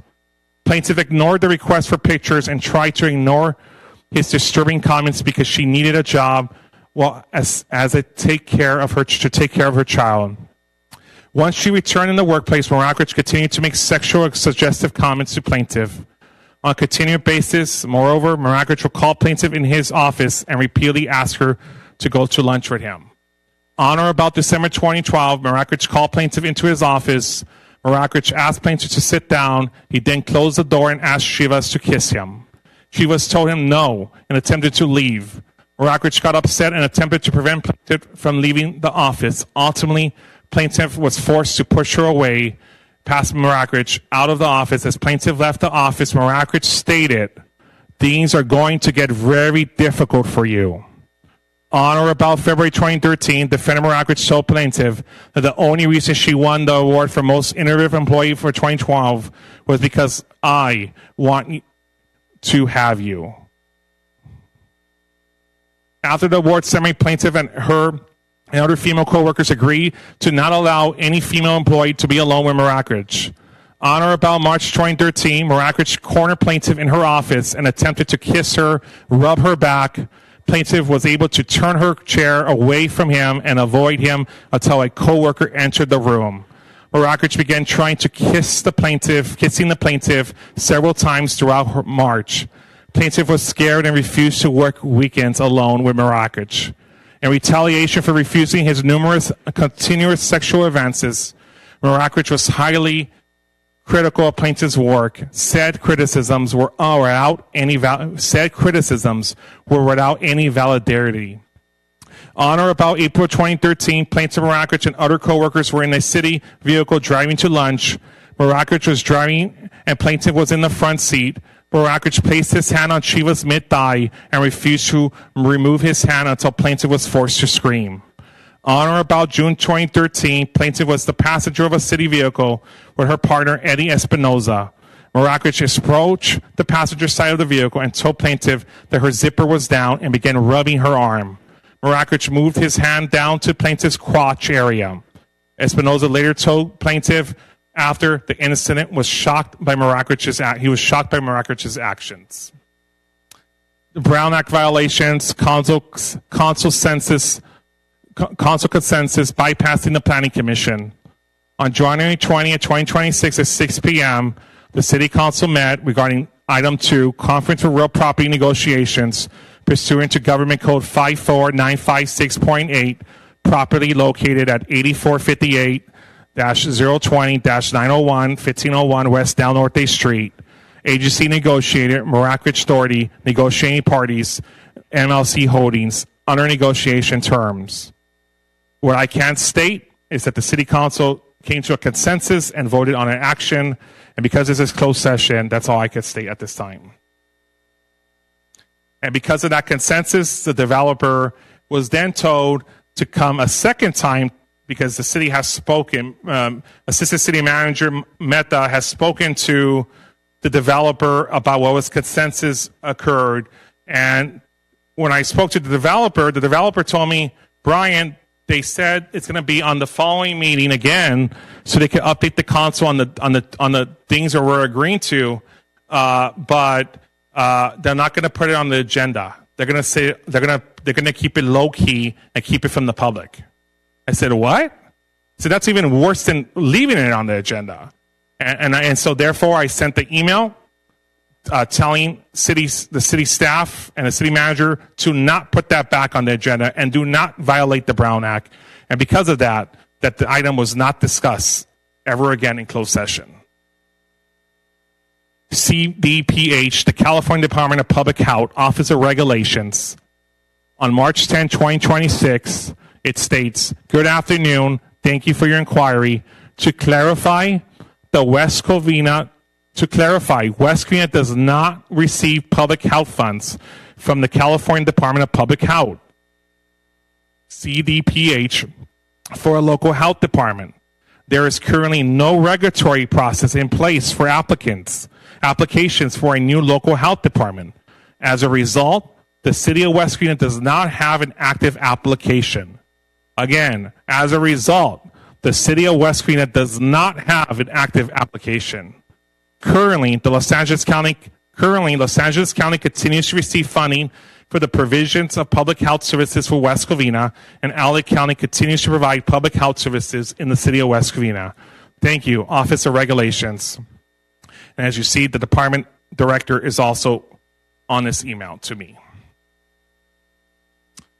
Now, we look at Transec's health department bills. And when you look at Transec's health department bills, Transec is billing the taxpayers monthly invoices, while the state of California says you don't have a health department, and you're not even an applicant. But don't worry, your taxpayers' money is paying for a health department where we are not even an applicant. And you have heard this person come to this council chambers and ask tell the public multiple times that we're an applicant and we need to do community outreach. That's how we're doing community outreach, because we need to do our application. Well, the city of California confirms very clearly that West Covina is not a health department, and it's not even an applicant in the process. And as you see some of these health department invoices, West Covina Health Department implementation, $4,357. Transec engineers, it's a senior engineer, Transec, West Covina Health Department, senior engineer, 5 hours, $163 rate, got paid $815. What is a senior engineer doing in a health department? Is he doing some sort of construction for the health department? Or that's the first time I've heard. Call LA County Health Department and say, "Can I speak to the engineer?" They're going to laugh at you because there's no such thing. Well, don't worry. Your taxpayer money is paying for a person, supposedly, who's a senior engineer. Or is the senior engineer being mislabeled and the real person being paid is Dr. Basil, your health director for West Covina? We move on to more detailed invoices for the West Covina Health Department implementation. Labor, senior engineer, Ahmad Asari, project management, and it goes on. Labor total, status active, date August 31st, 2025, invoice supporting detail. We move on. Again, you see it again. Senior engineer, public health assistant. You have a public health assistant supposedly working every day at City Hall. And you have a senior engineer who, I guess, works once in a while. So don't worry, you have a senior engineer running your health department that the state of California is saying doesn't exist. And you move on, you see invoices, detailed invoices, general office use. You see hours being billed. It looks like it's a daily hours being billed. But the last time I checked, I didn't see no office hours on the city's website for a health department office open to the public. But don't worry, your taxpayers' dollars are paying for daily services from someone. We move on for more detailed invoices. This is July 31st, 2025. Again, professional services, senior engineer, Ahmad Azari. And you see billings coming in and so forth. Again, you have a senior engineer in your public health department. Now, Balchalter and Jamali did not want the public to know about this email. And because of the work that myself, Assistant City Manager Roxanne Lerma, and Acting City Manager Marakrich did with the District Attorney's Office, Mr. Marakrich was able to come up, find this email. Within this email, you have an employee complaint against Tony Wu.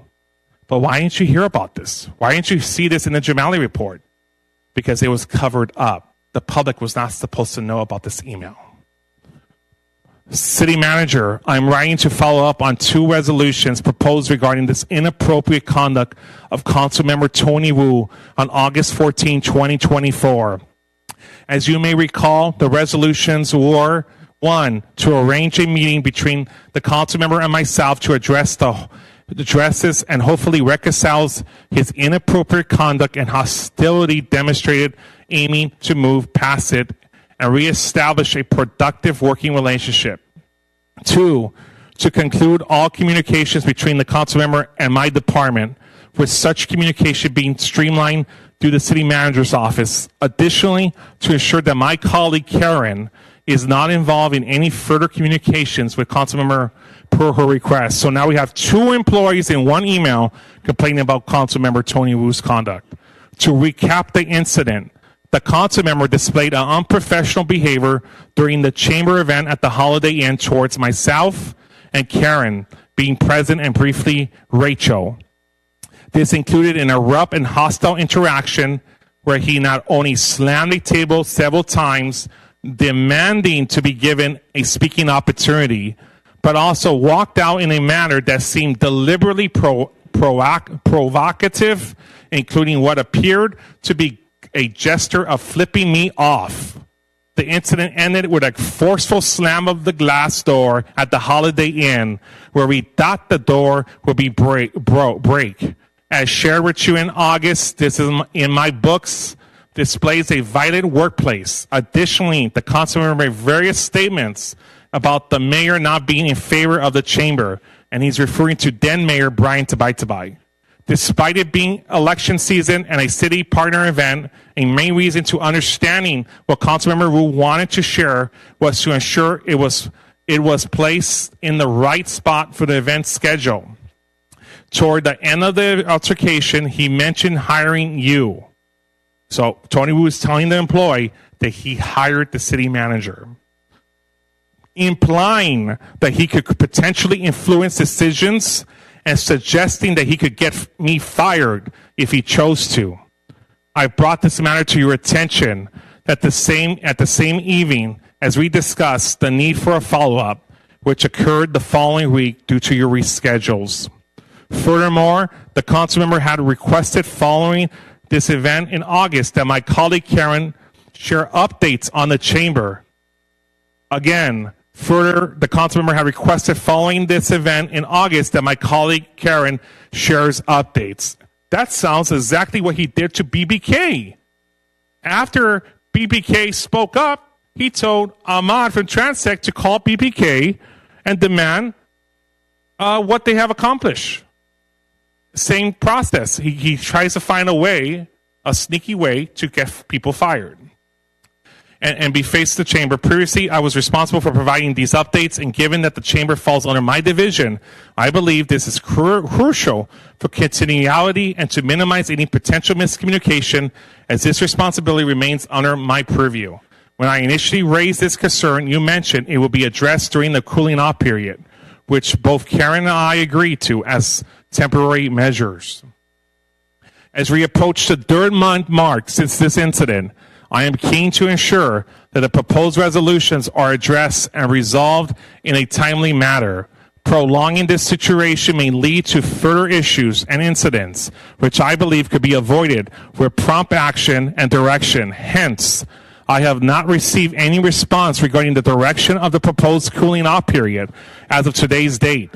I am formally letting you know what has transpired since then. There was an interaction with Councilmember Wu and Roberto Arnold at the State of the City that was not pleasant from the chamber's perspective.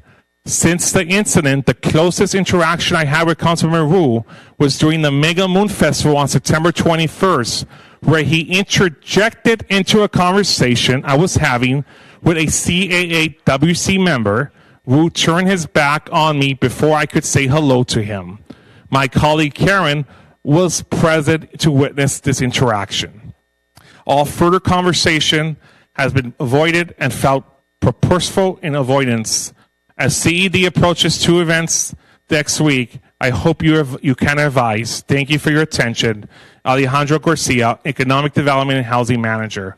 And if you call City Hall tomorrow and ask to speak to Mr. Alejandro, you will find out that he's been fired because of Tony Wu. CalPERS fraud prevention and policy. CalPERS management is responsible for the implementation of procedures and controls designed to prevent, detect, and deter fraud, misappropriations, deception, wrongdoing, and other inappropriate conduct. Fraud is defined as the intentional false representation or concealment of a material fact for the purpose of inducing another to act upon his or her injury. Each member of CalPERS management will be familiar with these types of improprieties and might occur within his or her area of responsibility and be alert for any indication of an irregularity.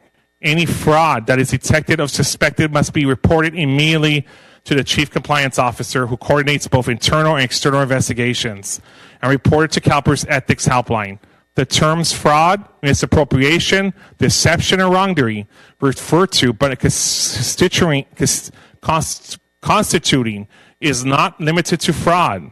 The use of one's employment or business relationship with CalPERS, either for improper or unauthorized personal and third party, including CalPERS enrichment or advantage, for the improper or unauthorized deterriment to CalPERS throughout the deliberate misuse and misapplication of CalPERS processes, resources, or assets, any dishonest or fraudulent act, misappropriation of funds, securities, supplies, or other assets, disclosing confidential proprietary information to outside parties, forging or altering any document or accounts belonging to CalPERS, forging or altering a check, bank draft, or financial document, destroying, removing, or inappropriately using records, furniture, fixtures, and equipment, and taking steps intended to hinder the detection of any above activities. And so you have heard multiple times that one of our past employees in Public Works was sanctioned or fined by CalPERS. Now, what you did not hear is that this employee didn't do this on his own. He didn't decide one day to say, I'm going to break the law and I'm going to violate CalPERS regulations and policies. No.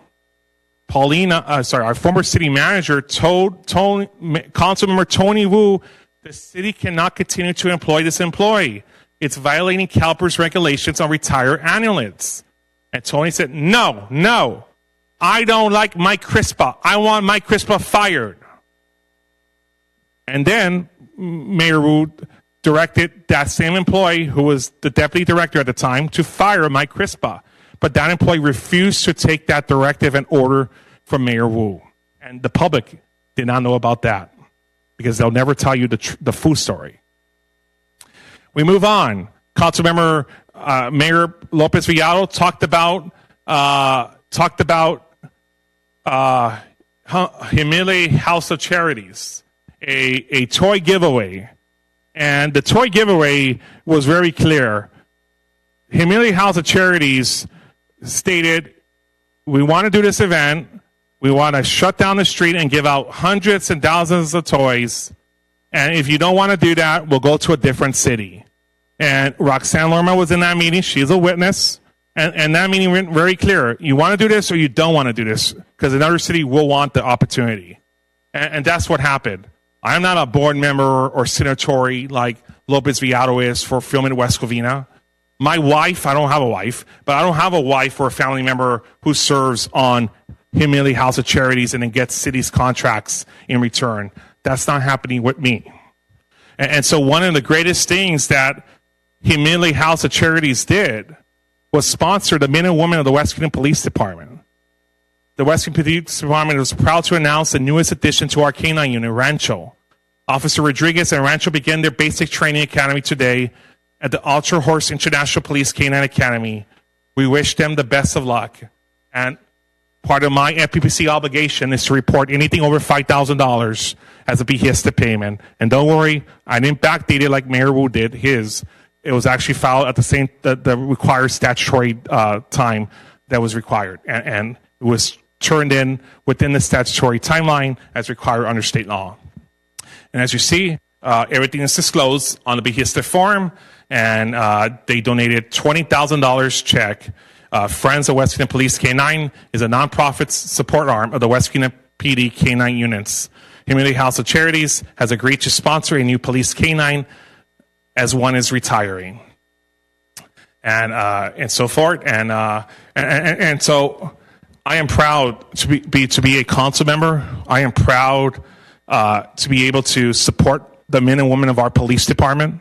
I am proud to know that because of my heart and my passion, that I was able to secure a donation to make sure that our community and our residents are a little safer every night by having a new K-9 part of our force. And after whistleblowing, they could not fire me like they did Fire Chief Whithorn, Chief Taylor, Chief Campali. So what did they do?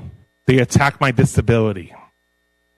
This is my request, looking into it. The second thing, and our council member Gutierrez always talking about he has autism, this and that. Okay, so we really need to prove showing he really have autism. So this is another request showing he has like the issue. And the second one is regarding the ADA.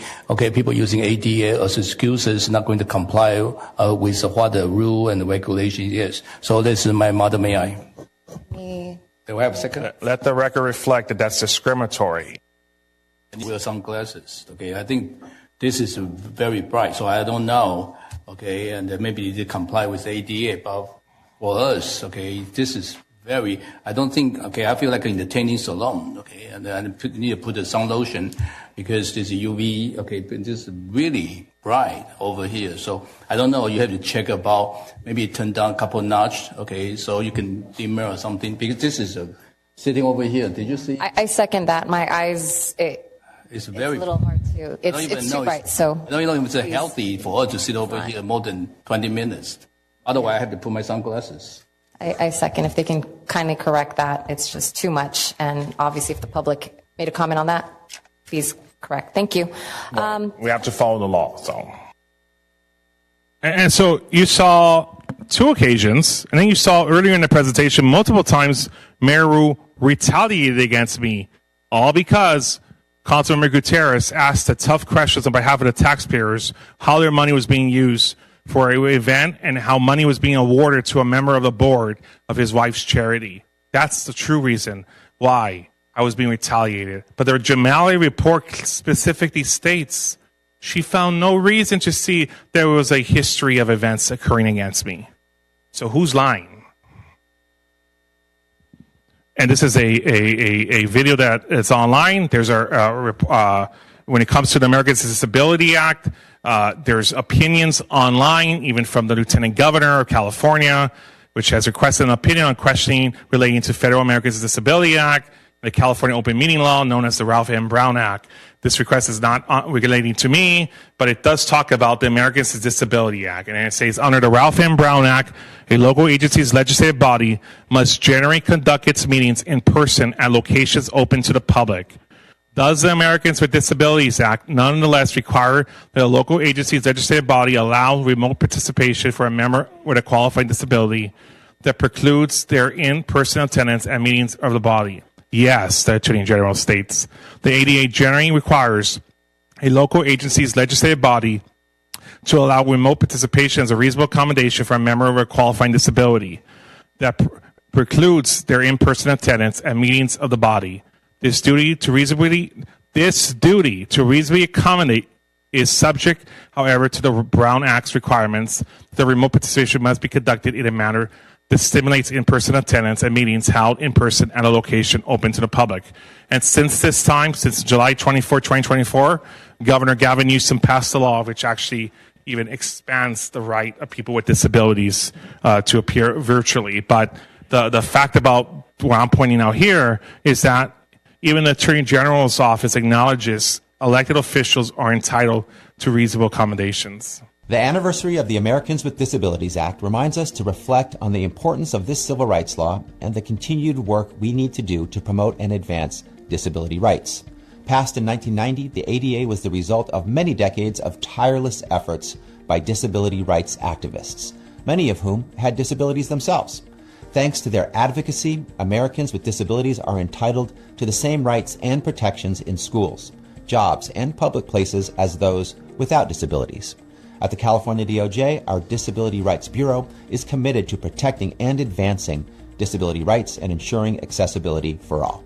We've worked to expand voting access in Santa Cruz and Kern counties, defended access to housing for persons with disabilities, supported new requirements to make government websites more accessible, ensured equal access to education for students with disabilities, and released publications and guidance regarding the rights of people with disabilities in California. But we're far from done. We won't stop until all barriers to inclusion and accessibility are knocked down and all residents of the Golden State can pursue their version of the California dream. As Attorney General, it's my job to make sure California remains the best place to live, work, raise a family, and start a business for all people, including those with disabilities. I'm proud to do it because disability rights are civil rights. And so earlier in the year of 2025, Mayor Wu states that he's going to tell the CAWC to give up control. He states that he's going to tell them to give up control.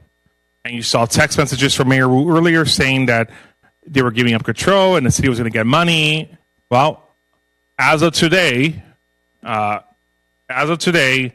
no money from the 2025 Moon Festival has been given back to the taxpayers' account of the city of West Covina. As of today, no money has been returned for an event last year in October. And as you see, these were invoices, and thanks to the good work of our acting city manager in providing these details to the district attorney's office, we see invoices that were created. But you're going to see these invoices don't match. You're going to see spreadsheets that don't match the numbers. It's like if something's been created to just give to the city, and as you see, here's invoices that say paid. So it's been paid, but where's the money? Because the taxpayer's account here in the city of West Covina has not received not $1. And if I'm mistaken, someone could speak up, but from city staff. But here we go.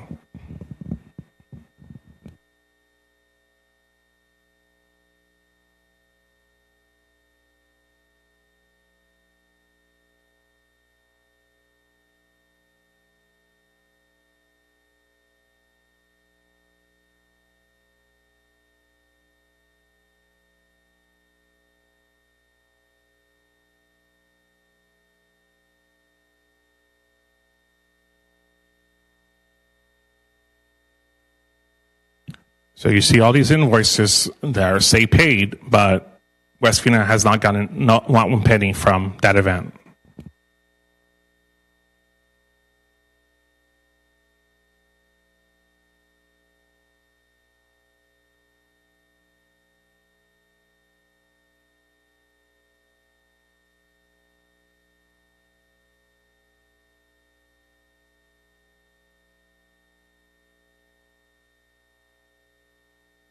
And so we keep going. There's invoices after invoice, tons of invoices.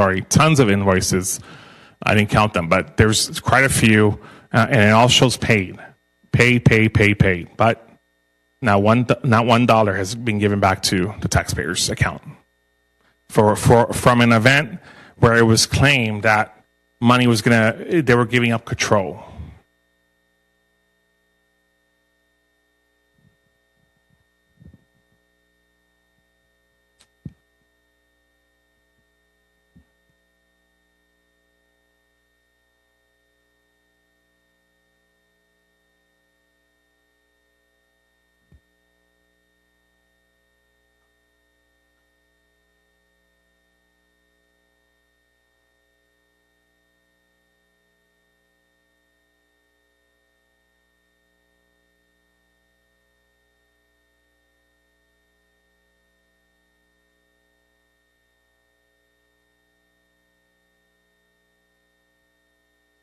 Just for your reference, Mayor Pro Tem Cantos, he's just scrolling through a bunch of pages. Yeah, so I'm scrolling through all the... And no reasonable accommodations were made to you.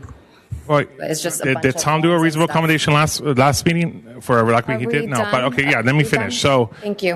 So Councilman Contos, I'm showing all the invoices that say paid that were produced by CAWC and given to our city manager and Roxanne, and it just goes through all the invoices that have a paid mark that CAWC produced and said they collected, but as of today, no money has been given to the city.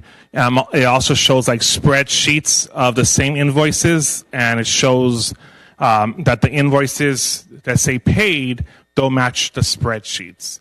So it's like a scrolling silent video. And then there's a logo on the right that says, "Where's the money, taxpayer?" And then on the right is, so one of the files given to the city, to Roxanne and Mylan, were a file that says ZAO. And supposedly this is a Bank of America ZAO receipt. Now, I have never seen a receipt like this, but they said that this is a ZAO receipt. And so it shows details, status paid, ZAO payment from, it says who paid it. It says the amount. This one's $440, date April 23rd, 2025. And it has a confirmation code. And then there's another ZAO payment Okay, we for get the point. $184, paid to Helen Liu, Jeffrey Lakizma, and so it just goes on with different ZAO receipts. And let's see. That's 8-year-old Jennifer Keelan and her mom, Cindy. Let's look at another snapshot. There. That's Jennifer crawling up 83 steps on her hands and knees to the top of the U.S. Capitol. And here's what she had to say about it at the time. Jennifer was the young face of an organization called ADAPT, American Disabled for Accessible Public Transit. ADAPT replaced the public perception of disabled people as helpless and dependent with a new image of wheelchair warriors. ADAPT and other disability rights activists knew they needed to push for something even bigger. The ADA, Americans with Disabilities Act, was a groundbreaking civil rights bill to prohibit discrimination and require reasonable accommodations for people with disabilities. In 1988, after decades of work by ADAPT and other activists and lobbyists, the ADA was finally introduced in Congress. But the act got stalled in the House. That's when ADAPT decided to knock it loose. ADAPT protesters led a march of more than 500 people down Pennsylvania Avenue in D.C. Jennifer, who had been diagnosed with cerebral palsy at age 2, was right there with them, marching all the way to the Capitol, where Congress was meeting to debate the ADA. At the foot of the Capitol, members dropped to the ground from their wheelchairs and started the climb up, backwards or on their hands and knees, whatever they could manage. They were determined to show the public what it took for them to have access to the people's house like all other Americans. Just 4 months later, President Bush signed the ADA into law. The ADA was the life-changing Civil Rights Act. It meant disabled Americans couldn't be denied access to housing, schools, jobs, and civic life any longer. And that's what the Capitol Crawl was for, so that all the other children who came after Jennifer would be able to ride, and so much more.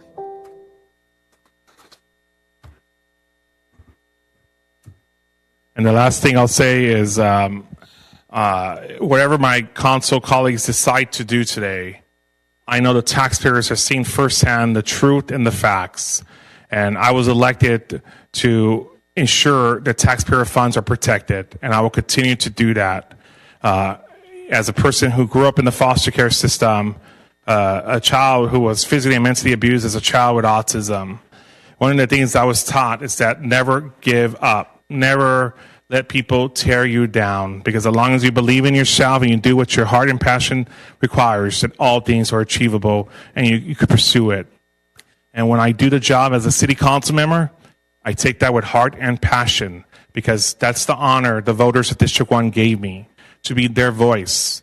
And as a person who once came from nothing, it's something I am proud and honored to be. And the reason why, again, why I support our police officers, why I support our firefighters, because I was once a child in foster care, and officers were the ones who took me out of harm's way. So everything I do is with heart and passion, and that's all I'll say. Thank you. All right.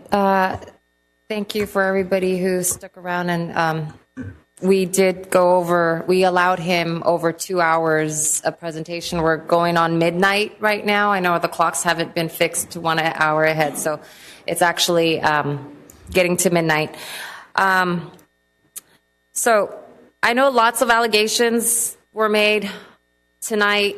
I'm not going to argue. We've already voted to take this to the district attorney's office as they have subpoena powers. That's one.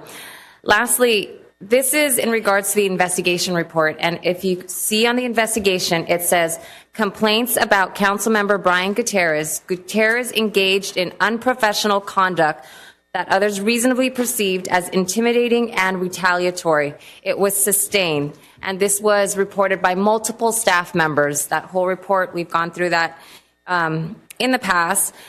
While his whole presentation, it hasn't addressed any of the findings against him that were all sustained. Councilman Gutierrez showed no remorse of any of the actions he has done or taken any accountability for his treatment to staff and the public. This is a censure on Gutierrez this evening. The focus was on him. So that's all I have to say. Does council want anything to say? Councilwoman Diaz. Thank you, Mayor. I just want to say that was a lot to take in, and just one thing I want to say is that I did not lobby for my husband. That is a flat-out lie, and I just want to move the motion to approve. Okay, we have a motion. Is there a second? Anybody else wants to comment? Second. All right, we have a motion and a second to say. Oh wait, here. Sorry. It's ready for you in case you need it. So we have motion is to adopt the resolution of censure. Correct. And then we have a second. Roll call.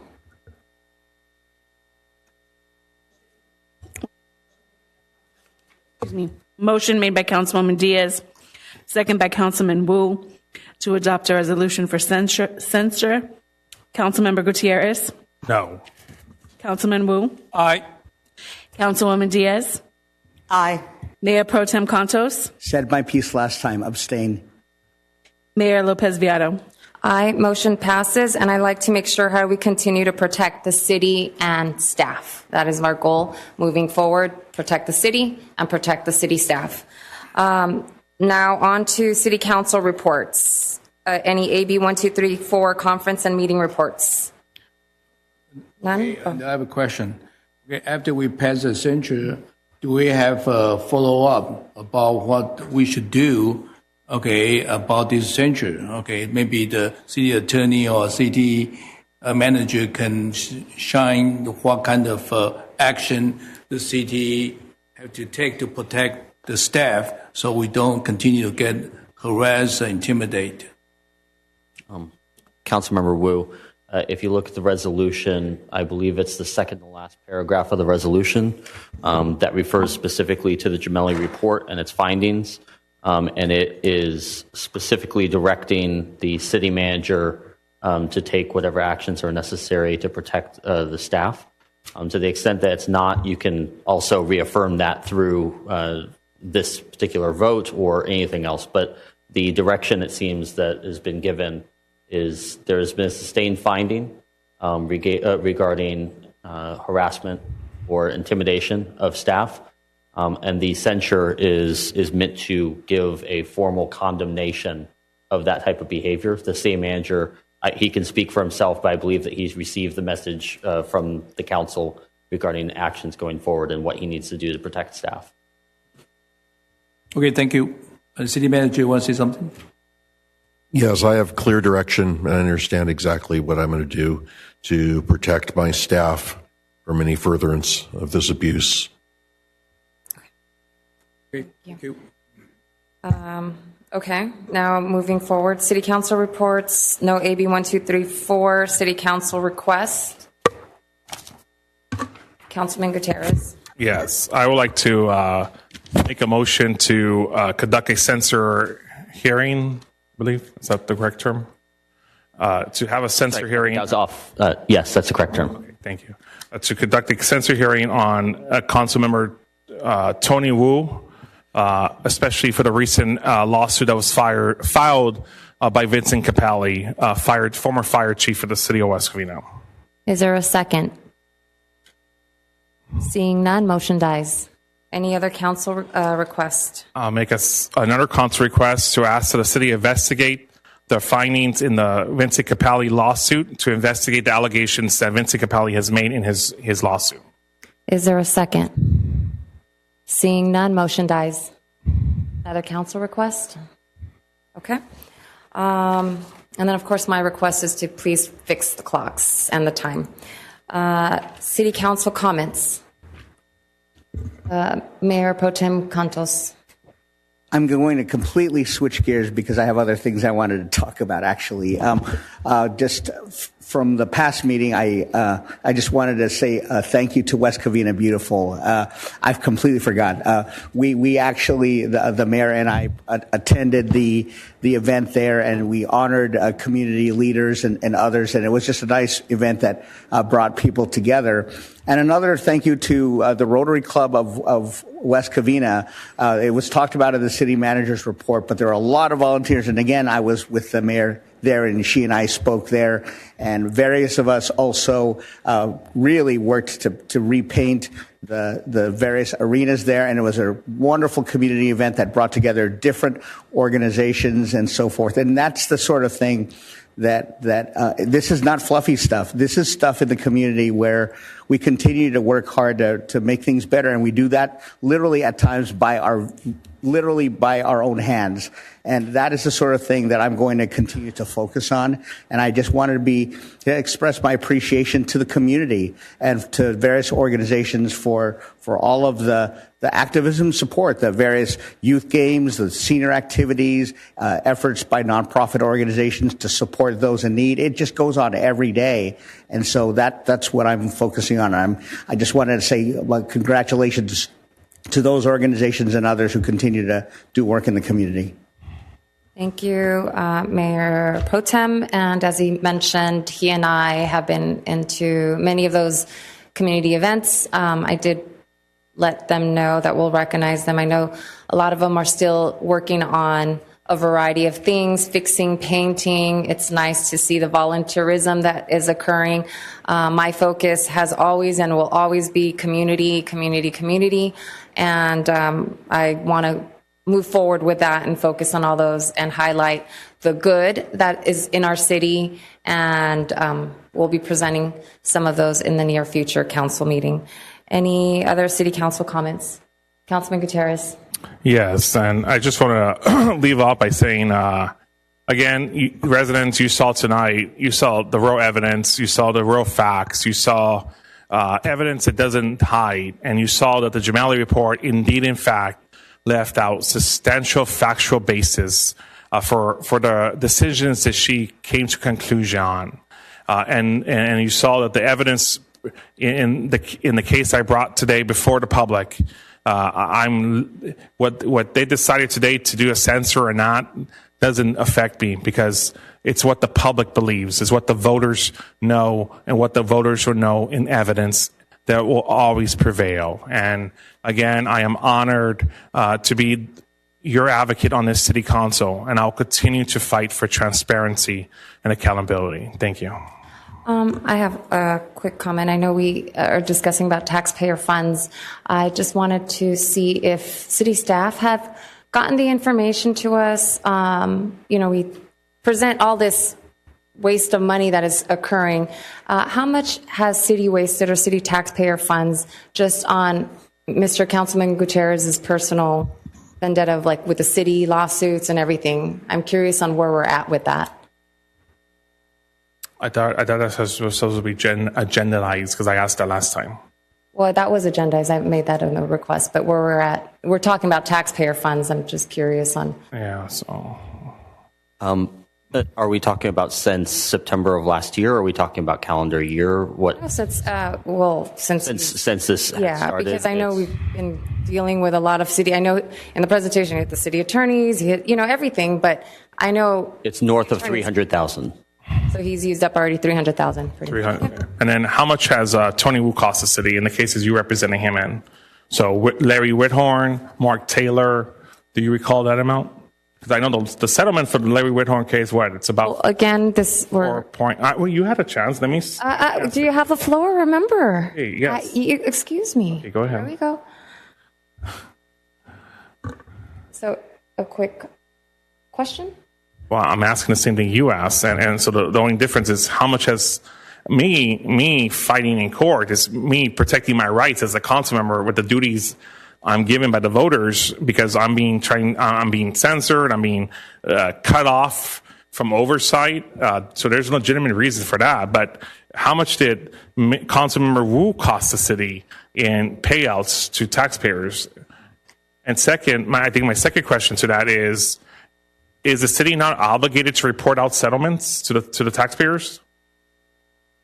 I can't speak to the legal question. I can answer the other ones. What was the first question? Yeah, so how much did the Larry Whithorn case cost that you represented?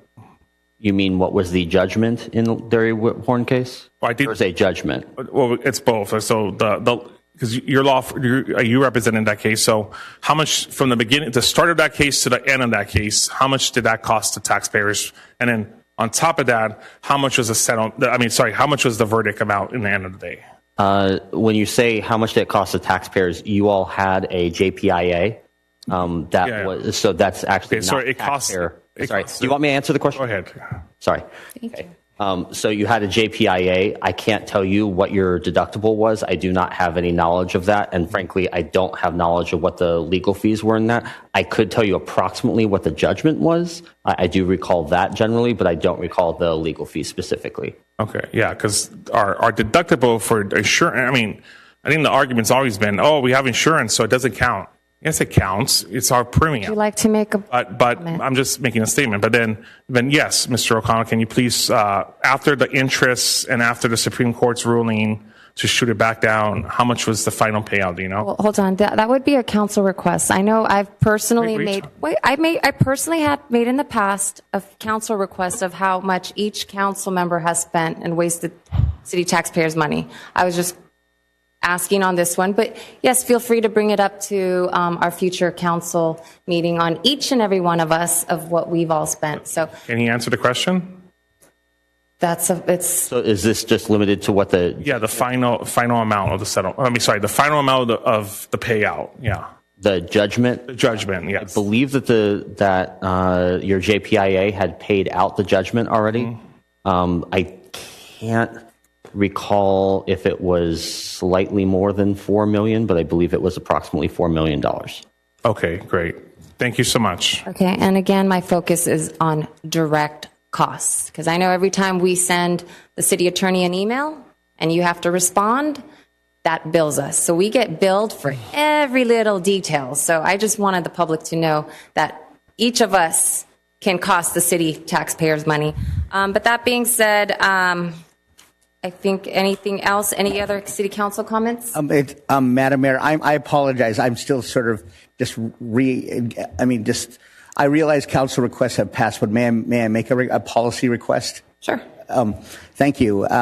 I'd like to bring up how there's a data center process for approval in the City of Industry, and one of the things that I've been doing within the context of the environment is working on water conservation and so forth. So I'd like to ask that that staff request an environmental impact report so that it's from them, just to sort of see how it affects all of us, because those data centers literally will cause a significant usage of water, which will affect all of us, which could also have an impact on the prices of the water we pay and so forth. So at a very minimum, if we could, I realize it's another jurisdiction, but it does affect us because we're the same basin. So I just would like to make that request that if staff could follow up on that. I'll second. Okay, and Mayor, okay. I want to follow what Mayor Pro Tem Kento talked about. I think they're talking about not only the data processing. I think they even talk about battery storage. Yes, battery storage too. Yes. Yeah, I think the most scary is the battery storage, because a lot of battery cannot be recycled. and not less as environmental hazardous, because you have so many of electric car and that battery, when they die, where you put it. So I don't know what they want to put, is a new battery or the dead battery, but they talk about battery storage, and that is potentially environmental hazardous. So I think, yeah, if we can research what they're trying to do, okay, because they are at a formal, okay, and the Back to Future shopping mall, and it's a big, huge area, and then they want to make it entire as a storage, so it's very close to West Covina, so potentially going to affect to us. So I agree with you. I think we should look into what that impact to the neighborhood, the area, and then we have to support the people living in the area to make sure, okay, the water, the environmental is not going to be a living hazardous for everybody. And thank you, Mayor Pro Tem, for bringing that up. I did too receive an email from the person that brought this to our attention with all the information, and it was good information, and I'm glad you brought that up. I do support that. So hopefully, because that will affect us, where that's our neighboring city, and what they do there will affect us. So please move forward with that. Any other public comments? Madam Mayor, just one last question. Mr. Acting City Manager, when will the spay neutering microchipping issue be brought up for council consideration? Because that was supposed to have been brought up today, but there were other things that caused delays. So just generally, can you please provide a date publicly by which we will bring that, you will bring that back with a comprehensive report that we've asked for previously? Yeah, I apologize. There were some delays with things going on. It will come before you the second meeting of April for sure. Thank you. All right. Thank you, Madam Mayor. You're welcome.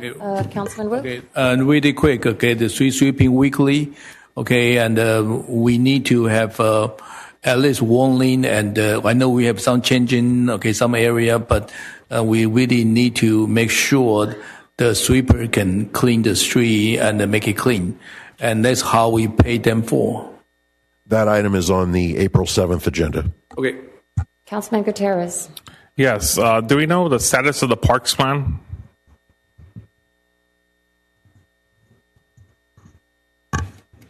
Through the chair, if I may, yes, we do know the status of the parks plan. We're actually looking to, and I've talked to a few of you separately about this because you've had individual inquiries through the city manager.